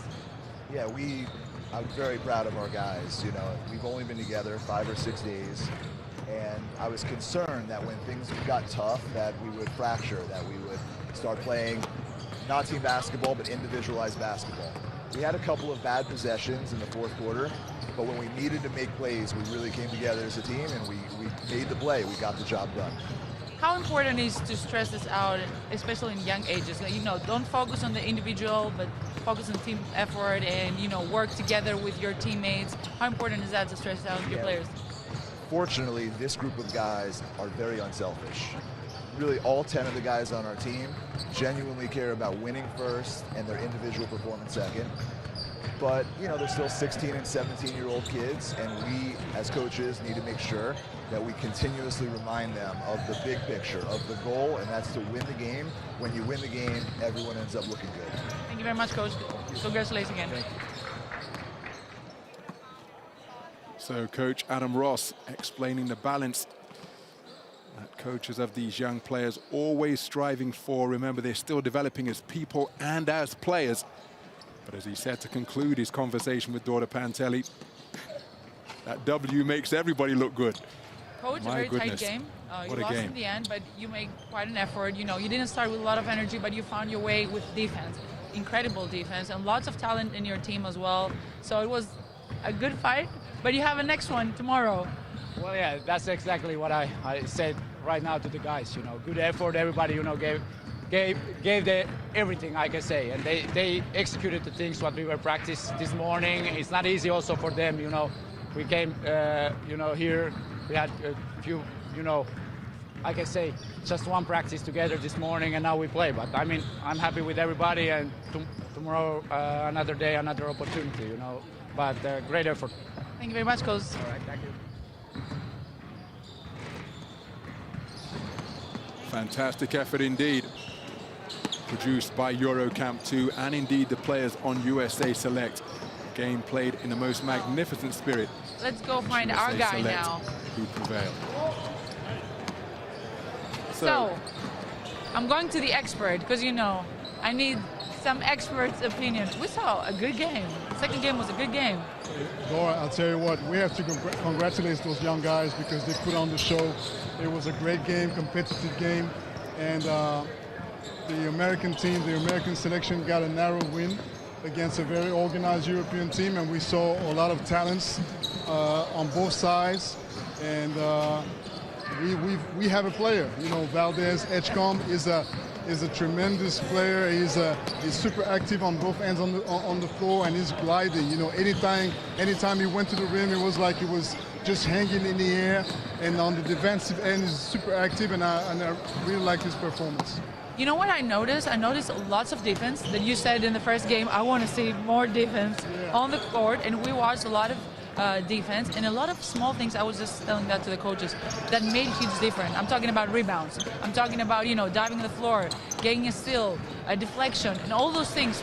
They have a huge role in basketball. And, you know, we tend to not think about them. We'll say how many scores you got, like how many points you scored. But it's important to stress out the, you know, how the little things make a huge difference. You're absolutely right, Dora, because those young guys, you know, they come in here and they think about the stats, you know, but the stats, they think about the points. So the little details, you know, the hustle, like you said, the deflections, the rebound, the steals, you know, this all counts, you know, and if you can fulfill the stat sheet, you know, it's a plus, you know, it's always a plus. It'd never be a minus. If you come down the stretch with 0 points, but, you know, 5 steals, a couple of rebounds, and you provoke some kinds of offensive fouls, you know, it's always a good sign of activity, of intensity, you know. So, yes, young guys are focused on those points, but today we saw 2 teams, you know, ready to go at each other with strong defensive principles. We saw the coaches, Josh Smith, communicating a lot with his teams, with his players, and it was good. You know, like I said, they put on the show today. You know what else I noticed a lot? Players that are, you know, like we call them scorers. To those teams, they were just doing everything on the court. So it means that they playing without being selfish. They put the team, and doing that when you're 17, it says a lot. I don't know if you know, as your former position as a scout, is it something that you value when you see a player that can actually score very easy, to go dive on the floor for a ball, to play defense, to cheer for his teammates while he's on the bench? Yeah, definitely. You know, the scouts are expecting to see more than the scoring ability. You know, they want to see if the player is a communicative player. You know, if he's trying to make his teammates better, if he's trying to win. You know, if he's going to dive on the floor, if he's going to take some charges. So, yeah, I think that, like I said, you know, this morning the coaches insisted on the communication, you know, the way, you know, you have to involve everyone, you know, on the court. So I'm impressed. I'm impressed today because, like I said, you know, everything almost starting this morning, and there's an amazing chemistry, you know, on those teams. And yeah, when you're young, you know, you don't especially see the little details, you know, what counts, you know, to make to get a win. Are you tired? We have one more game left. Okay. Stay tuned. We have one more game left.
Well, as is the case at basketball camps, where invited talent is on show. The game's coming thick and fast here at the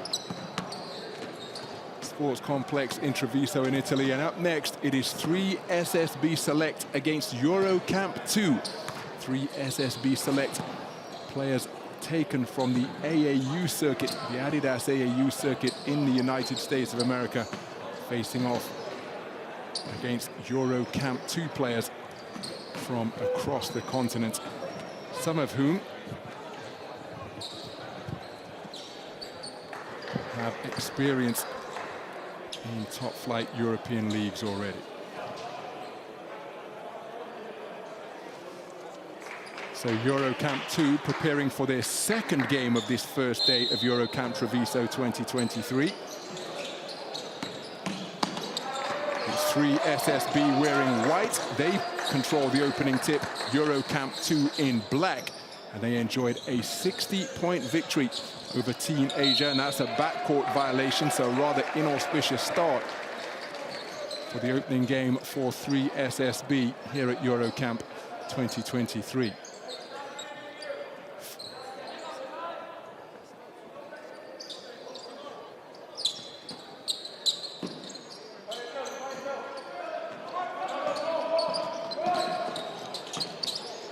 So sidestep 3 on the pull-up is off the mark from Nadir Hifi. He'll be joining Paris Basketball in the new season, having signed a 3-year deal just a couple of days ago. One of the major players for Le Porter. Well, he spent 3 years, and he was showcasing his skills, the man inbounding the basketball in that blowout victory over Team Asia. So the ball off the mark, rebound, and then on the run, terrific running of the floor by Malachi Marino, the 7-foot big from Georgetown, Kentucky. Attends Great Crossing High School. Class of 2025, so another 2 years until he graduates. And in that class of 2025, he's the 6th ranked center. And that gives you an idea of his athleticism. He looked to challenge that shot, but the bucket off the glass, placed higher than the shot blocker's outstretched arm by Nadir Hifi. We're all tied at 2. So down to the baseline, having used his dribble, threading the needle to the corner, out to Paul McNeil Jr. Beautiful ball rotation around the perimeter. Ball turned over, picking up the pieces is Gregor Glass. Gregor Glass, fake Euro step, slapped away on the inside. Terrific paint protection. Nadir Hifi called for the foul. But what a frenetic start to this first quarter of play.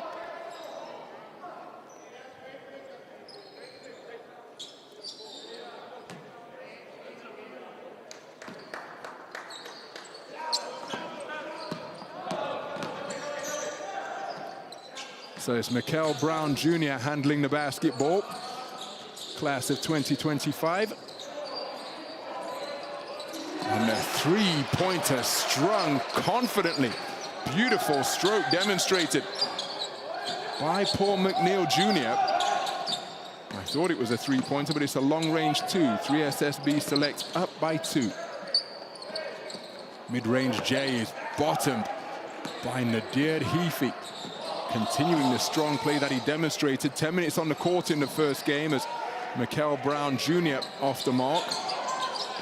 Well, it was a 3-pointer, and that's why the score's been altered. Hifi has lost the basketball. He was looking for a foul after initiating contact, nothing doing.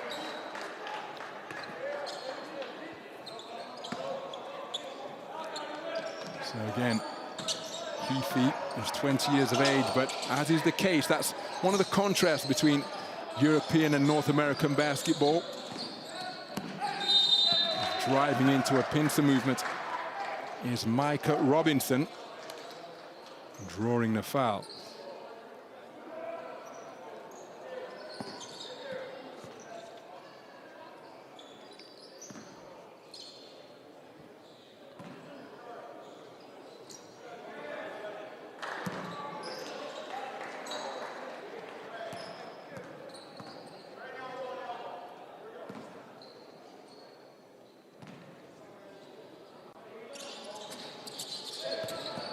So 0 of 2 from the free throw line. But a turnover committed, and picking up the pieces is Carney Roofs. Carney Roofs with the handle. Pushing off Musa Sagnia. Roofs retaining possession, but then he has his pocket picked. Marek Blažević. And then Blažević taking it on the break. The finish of the high-flying variety by Gregor Glass. Looked to throw it down. Couldn't quite get the rise, but the manner in which he finished through contact was impressive indeed. Fantastic take to the hoop by Gregor Glass. He'll go to the free throw line looking to add one more. Gregor Glass, a member of Partizan Mozart Bet Belgrade, got some time in the Euro League this campaign when he stepped onto the court in round 7.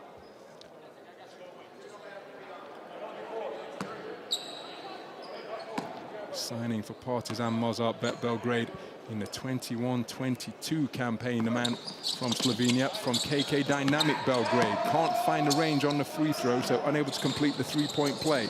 As Roofs drives, kicks to the corner, three-pointer off the mark by Paul McNeil Jr.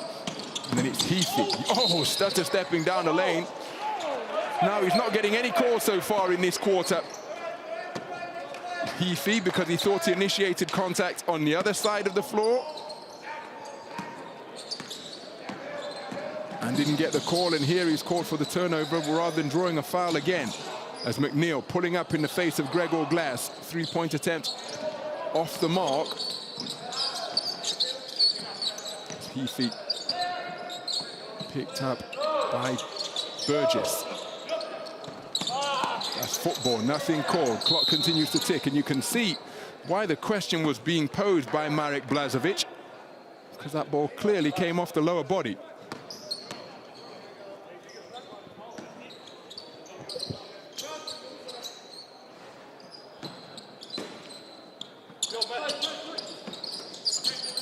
So Lucas Notarius Lelevicius inside, strong move, and Musa Sagnia with the finish.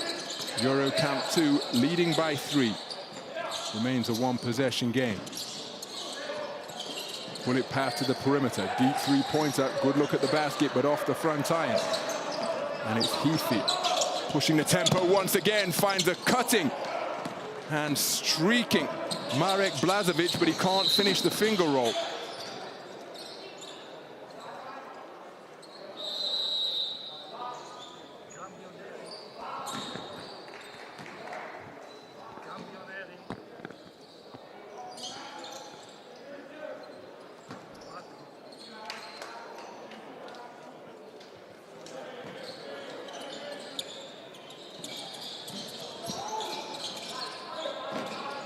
So, nice reception of the inbound pass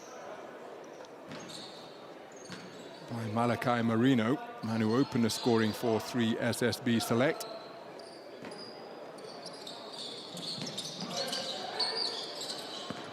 Baseline drive, broken up on the inside. Terrific defense by Musa Sagnia. And how about that for clean-up duty on the offensive glass? It's Musa Sagnia, the man who started that transition opportunity with his hustle, the 6'7" or 201 centimeter swingman from Baxi Manresa in Spain. And then forcing that turnover, 2-on-1 opportunity.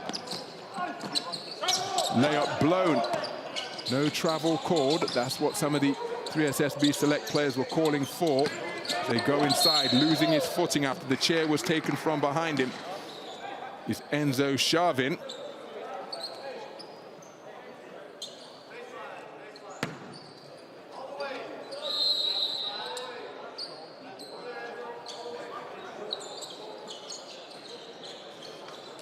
Enzo Shavin, 12 minutes on court in the first game, was 5 of 5 from the field and 2-point territory in the free throw line.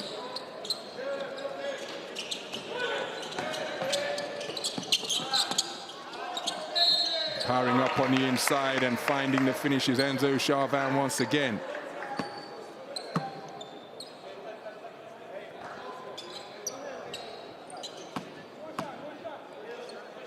Excuse me, was 5 of 5 from the field, Shavin, but 0 of 4 from the free throw line. So one area of his game he'll be looking to work on, because he's here with a three-point play opportunity for EuroCamp 2.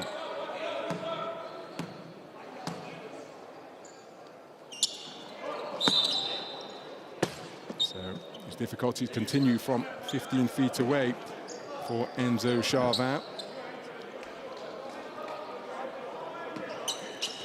And even though, remember, he's a developing player, Enzo Charvin, just 18 years of age, but once you get beyond a certain age group, you then don't tend to see air balls from the free throw line. And when you do, it's notable. Charvin picking up the rebound down at lace level.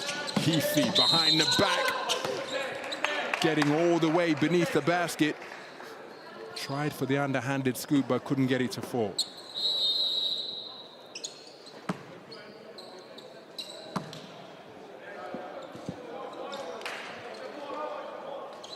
So it's a 10-0 run posted by EuroCamp 2 at this point, as Nadir Heafy to the free throw line. 85% from the stripe this season for Le Portel in France's top flight. 16.8 points per game, 3.4 assists, 2.7 rebounds, and 1.3 steals. And a solid 35% from downtown. Scored 39 points and a performance index rating of 44 against Paris in March. And they posted on their social media, you can't have a guy drop 39 on us. So what did they do? They signed him. So we'll be probably seeing him in the Euro Cup next season. How about that for a terrific offensive rebound by Terry Burgess, the man from Benton High School in Arkansas. Breaks the run of 10 points without reply, posted by EuroCamp 2. And then rising high for the rebound is Carney Roos. Terrific change of direction off the 1-2 stop from Mikael Brown. 6'1" point guard has been working hard in the weight room to get him up to the 150 pounds he currently scales. But make no mistake, he is absolutely fearless. Plays with confidence, and he's a self-professed trash talker. He just got that finish on the inside to bring his team back to within 5. Hey, this is for everybody, okay? We should be up by 15 points. Okay, if this was America, I would dog shit cuss us out.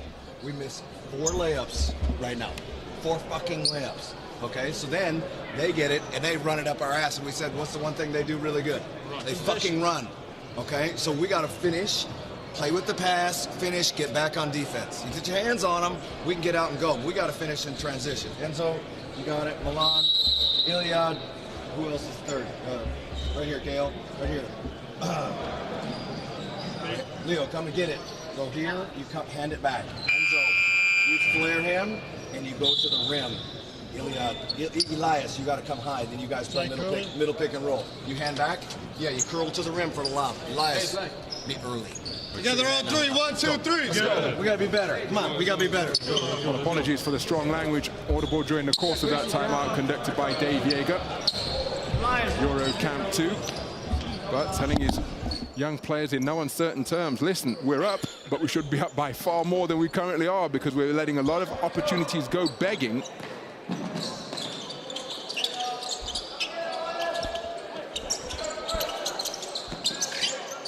So 5 points the margin. Kick to the corner, but he's out of bounds, and that is a mental error that is not going to please the coaching staff of EuroCamp 2, breaching the sidelines. An attempt in his baseline drive, resulting in a rather careless turnover.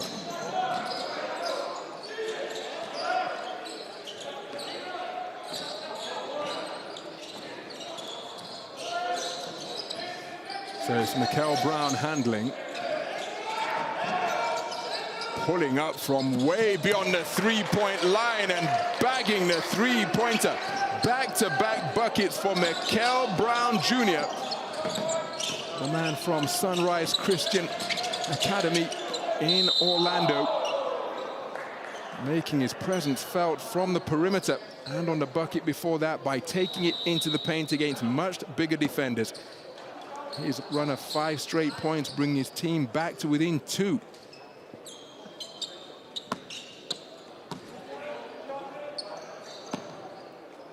So Milan Barbic to the free throw line.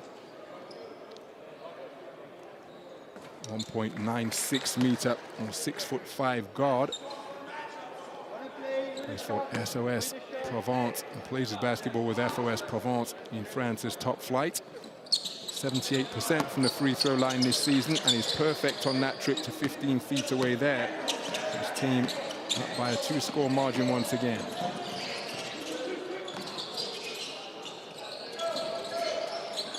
Tough offensive rebound denied on the inside by Enzo Charvin.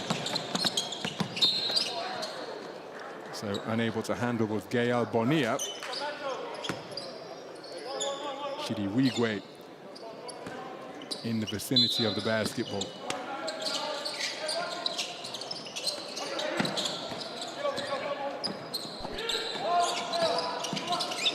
So Kamadine. Charvin getting down low, ball still loose, creative play to get it back out to the perimeter. 3-pointer fired, good look at the bucket, and tough shot attempt from Leo Menolo. Pull-up 3 landed, terrific stroke by Trayvon Maddox, the 6'7" swingman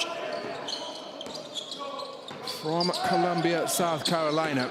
Brings his team back to within 1, back-to-back 3-point buckets in their 3 of 9 connect rate for 3SSB Select. 3-pointer off the mark on the shot from the wing.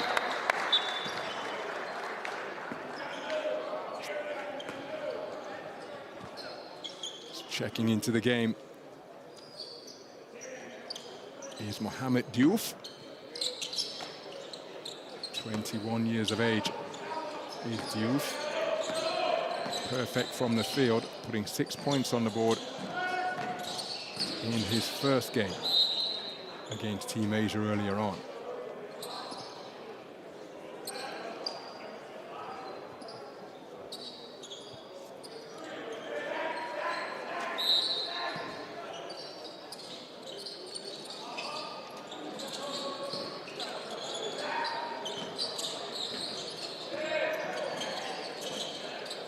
So pulling up off the dribble, but off the backhand with the shot is Trayvon Maddox. Manolo in the mid-post, passes out to perimeter, extra pass down to the corner, and it's for the second time in this quarter. EuroCamp 2 have turned the basketball over by breaching the sidelines. Ilyas Kamardine stepping out of bounds when looking to make his drive.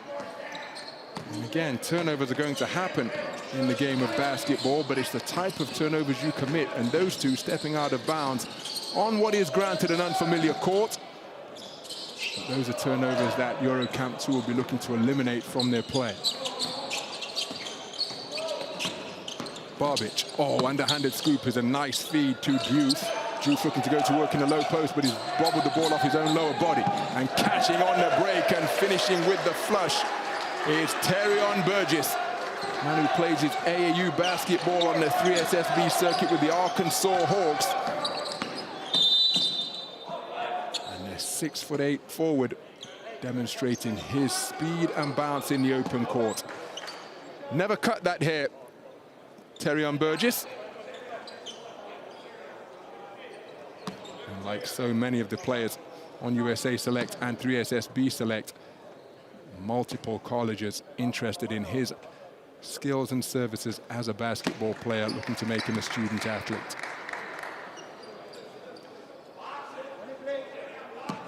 So Milan Barbic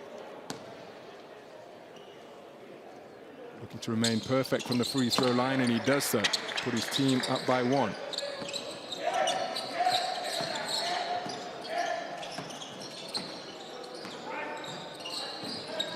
So Jakardi Harris receiving the basketball. I thought he was going to receive it on a give and go, but instead the top of the key jump shot fired by Terion Burgess. Couldn't get it to go. Drive and kick to the perimeter. Launching from long range is Milan Barbic off the mark. As Wigwe into heavy traffic, count the bucket. What a finish by Chidi Wigwe. The man from Oradell, New Jersey, taking it right into the heart of the EuroCamp 2 defense and finding the finish through the contact. A high degree of difficulty on that make from the man from Bergen Catholic Boys High School. I say the man is in the class of 2026, Chidi Wigwe. So once again playing up above his age group. He impressed on the AAU scene in Phoenix in May, where he was playing 2 years up from his age group, hit the game-winning three-pointer in sudden death overtime for his AAU squad, the Riverside Hawks. And his coach in that tournament, Kareem Meminger, said that he relishes big moments like that, and he always comes through. Here he is completing a three-point play. Chidi Wigwe to give his team a 2-point lead.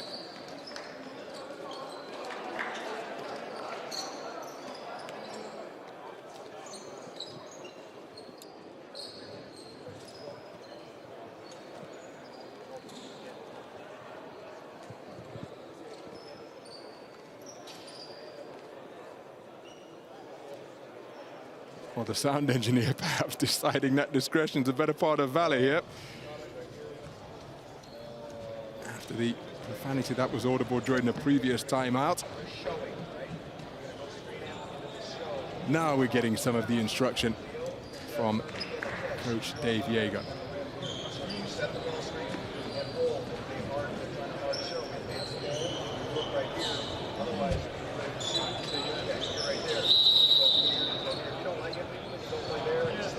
Fellas, 1 minute, strong basketball. Come on. Finish strong. Let's go. Together on three. 1, 2, 3.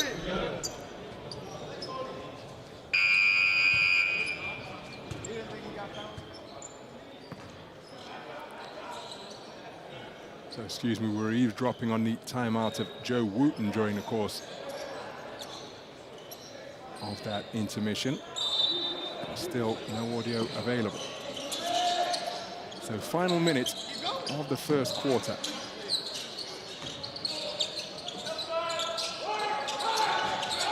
So Barbic has it poked away, terrific pressure. Terian Burgess taking it to the rack, can't find the finish, but he'll go to the free throw line for 2. And again, that was a bucket of his own making, putting pressure on the ball handler, picking the pocket, and again at 6'8" or 203 centimeters. Again, apologies for the language audible in the arena here in Treviso. Terian Burgess not able to find the range. More than a dozen offers from Division I schools. Terian Burgess as he makes the second free throw. So 1-score game, 3 points the advantage for 3SSB. Beautiful move down low, and the finish with the one-handed flush from Mohamed Diouf makes it a 1-point affair. Around a 3-second difference between the shot clock and end of quarter clock here in the closing stages of the first. Difficult field goal created and sunk by Jakari Harris, the 6'4" combo guard from Loganville, Georgia. So it's Milan Barbic who looks like he's holding for the final shot of the first quarter. Pull-up 3 is short, catching the underside of the iron. So with the first quarter completed, it is a 1-score game, a 3-point lead for 3SSB Select over EuroCamp 2. 23-20 the score. 2 and 3. Milan is out. Lucas is in, right? 2-3. Yep. Who's the 4? Leo's 4. Stay in. Okay, if they're gonna trap full court, we're gonna try to score. Go score the fucking ball. Like we pull it out and then they don't have any penalty, okay?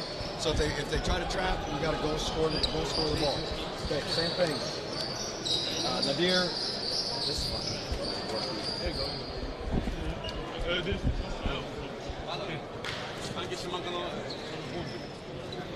Who's 4? 9-4. 4, same thing. 4, 5. Okay, Nadir, throw it to the 4. Go get it right here. Okay, now you just go to space. Okay, Lucas is right here. Lucas, Davide, right here. So you come off Nadir, you're on the rim. If they hard show, you advance it. If not, you make a play, you're behind. Okay? You gotta play better. No more turnovers. Make some shots. Let's go. Defense on 3. 1, 2, 3. Defense. No, just run. Just do run.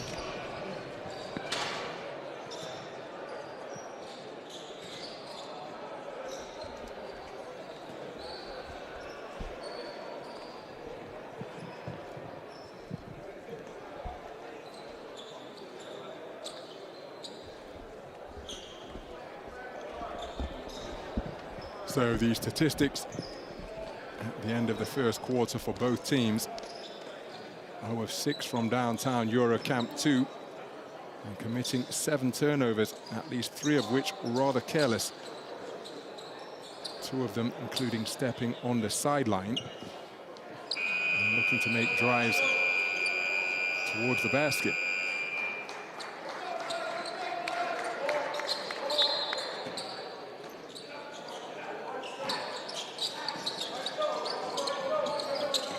So the second quarter underway.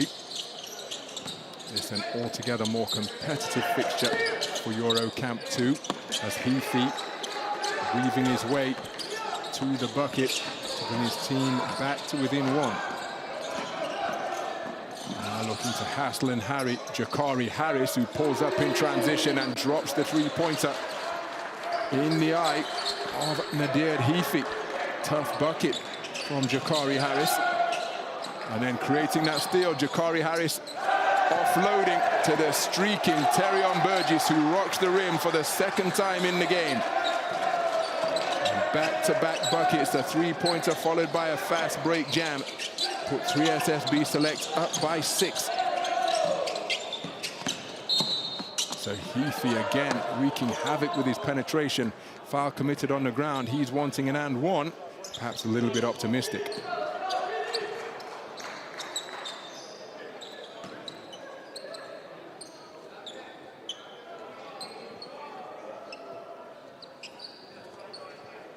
So the largest lead of the game for 3 SSB Select.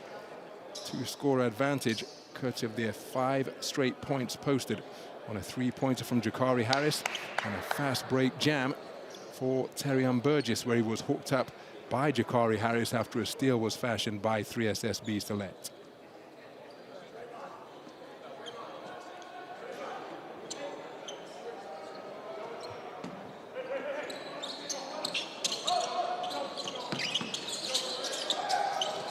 So Deuce receives the inbound pass, looking to use his size to back his way down to the lane. Beautiful ball movement around the perimeter.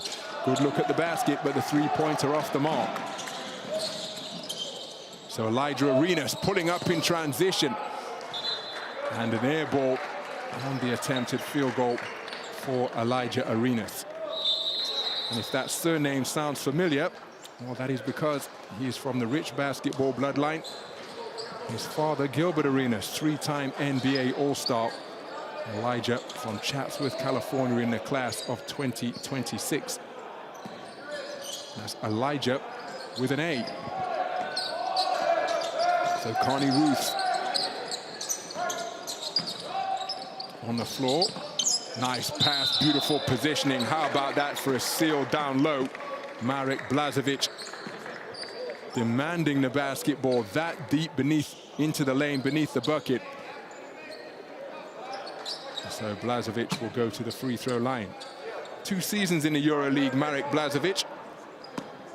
He was with Žalgiris Kaunas from 2020 to 2022. Spent last season with Obradoiro in Spain, where he averaged 7.7 points and 4.2 rebounds on 52% shooting from 2-point territory in Spain's top flight. So a perfect trip to the free throw line. Makes it a 4-point deficit faced by EuroCamp 2 as Brown behind the back, spinning away from the defender, manages to fashion the ball out to Michael Robinson. Robinson one-on-one with Nadir Heafy. Heafy moving his feet, remaining active. Three-pointer is short, it's an air ball, and Nadir Heafy snatches the air ball out of the sky, pushing the pace, and a fast break finish, kissed off the window by Davide Kasarin. Davide Kasarin, another player with experience in the top European leagues. He's featured in the Euro Cup for 2 seasons for Amana Rea Venice between 2019 and 2021.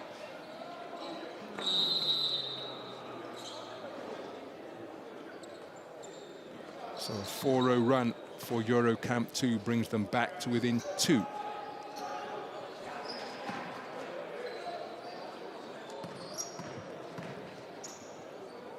So Paul McNeil Jr. to the free throw line, verbally committed to the NC State Wolfpack. Staying in state, the man from Rockingham County in North Carolina, class of 2024. He plays his AAU basketball with Garner Road on the 3SSB circuit. Was really excited at having been invited to EuroCamp, Paul McNeil Jr. And saying that this is his first trip overseas. So as well as the prestige and the honor that comes with being an invitee, here he is experiencing another culture, another country for the first time in his life.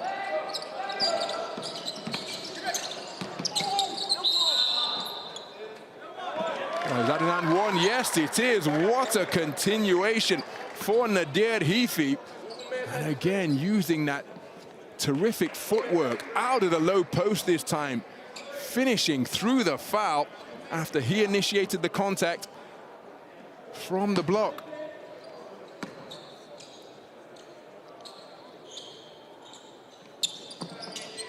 So Nadir Heafy completes the 3-point play to tie things up at 29 points apiece.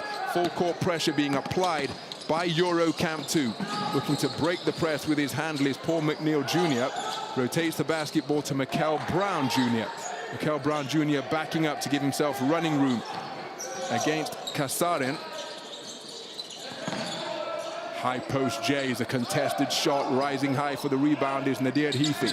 Pushes down the sideline, and the take inside through heavy contact is from Davide Kasarin, and he'll go to the free throw line. And again, we talked about the difference between players of similar ages. Kasarin, 20 years of age now. So he's going against some guys who are 16, but he has been a pro in the Euro Cup for a long time. Currently with Zenit Verona in Italy's Serie A. Signed a 21-22 campaign after playing 12 games for Treviso. So knocks down both free throws. 2-point lead for EuroCamp 2. As McNeil Jr. penetrates, kicks, easy pickings. And it's Kasarin who bagged the steal. He and Heafy forming a formidable backcourt. Step back, mid-range, nobody within 10 feet of him. And that ultimately an open bucket for Nadir Heafy. Puts his team up by 4. On what is a 7-0 run posted by EuroCamp 2. Nice reception ultimately by Paul McNeil Jr. and lands the 3-pointer. Tough bucket from Paul McNeil. Breaks the run of 7 points without reply and brings his team back to within 1. Kasarin, top of the key, off the back iron. Rebound secured, and then splitting the defense is McNeil Jr. Catching with his feet set and landing the 3-pointer is Michael Robinson. Back-to-back 3-point buckets for 3SSB Select. Sees them take a 2-point lead.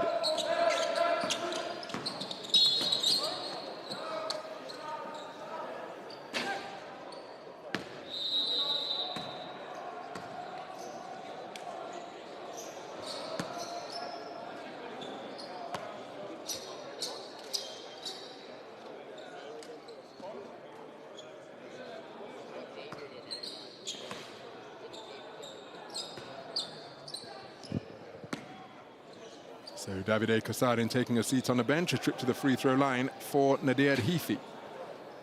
Won't find the range on the first.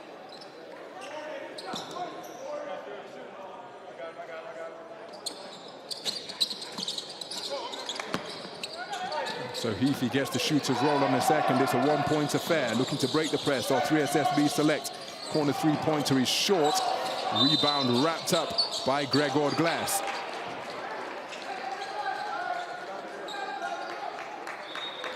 So again, Gregor Glass, as we've pointed out, a member of Partizan Mozart Bet Belgrade, who competed in that thrilling best-of-5 playoff series against Real Madrid, taking both of the games at the Wizink Center to open the best-of-5 playoff series. Real Madrid coming from a 2-0 deficit, the first team in EuroLeague history to do that in the playoff era, to come from 2-0 down and prevail in a best-of-5 series. And he went on to claim what was ultimately their 11th EuroLeague title in Kaunas last month.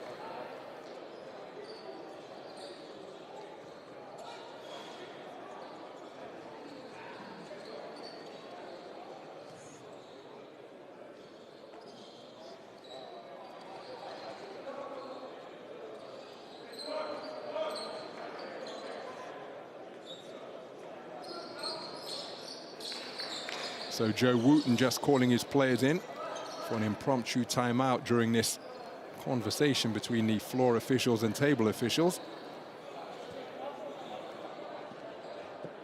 Content is king. Videographers all over the court getting up close and personal. One can only ponder where that's going to wind up on social media, but rest assured that it will. Most of these players, if not all of these players, have a heavy presence on social media, as do the teams that they represent on the AAU circuit as well. So Coach Joe Wooten continuing to inquire as to what is exactly taking place after that impromptu intermission. Approaching 4 minutes gone in the second quarter. It's a one-point game. 3SSB Select up by 1. Heafy pressuring the ball handler. He rotates it to Robinson. Michael Robinson has used his dribble, threads the needle. Pivoting at the edge of the lane. How about that for a finish? Wonderful composure from Jakari Harris. Operating like a surgeon in and around the low post. Used his dribble, but he kept his pivot foot planted and was able to pirouette away from the defender, kiss it off the window and finish through the foul. He'll go to the free throw line looking to add one more.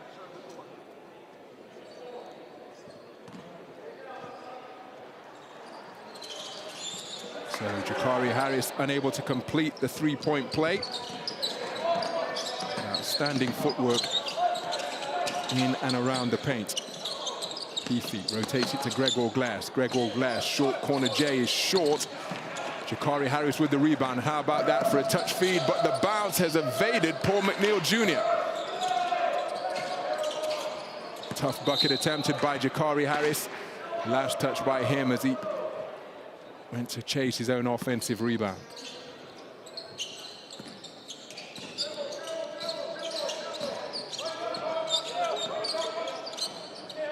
So approaching the halfway stage of the second quarter. It's a one-possession game. It's Gregor Glass to the elbow, looks to offload. Marek Blažević battling for the ball that's down low, hits the deck, and he manages to deflect it off 3SSB Select. In the vicinity was Paul McNeil Jr., but the extra effort from Marek Blažević, who despite being 2.07 meters tall, did not hesitate to get down and dirty on the deck, just causing that deflection of Paul McNeil Jr. and retaining possession for EuroCamp 2.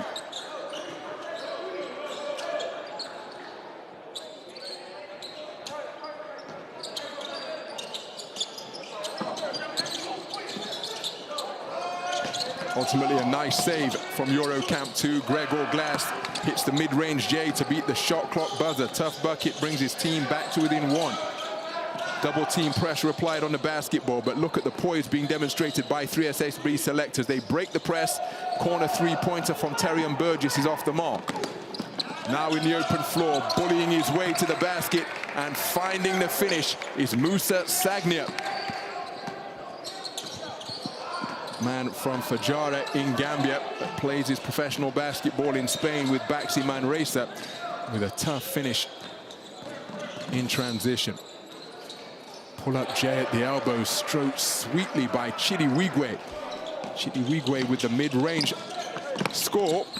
Creative outlet, corner three-pointer is off the front iron. How about that for an offensive rebound? But having his pocket pick, Marek Blažević, by Jakari Harris.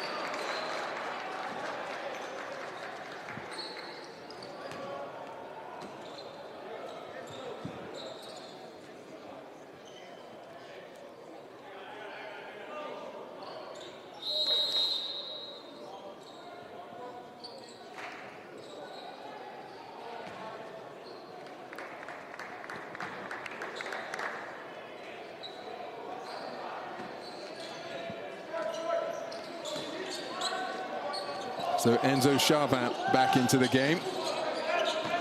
As it's Sagnia defending on the perimeter against Trayvon Maddox. Maddox pulling up, top of the key, off left. Strong rebound hauled in by Enzo Chavin.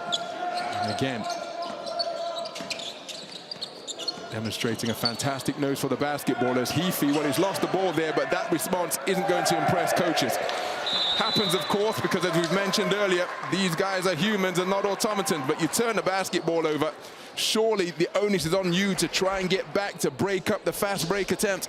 On that occasion, Nadir Heafy just allowing his head to drop, resulting in a 2-on-none opportunity and a breakaway jam for 3SSB Select. Timeout on the floor, and it's a 3-point lead for 3SSB Select. Pass not to the big because they all clogged up, try to search for 45 in corner. We have great shooters on the court. They'll make shots.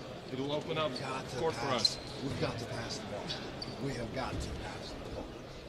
Okay, make the game easy. We have so many turnovers because we just dribble and we try to get our own shot. Okay, get in the paint, create a shot. Now I gotta close out. Boom, you hit the next guy. Next guy, pass, pass, pass. Okay. Enzo, who's playing for? Leo? Him. Musa? I'll play for. No, Musa, you go here. That's fine. You get Enzo right there. You go to the corner.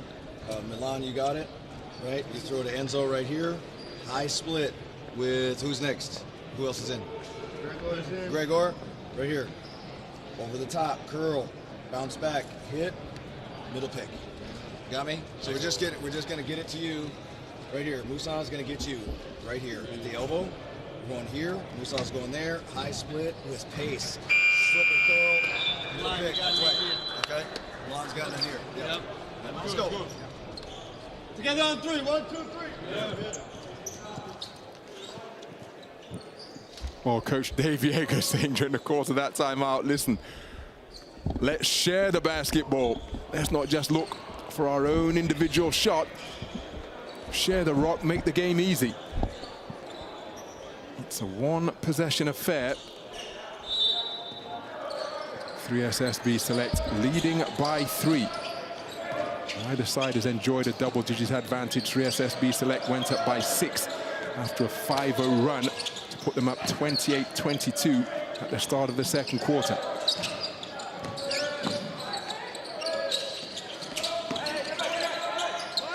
Out of the back of the hand, kick to the corner. Gregor Glass off the mark. Chidiwigwe in transition, making life difficulties. Milan Barbic.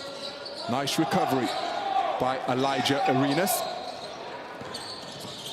Reaching from behind, poking the basketball into the hands of Sagnia, but it's given straight back. And it's Jakari Harris, who's used his dribble, kicks it back out to Malachi Marino. So Jakari Harris looking to find the cutting Marino. Turnover, but it's given straight back again. My goodness. So having worked so hard to secure the basketball, oftentimes it's being handed straight back. Turnovers being exchanged. Chidiwigwe able to rebound his own miss. Jakari Harris just taking the opportunity to slow things down. Nice pick once again That man with a nose for the basketball, Enzo Charvin. And this time, EuroCamp 2 do allow themselves to get into a half-court offense. Here it is on the secondary break. Three-point attempt was down, came back out. But then EuroCamp 2 being out-hustled on that transition opportunity for 3SSB Select. Gregor Glass with the offensive rebound off the miss from Musa Sagnia. So Gregor Glass almost lost his footing, and now he's lost the rock. My goodness. This an untidy period of play being produced by both teams, but perhaps the EuroCamp 2 squad more guilty in terms of not really taking care of the basketball. They've worked incredibly hard to get possession back off rebounds and off forcing turnovers, but look at that. 12 turnovers committed to the 7 of 3SSB Select. And I'd venture to suggest that many of those 12 were immediately off some of the 7 that they forced against 3SSB Select, particularly in this second quarter. Creative take to the rack by Paul McNeil Jr. was off the mark. Enzo Charvin once again. Outlet feed finds Milan Barbic. Creative take to the rack is finished on the underhanded scoop. And it's a one-point game once again off that transition score. So a minute and a half remaining in the first half. Shooting at a far higher clip are EuroCamp 2 from two-point territory.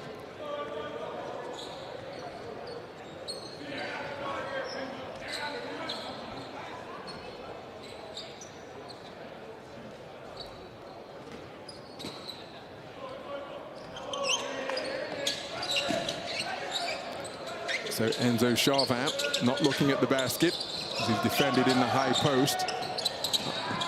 Charvin, one-handed runner beneath the free throw line is good, and he gives his team a one-point lead.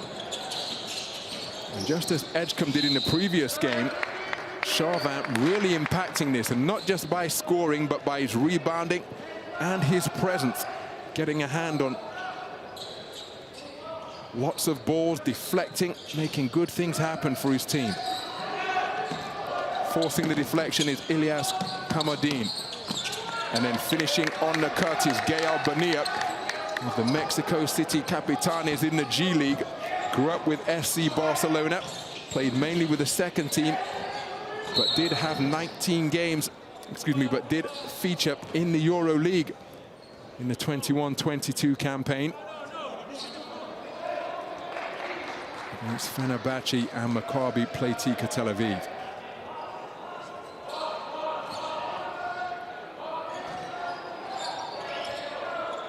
So again, far greater experience on the EuroCamp 2 side if when you consider professional basketball. But the American players on 3SSB Select playing AAU and high school basketball as it's a steal. Oh my goodness. Well, Leo Manolo doing such an outstanding job creating that opportunity, shooting the passing lane, going down court, but ultimately you have to say never quite had control. And so the fast break layup that his hustle created sees him come up empty-handed. There he gets another hand on the basketball, securing the defensive rebound. And again, the effort being put forth by both teams cannot be faulted. But the execution has been less than optimal for some stretches of this second quarter. But again, that is all part of the maturation process that young players will go through. And it's on stages such as this against their peers. Remember, these are the best young players in the world at this invitation-only affair here in Treviso. It's where these mistakes get ironed out. The recognition, their basketball sense will continue to strengthen all the time as Charvin again doing what we pointed out just a few moments ago, in and around the basketball, and on that occasion procuring an offensive rebound to secure an extra possession for his team. Then rolling to the bucket, but denied at the hoop by Marino, but stuck with the play and got the finish to go. Fantastic action on the inside. It's a 2-score lead for EuroCamp 2.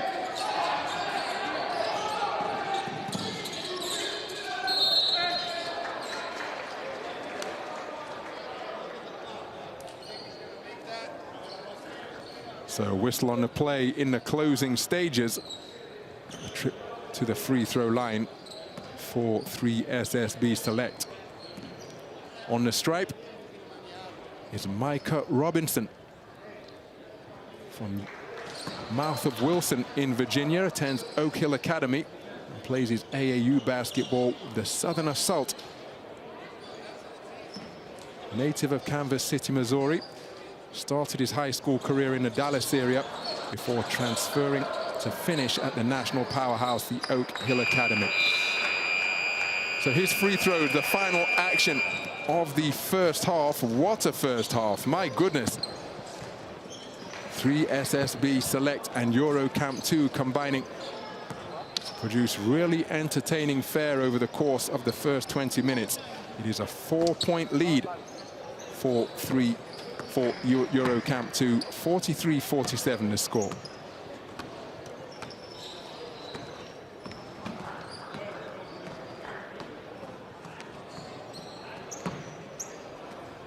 So it's quite a fight so far. You have one more half to go. What do you have to correct in your game? What do you have to improve? Definitely just protecting the ball, you know, because later on in the second quarter, we started having too many turnovers, so then get out in transition, and they're getting quick, easy buckets. So definitely just getting back to controlling the ball and controlling the pace and playing the way you want to play, and we'll be fine carrying on. Thank you very much. So Michael Robinson, a 6'6", 198 centimeter small I forward. bet you're tired because this is the second game you guys are playing today. So what will be the key for that second half, taking into consideration that you're tired?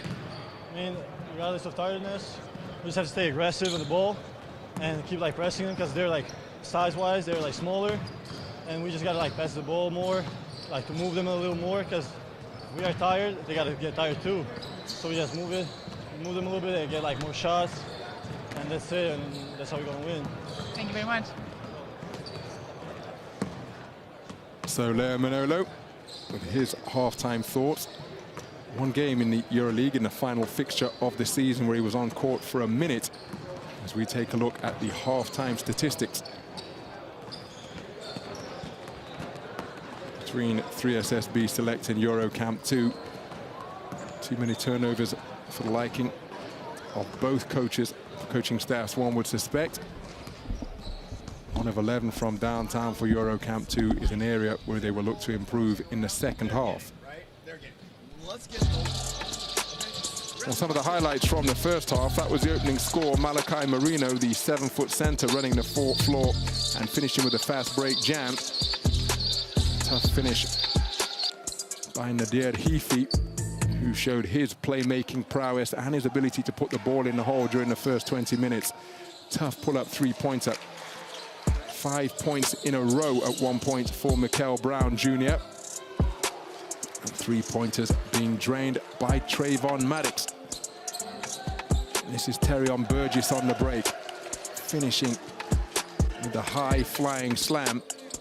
And again, Nadir Heafy, so comfortable with the basketball in his hands, able to make good things happen when he pushes the tempo for EuroCamp 2. Everybody left him, resulting in a wide open mid-range step back. And Paul McNeil Jr. able to complete the play after the ball threatened to evade his grasp. Michael Robinson knocking down the three. Gregor Glass to the elbow and knocking down the mid-range J. Fast break jam from Jakari Harris, who also showed deft footwork in the low post. Enzo Charvin grabbing rebounds, sinking buckets, but getting rebounds at both ends of the floor. Final fast break layup finished by Gael Bonilla. So that's how things stand after 2 quarters. EuroCamp 2 with a 4-point lead over 3SSB Select.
So the second half underway. It's 3 SSB Select, the designated home team wearing white, who have the opening possession.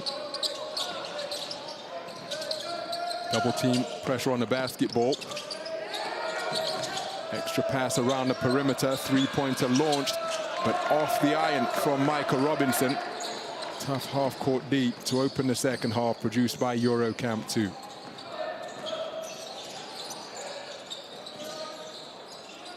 So Heafy, one-on-one with Mikel Brown Jr. Takes him to the post, fadeaway J. Mikel Brown Jr. called for the foul. So it will send Nadir Heafy to the free throw line. 5 points in the first half for Nadir Heafy. Didn't get to the free throw line. Excuse me. 14 points in the first half for Nadir Heafy, where he was 4 of 5 from the stripe. Here's Mikel Brown. Tough take to the rack.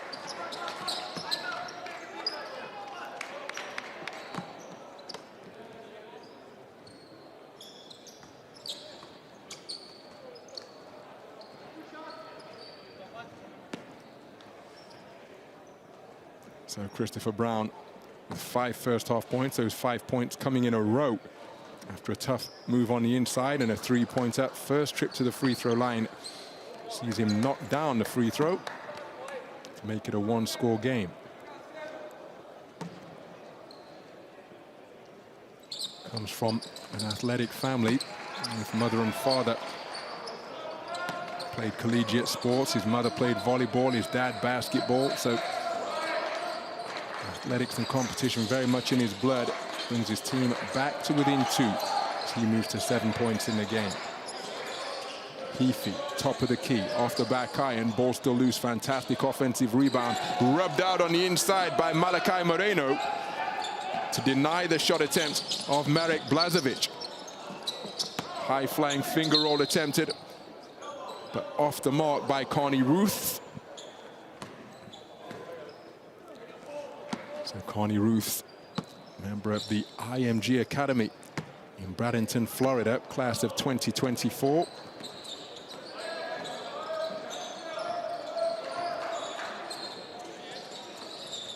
Blažević, oh, beautiful bounce pass feed, and planting both feet for a finish high above the rim is Musa Sagnia, but a delightful dish from the high post.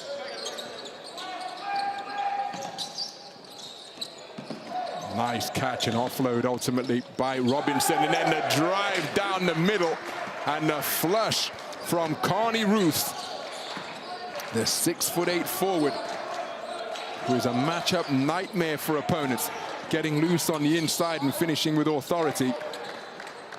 Nice finish on the interior by Marek Blažević, showing his touch as he protected the ball with the offhand and finished with the right hand.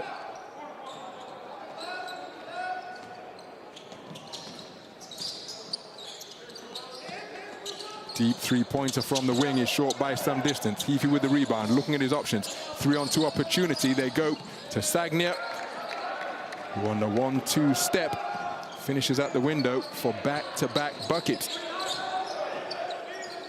6 points the advantage.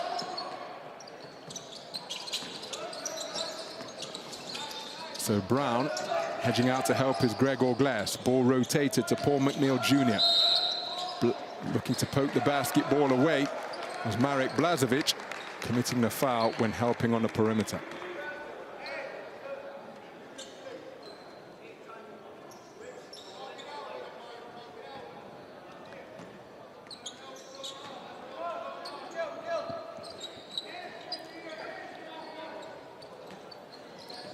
So Mikel Brown Jr. orchestrating the offense. Jumps to pass, ball makes its way to the corner, pull-up three-pointer is landed. Sweet stroke of wonderful patience from Paul McNeil Jr. Mention the fact that he's at the Richmond Raiders in Rockingham County, as that three-pointer brings his team back to within 3, but the one-score deficit quickly back to a 2-score margin of advantage after that finish on the inside.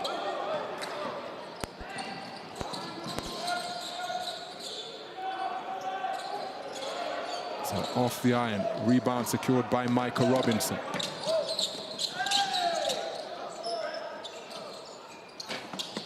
off the front iron. Tough rebound, Gregor Glass, almost tripped from behind. No whistle on the play, and that contact on the bump from Paul McNeil Jr. does prompt a tweet from the official's whistle.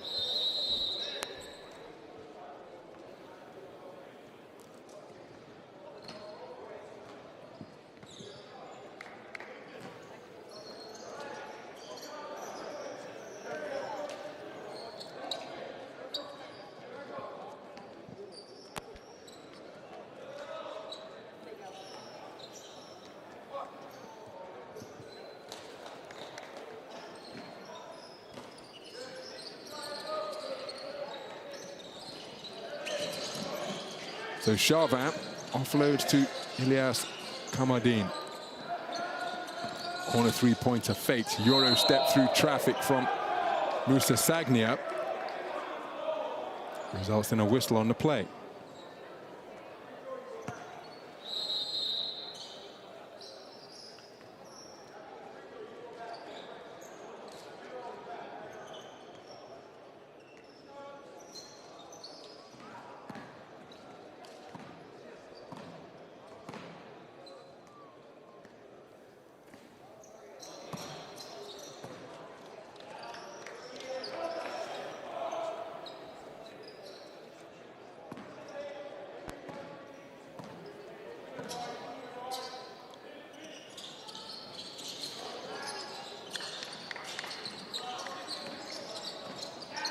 So Musa Sagnia, 1 of 2 from the free throw line. His team leading by 4.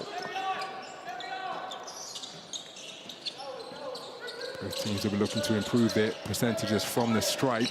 Backdoor cut is broken up. Active hands from Ilias Kamardine. Musa Sagnia, well, they think he stretched the ball out to evade the defender in front of him, but he wasn't aware that there was another trailing defender, and that is why it was knocked away. And again, you love to see that activity from 3SSB Select, not giving up on anything.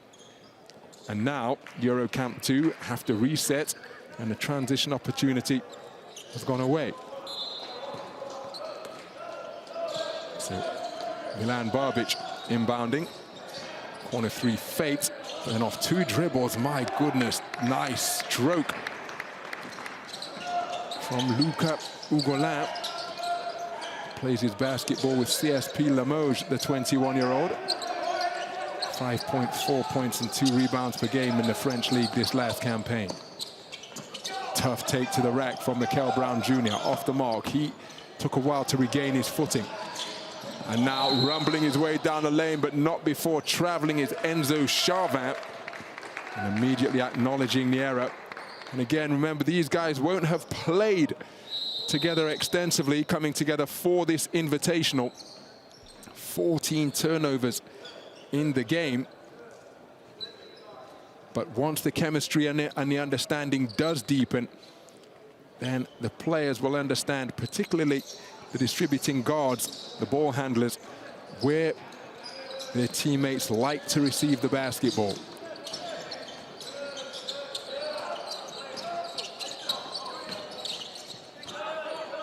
So Wigwe offloads to the corner. Jakari Harris three-pointer is off the mark.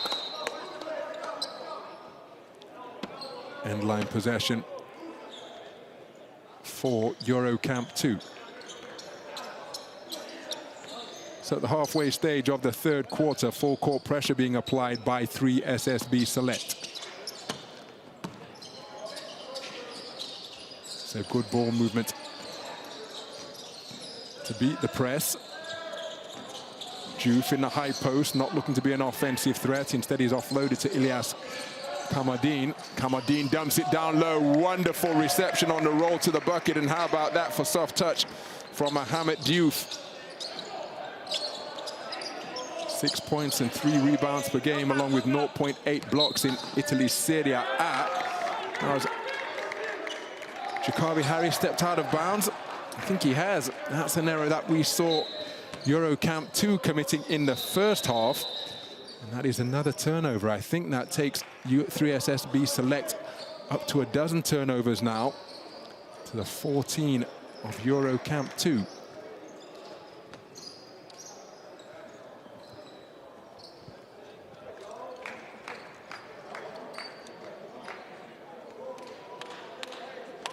So, timeout on the floor. Let's see if we can listen in. Bottom line is this: our offense is killing us right now. The ball's sticking. We're not moving it. We're not moving without it. Okay. So a couple things. That we're gonna do. All right. This is what we're gonna do. Who's in right now? Okay. It's 5. All right. So what we're gonna do is Terrion, you're gonna be down here.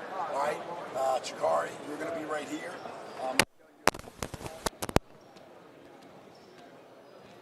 Sprint to ball screen. Move it. Roll hard. Lift up.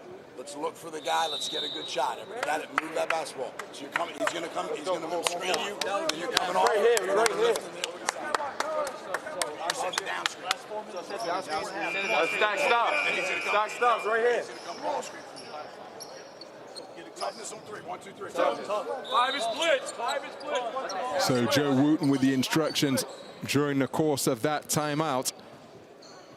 If that's a familiar family name, well, that is because his father is a legendary coaching figure of Morgan Wooten. Coached at DeMatha High School, and one of just a handful of high school coaches to be inducted into the Naismith Basketball Hall of Fame for the exploits that he has produced over the years during his outstanding coaching career. It's Joe Wooten in charge here, and he too, outstanding achievements in his own right, as that corner J knocked down to make it a 2-possession affair. Excuse me, an 11-point advantage. Slapped away contemptuously by Mohamed Diouf, dropping down from the high post to slap that one over the sidelines.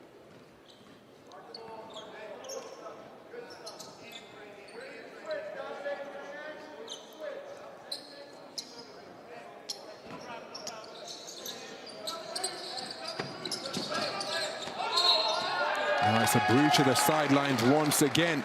Pinned into coffin corner was Chidi Wigwe after receiving the inbound pass. So another turnover committed by 3 SSB Select by breaching the sideline on the reception. Terrific pressure applied by Musa Sagnia to force that turnover. And now EuroCamp 2 looking to add to what is currently a run of 8 points without reply. Catching and shooting from the top of the key. Offensive rebound reeled in by Mohamed Diouf. After Ilyas Kamadin was off the mark. So we've got a whistle on the play.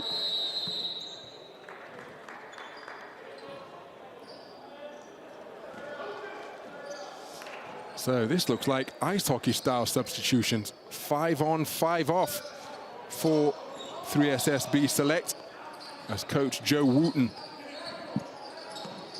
looks to find a 5 that can end this barren run they're experiencing offensively. 3-pointer missed everything from Musa Sagnia. But then picking up the pieces is Ilyas Kamadin. 10 points without reply now, posted by EuroCamp 2. They're up by a baker's dozen, 13 points the advantage.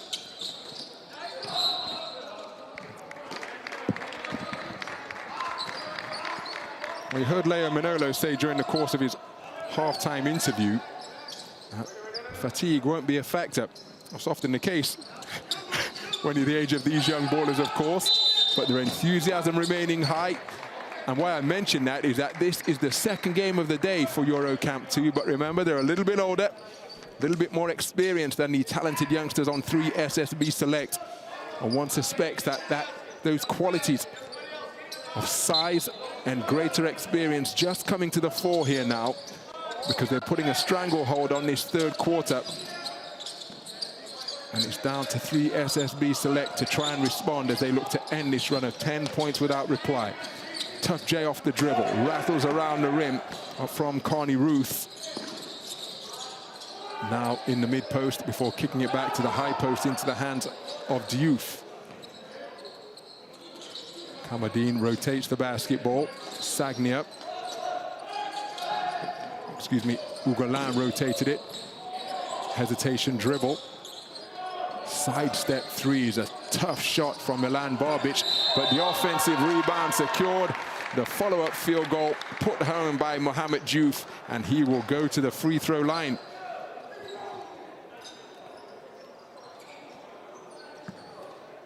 So Mohamed Diouf, 71% from the stripe this season in Italy's Serie A. Also got some international experience under his belt when he represented Italy at the 2023 FIBA World Cup European qualifiers, and he completes the three-point play. It is now a run of 13 points without reply.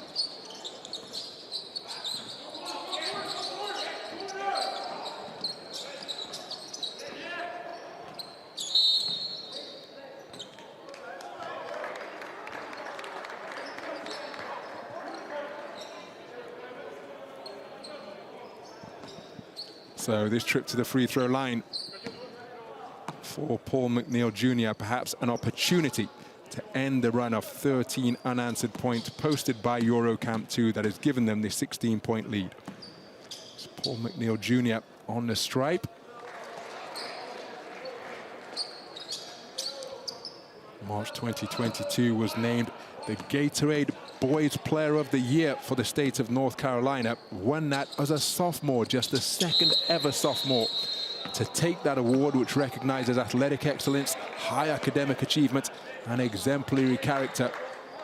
Previous Gatorade Boys Players of the Year include Trae Young in 16-17 in the state of Oklahoma, Jason Tatum in the state of Missouri, man out of St. Louis in 15-16, and Karl Anthony Towns won it twice in New Jersey in 12-13 and 13-14. So Paul McNeil Jr. in good company, garnering that award in March of 2022.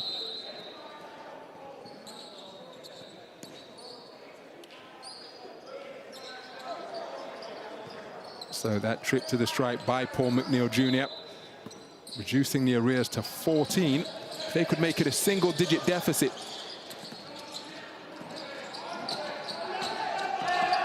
by the end of the period, I think they would take that. And again, terrific effort play there to lead to this transition opportunity, and it results in a three-pointer from the corner. Nice stroke by Carney Ruth. 5 points without reply now, posted by 3 SSB Select. Denied on the inside is Diouf, but the ball remains alive. Little bit scrappy. Ball out to the perimeter. Extra pass. Deep in the shot clock. Three-pointer fired and landed by Luca Ugolin. Luca Ugolin proving reliable from downtown. Shot 38% from three-point territory for CSP Limoges in the French League this season. The advantage back up to 14.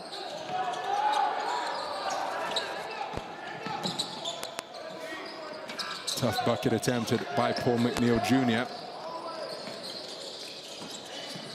Ugolin up the right side, coming downhill, lost the basketball, managed to retain or regain possession. And Nadir Heafy strings the three-pointer. Back-to-back threes, drained by EuroCamp 2. As the three-pointer, followed by a little bit of a glare in the direction of the defender, strung by Elijah Arenas. Plays his AAU basketball with the Compton Magic. Man who attends Chatsworth High School in California. Whistle away from the basketball.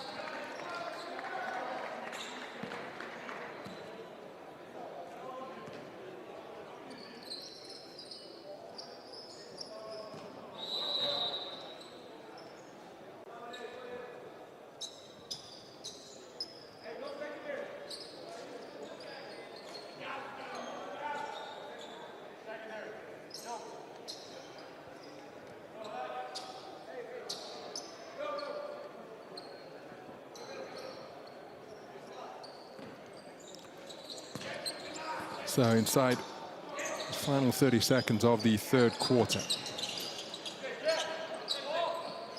Jakari Harris. Carney Ruth checking the shot clock. Looking to break down Ugolin with the dribble.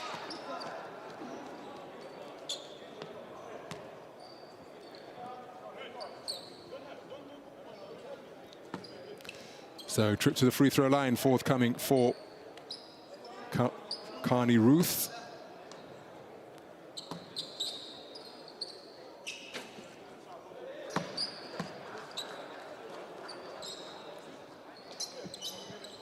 Mentioned the fact that it's the first trip overseas for Paul McNeil Jr. It's also the first overseas trip for this man, Carney Ruth.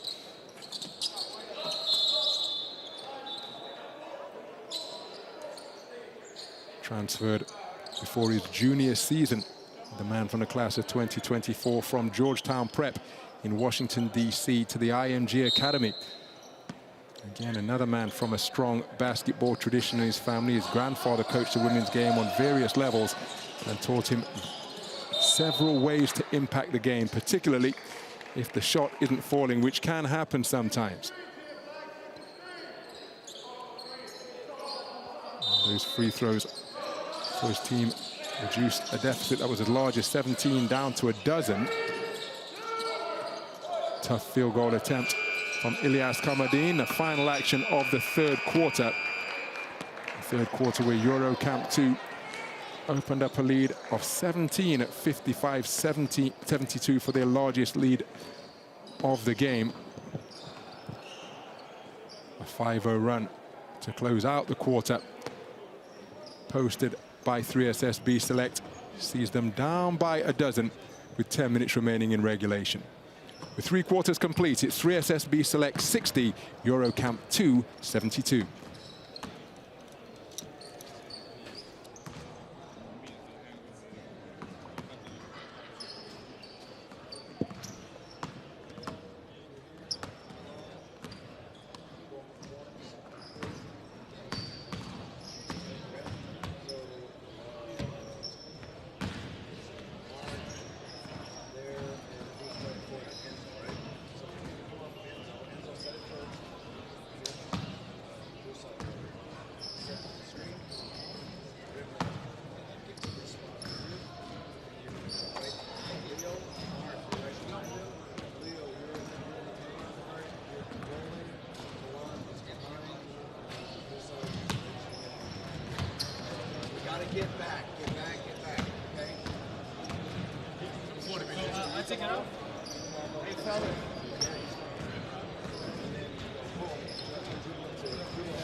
So look at the team statistics through 3 quarters of play.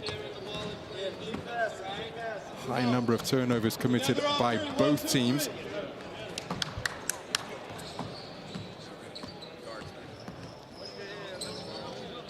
EuroCamp 2 shooting solidly from 2-point territory.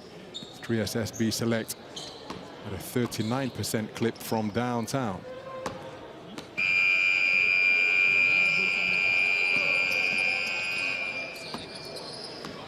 EuroCamp 2 bench outscoring the 3SSB Select bench by 14, 38-24 through 3 quarters of play.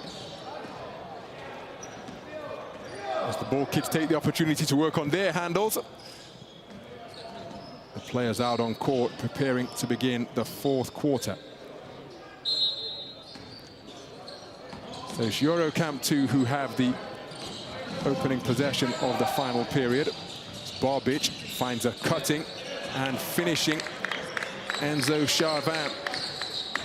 Just 6 feet 7 inches tall, playing that forward or center position is the 18-year-old from Paulec Orthez in France's top tier. But you can see very physically solid, and he uses that bulk to get to his spots in the paint. Well, Enzo Charvin saying that he didn't touch that basketball last, but the call has gone against him.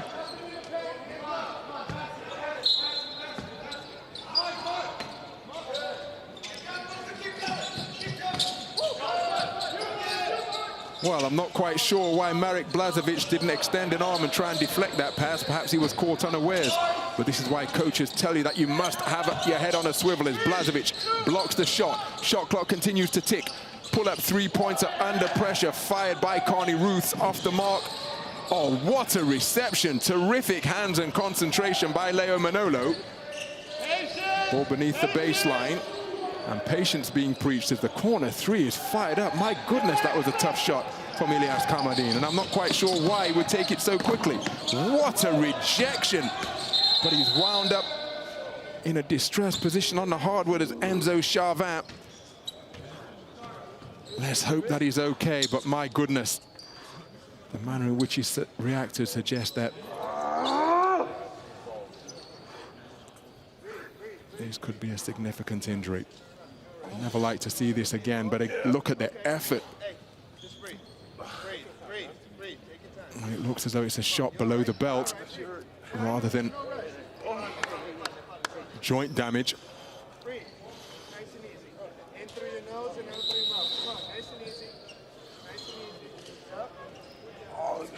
The other side before to do that. You okay?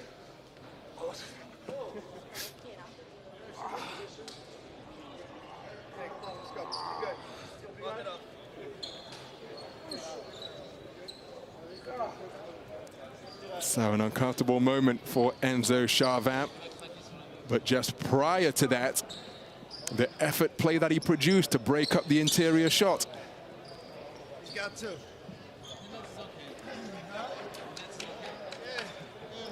And that happens in the sport of boxing if it's an accidental low blow rather than a deliberate one, which can lead to a disqualification, while the boxer on the receiving end of it gets up to 5 minutes to recover. And one suspects that Enzo Charvin may need a similar amount of time here before he can re-enter the fray. But he'll be keen to do that. Well, it looks as though he may have suffered an injury to his lower body as well, the manner in which he's being helped off the court. Let's hope that Enzo Charvin is okay to continue here at EuroCamp 2023, because his play, filled with energy and intelligence and intensity, has been a joy to behold so far. So sideline possession for 3 SSB Select, trailing by 14. How about that for a finish near the baseline for Carney Ruth? So versatile. Here's the 6'8" forward. Possesses terrific speed, but yet has the ability to put the basketball on the floor as well. Well, whistle on the play will bring a halt to what 3SSB Select thought was going to be a transition opportunity.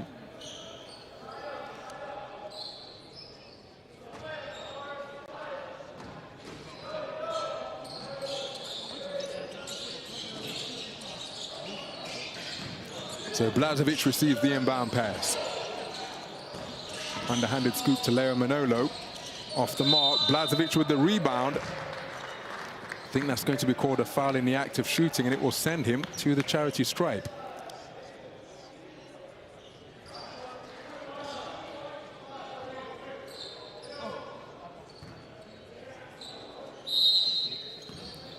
Well, I thought it was in the act of shooting, but evidently not. End line possession. Nice catch on the inside.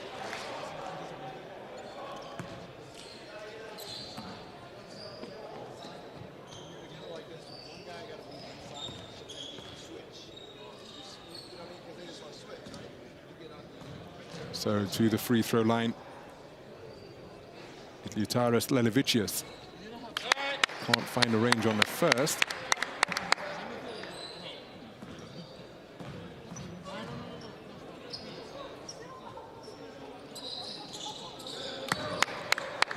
Knocks down the second to put his team up by 13. Mid-range J off the mark. High-flying rebound reeled in by Milan Barbic. Losing the handle is Musa Sagnia. Turnover is the result.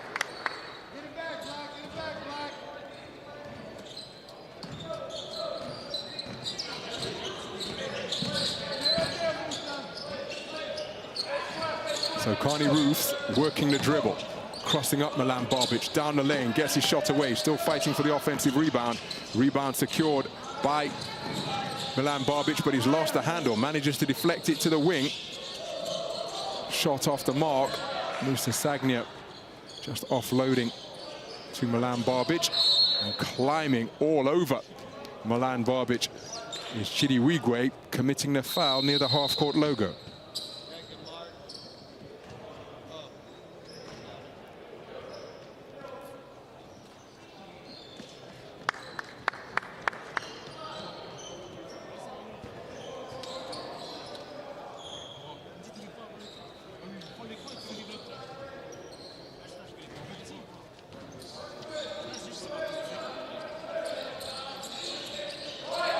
So Milan Barbic, defended by Weegway, now picking up defensive responsibilities. Carney Ruth, nice offload, deep in the shot clock.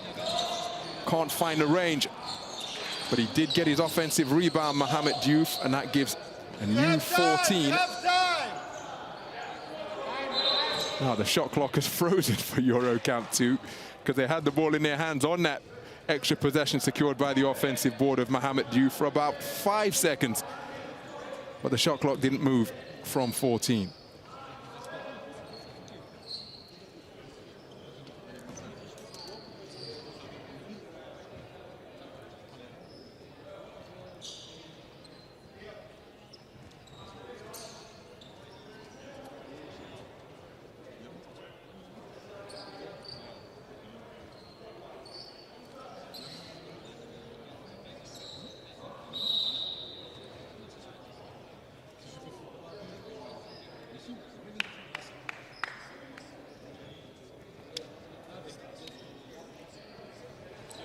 So it looks as though 7 seconds elapsed off that possession. So 7 seconds will remain on the 14.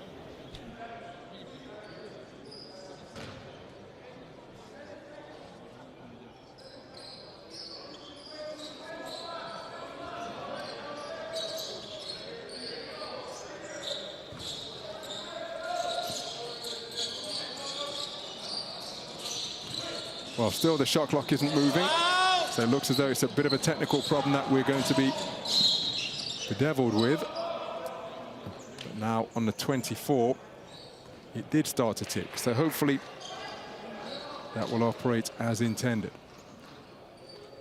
Just approaching 3 minutes gone in this final quarter. 1 field goal apiece so far and 1 of 2 from the free throw line for EuroCamp 2. Mikel Brown in heavy traffic, doesn't get the shooter's roll, but a clever follow and soft touch demonstrated by Terian Burgess.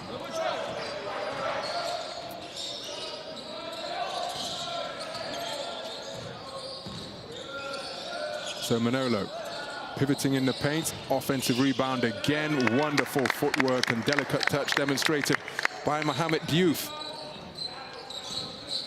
Doing an outstanding job on the offensive boards.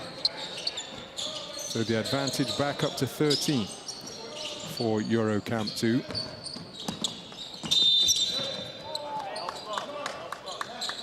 That's a daring drive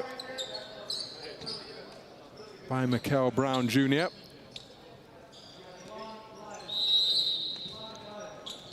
Mikel Brown Jr. in the class of 2025, and we mentioned the fact that he's been clanging and banging in the weight room to add some size to his 6'1" frame. Possesses terrific skills and a fearless approach to go with it as well.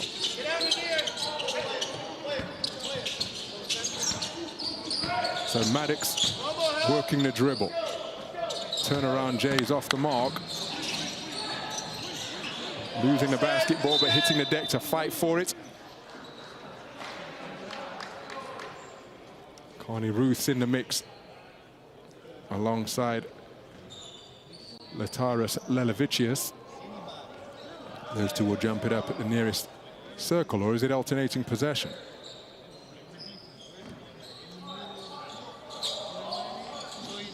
So possession favoring 3SSB Select.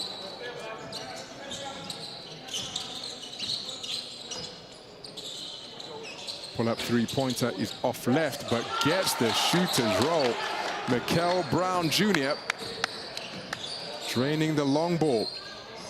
Brings his team back to within 10. I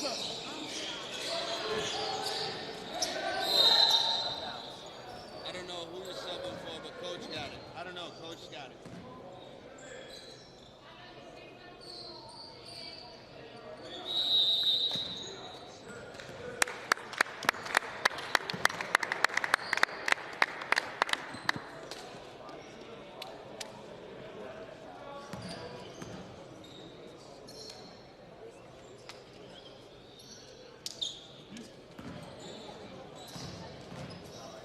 So to the free throw line is Mohamed Diouf.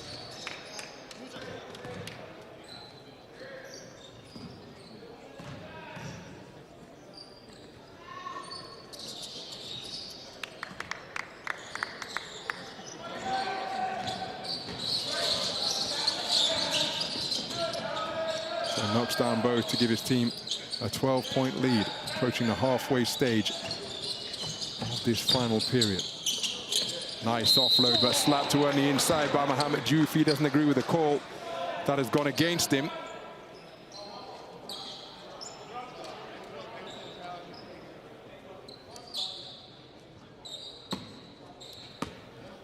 To the free throw line is Terian Burgess.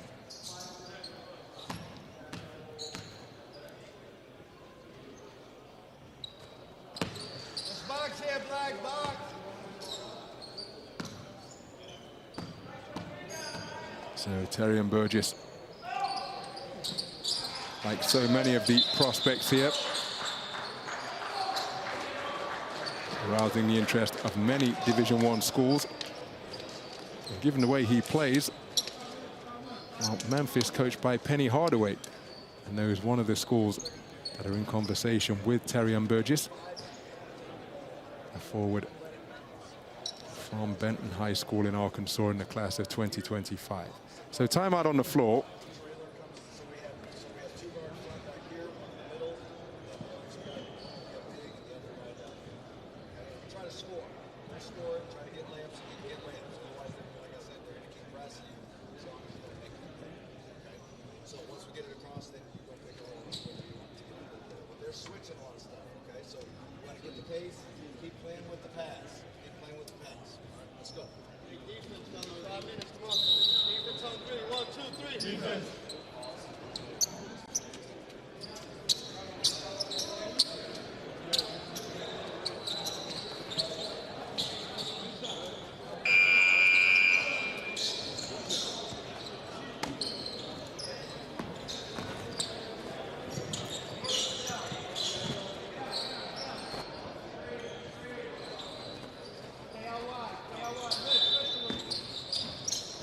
So full court pressure being applied by 3 SSB Select. They're down by 10 with 5 minutes remaining in the fourth quarter. Given that they trailed by as many as 17, I suspect they would have taken this, battling back into contention. How about that for an offensive rebound and follow-up ramrod jab. Jam home for Diouf on the inside, deep three-pointer off the mark, and Diouf in the mix, along with Sagnia for the defensive rebound.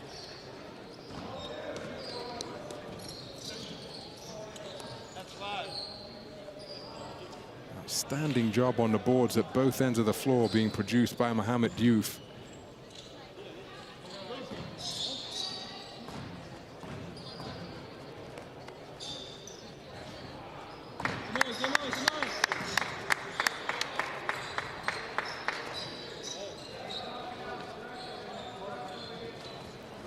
So Davide Kasarin off the mark with his first free throw.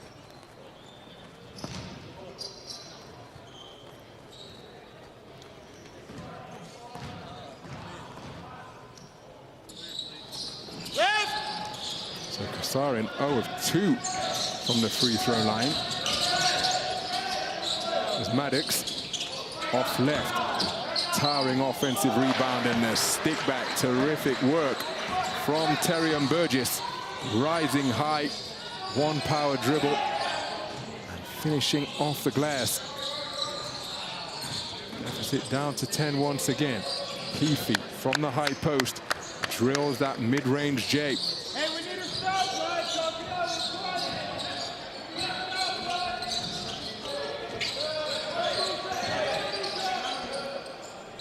Pull-up three-pointer was a good look at the bucket, getting a hand on the basketball.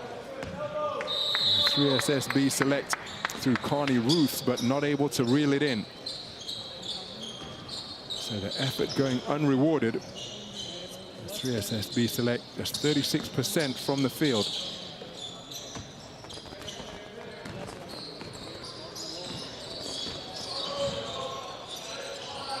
So Heafy offloading. Off right with the three-pointer is Heafy. Beautifully threaded pass, but unable to control it is Chidiwigwe. Is Heafy. An eternity to contemplate, but not connect on the three-point attempt from Musa Sagnia. Getting creative, coming up short. Rebound hauled in by Jakari Harris. So it's Harris in transition. Slapped away by Musa Sagnia.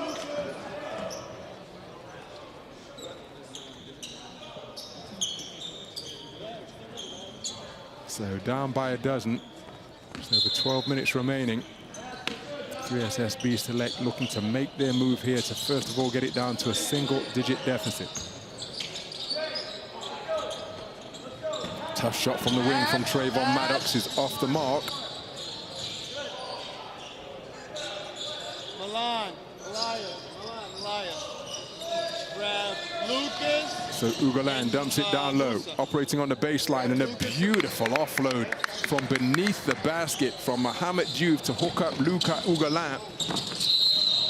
Strong take to the rack by Jakari Harris. We'll see him go to the stripe. But Mohamed Diouf doing an outstanding job on the boards, from the low post, from the free throw line, and there. So him take the ball beneath the bucket and find an intricate interior pass to hook up Luka Ugalan for the high percentage score.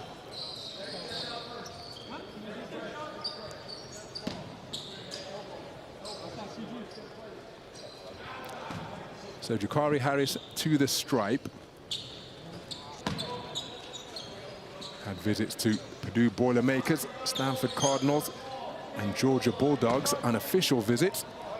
He's getting interest from Virginia Tech, Harvard, the Tulane Green Wave, Clemson Tigers, and the Georgia Tech Yellow Jackets.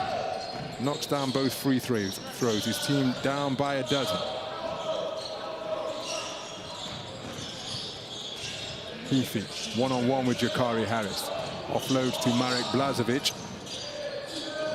Heafy fakes the three, weaves his way through traffic. Corner three, knocked down by Milan Barbic. A wonderfully worked half-court offense, making 3SSB Select work in their half-court D, but ultimately the open man knocking down the shot.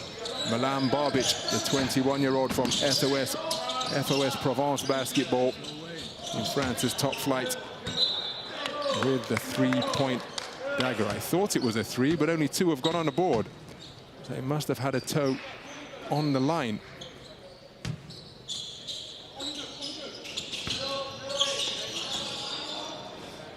Here's Barbic handling, offloading before the double team. So with 2 minutes remaining, the clock is the friend of EuroCamp 2. Foul committed on the perimeter by Malachi Moreno. Submaster here got it down. Submaster. I didn't know for a while when we played 4 7-footers. Submaster. I swear it's gonna work. I swear. So Milan Barbic to the free throw line. 78% from the stripe this season. Represented France in the under-18 European Championships in 2019. 6 games. 5.3 points and 1.7 assists. But in the FIBA Under-20 European Challenger Tournament in 2021, he was named as the MVP, averaging 16.8 points for the 6th leading scorer in the tournament, as Heafy looking to offload to a cutting Davide Kasarin, can't find the range. And there's 4 assists as well during the course of the 2021 Under-20 European Challenger Tournament. Milan Barbic.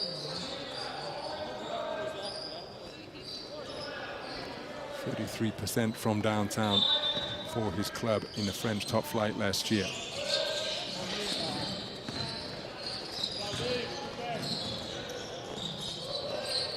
So Blažević kicks to the wing. Milan Barbic, good look at the basket from downtown, but off the mark. So they're on their way to their second win of the day here on EuroCamp 2. They don't play tomorrow, having played 2 fixtures today. But a win here will put them in the final. 3-pointer strung by Carney Ruth.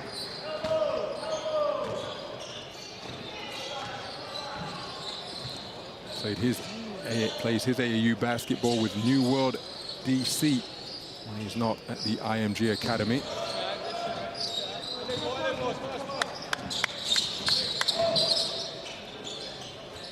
Looking for back-to-back threes, but off the mark. So Heafy just checking the clock.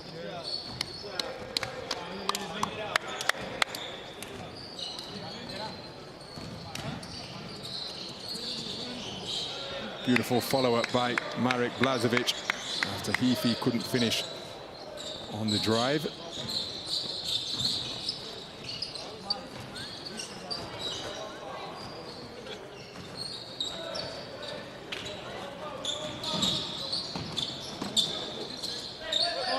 Standstill block from Marek Blažević as Heafy will go to the free throw line.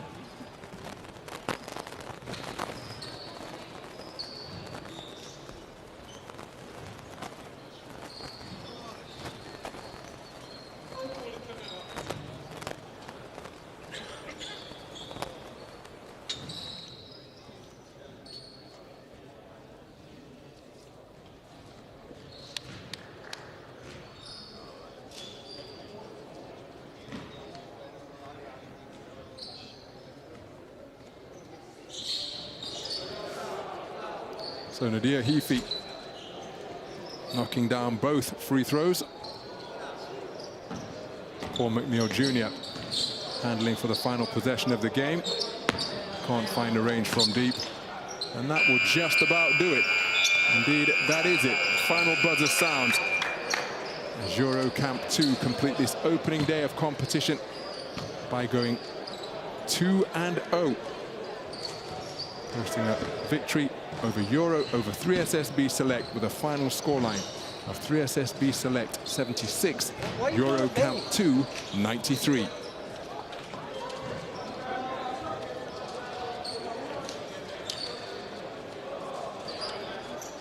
So 17 points, the margin of advantage for EuroCamp 2. And by prevailing in both of their games, they will compete in Sunday's final, in the final play, the final action of the 3rd day of competition. They'll get themselves a well-earned rest today or tomorrow, having played twice today. 3SSB Select will be in action tomorrow against Team Asia and will look to bounce back from the opening game defeat that they have suffered here.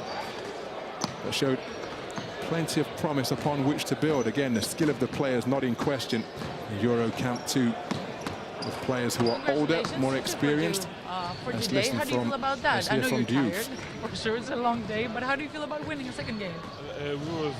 At the beginning, we was really tired because we have to match up their energy because they run really fast. But after we play together and we won playing together with the team, that is really good, offensively and also defensively.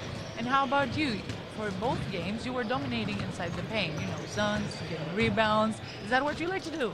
Yeah, I like to work on post move every summer. I work on my post move, and I like to help my team with the best move that I can. Also grab rebounds, everything. Go get some rest. You have more games tomorrow. Thank you.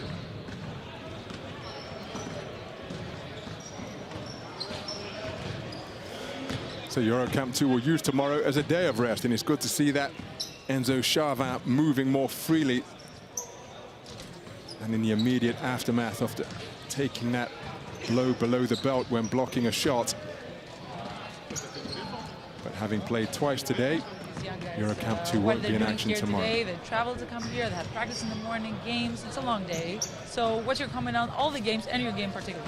I thought all the kids competed hard, which was great. I was proud of our guys. We ran out of gas a little bit, playing, we have guys that are 16, 17 years old, and those guys are 20, 21. They're good basketball players, and they're very high IQ. So I thought we battled early, and then we got down, and we kind of, they were tough in the backboards. We didn't really have an answer for them in the backboards. So how important is, the coach's role when it comes to these ages? These guys are here to showcase their talent. So what is your role, telling them, you have to be a good teammate first and then showing your talent? I think it's one of those things. I think they look better if they show they have IQ. You got to be able to score the ball, but you got to be able to move it and make the right read. And I always tell them, don't be robots, be basketball players. So if it's to shoot 3 times in a row, you shoot 3 times in a row. If it's to move it 3 in a row, then you do it. Just show you have the IQ. Thank you very much, Coach. See you tomorrow.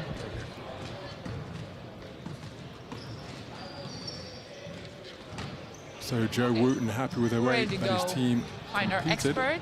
He's waiting for us somewhere outside. Oh, he's there, reading the stats. Are you reading the stats? So you're going to be ready for the interview? Quite a day. Now I'm tired. I can tell that. I wasn't tired before, but I'm tired now. Yeah, we all are. But isn't great, to be here, and enjoy basketball. We've seen the difference, between the European selection and the American selection. It's based on the fact that a lot of guys are playing against grown men, and the American selection composed of young players, and physically they lack of intensity a bit, but it could be related also to the jet lag and all that stuff. I think they came like yesterday or maybe the day before, so it's not easy, to adjust and to come here and play a basketball game. To be more precise, I heard a lot of players saying we've been traveling for 10 hours, 15 hours, 22 hours, one player told me. So these guys came here yesterday, they practiced this morning, they had maybe 2 games. So that's quite a lot for this age, or to adapt to the level, to adapt to someone is watching me, someone is deciding my career. So we need to take this into consideration. Like the stress level is really high for those kids. It is really high, but again, I think the European selection has an advantage, to be more comfortable in this kind of setup. And the young American selection, obviously, they're young and they don't. Most of them, 90% or 95% of the team is coming for the first time in Europe. So, they try, obviously they will try to shine, but it's not easy. But, it's the first day for them. The European selection went 2 for 2 today. Let's see tomorrow what's going to happen. But at the end of the day, we've seen differences of level, and it's good to be aware of this, and I guess each coach will make some adjustments for tomorrow. I have one last question for you, because you had a really good pass from me and I didn't take it the first time. I'll take it now. You talked about experience, and you talk about the importance of these young people, the European players, that they have the opportunity to play to professional teams. Does that give them an advantage? No, definitely, because you see how fast they can execute the plays, you can see how fast they can read the situations, and you can see also how they know how to beat their guys based on one-on-one. But most of all, the ball movement, the aggressiveness in the passing lanes, stuff like that. So obviously now in this game, you see the gap, between the two. We're talking about a huge gap between generations. I think the youngest kid on the American selection is a 2007 born, and you have Nadir Ifi, who is a 2002. So we're talking about 5 years difference. So it's a lot. So yeah, it helped the European selection, to play against grown men, those, and they apply those habits on the court. And but it's a great learning process, for everyone. Yeah. And we have more to see tomorrow and Sunday. Don't miss tomorrow's schedule. 2:30 the first game, 4:30 the second one, and the last game, like tonight, 6:30. See you tomorrow.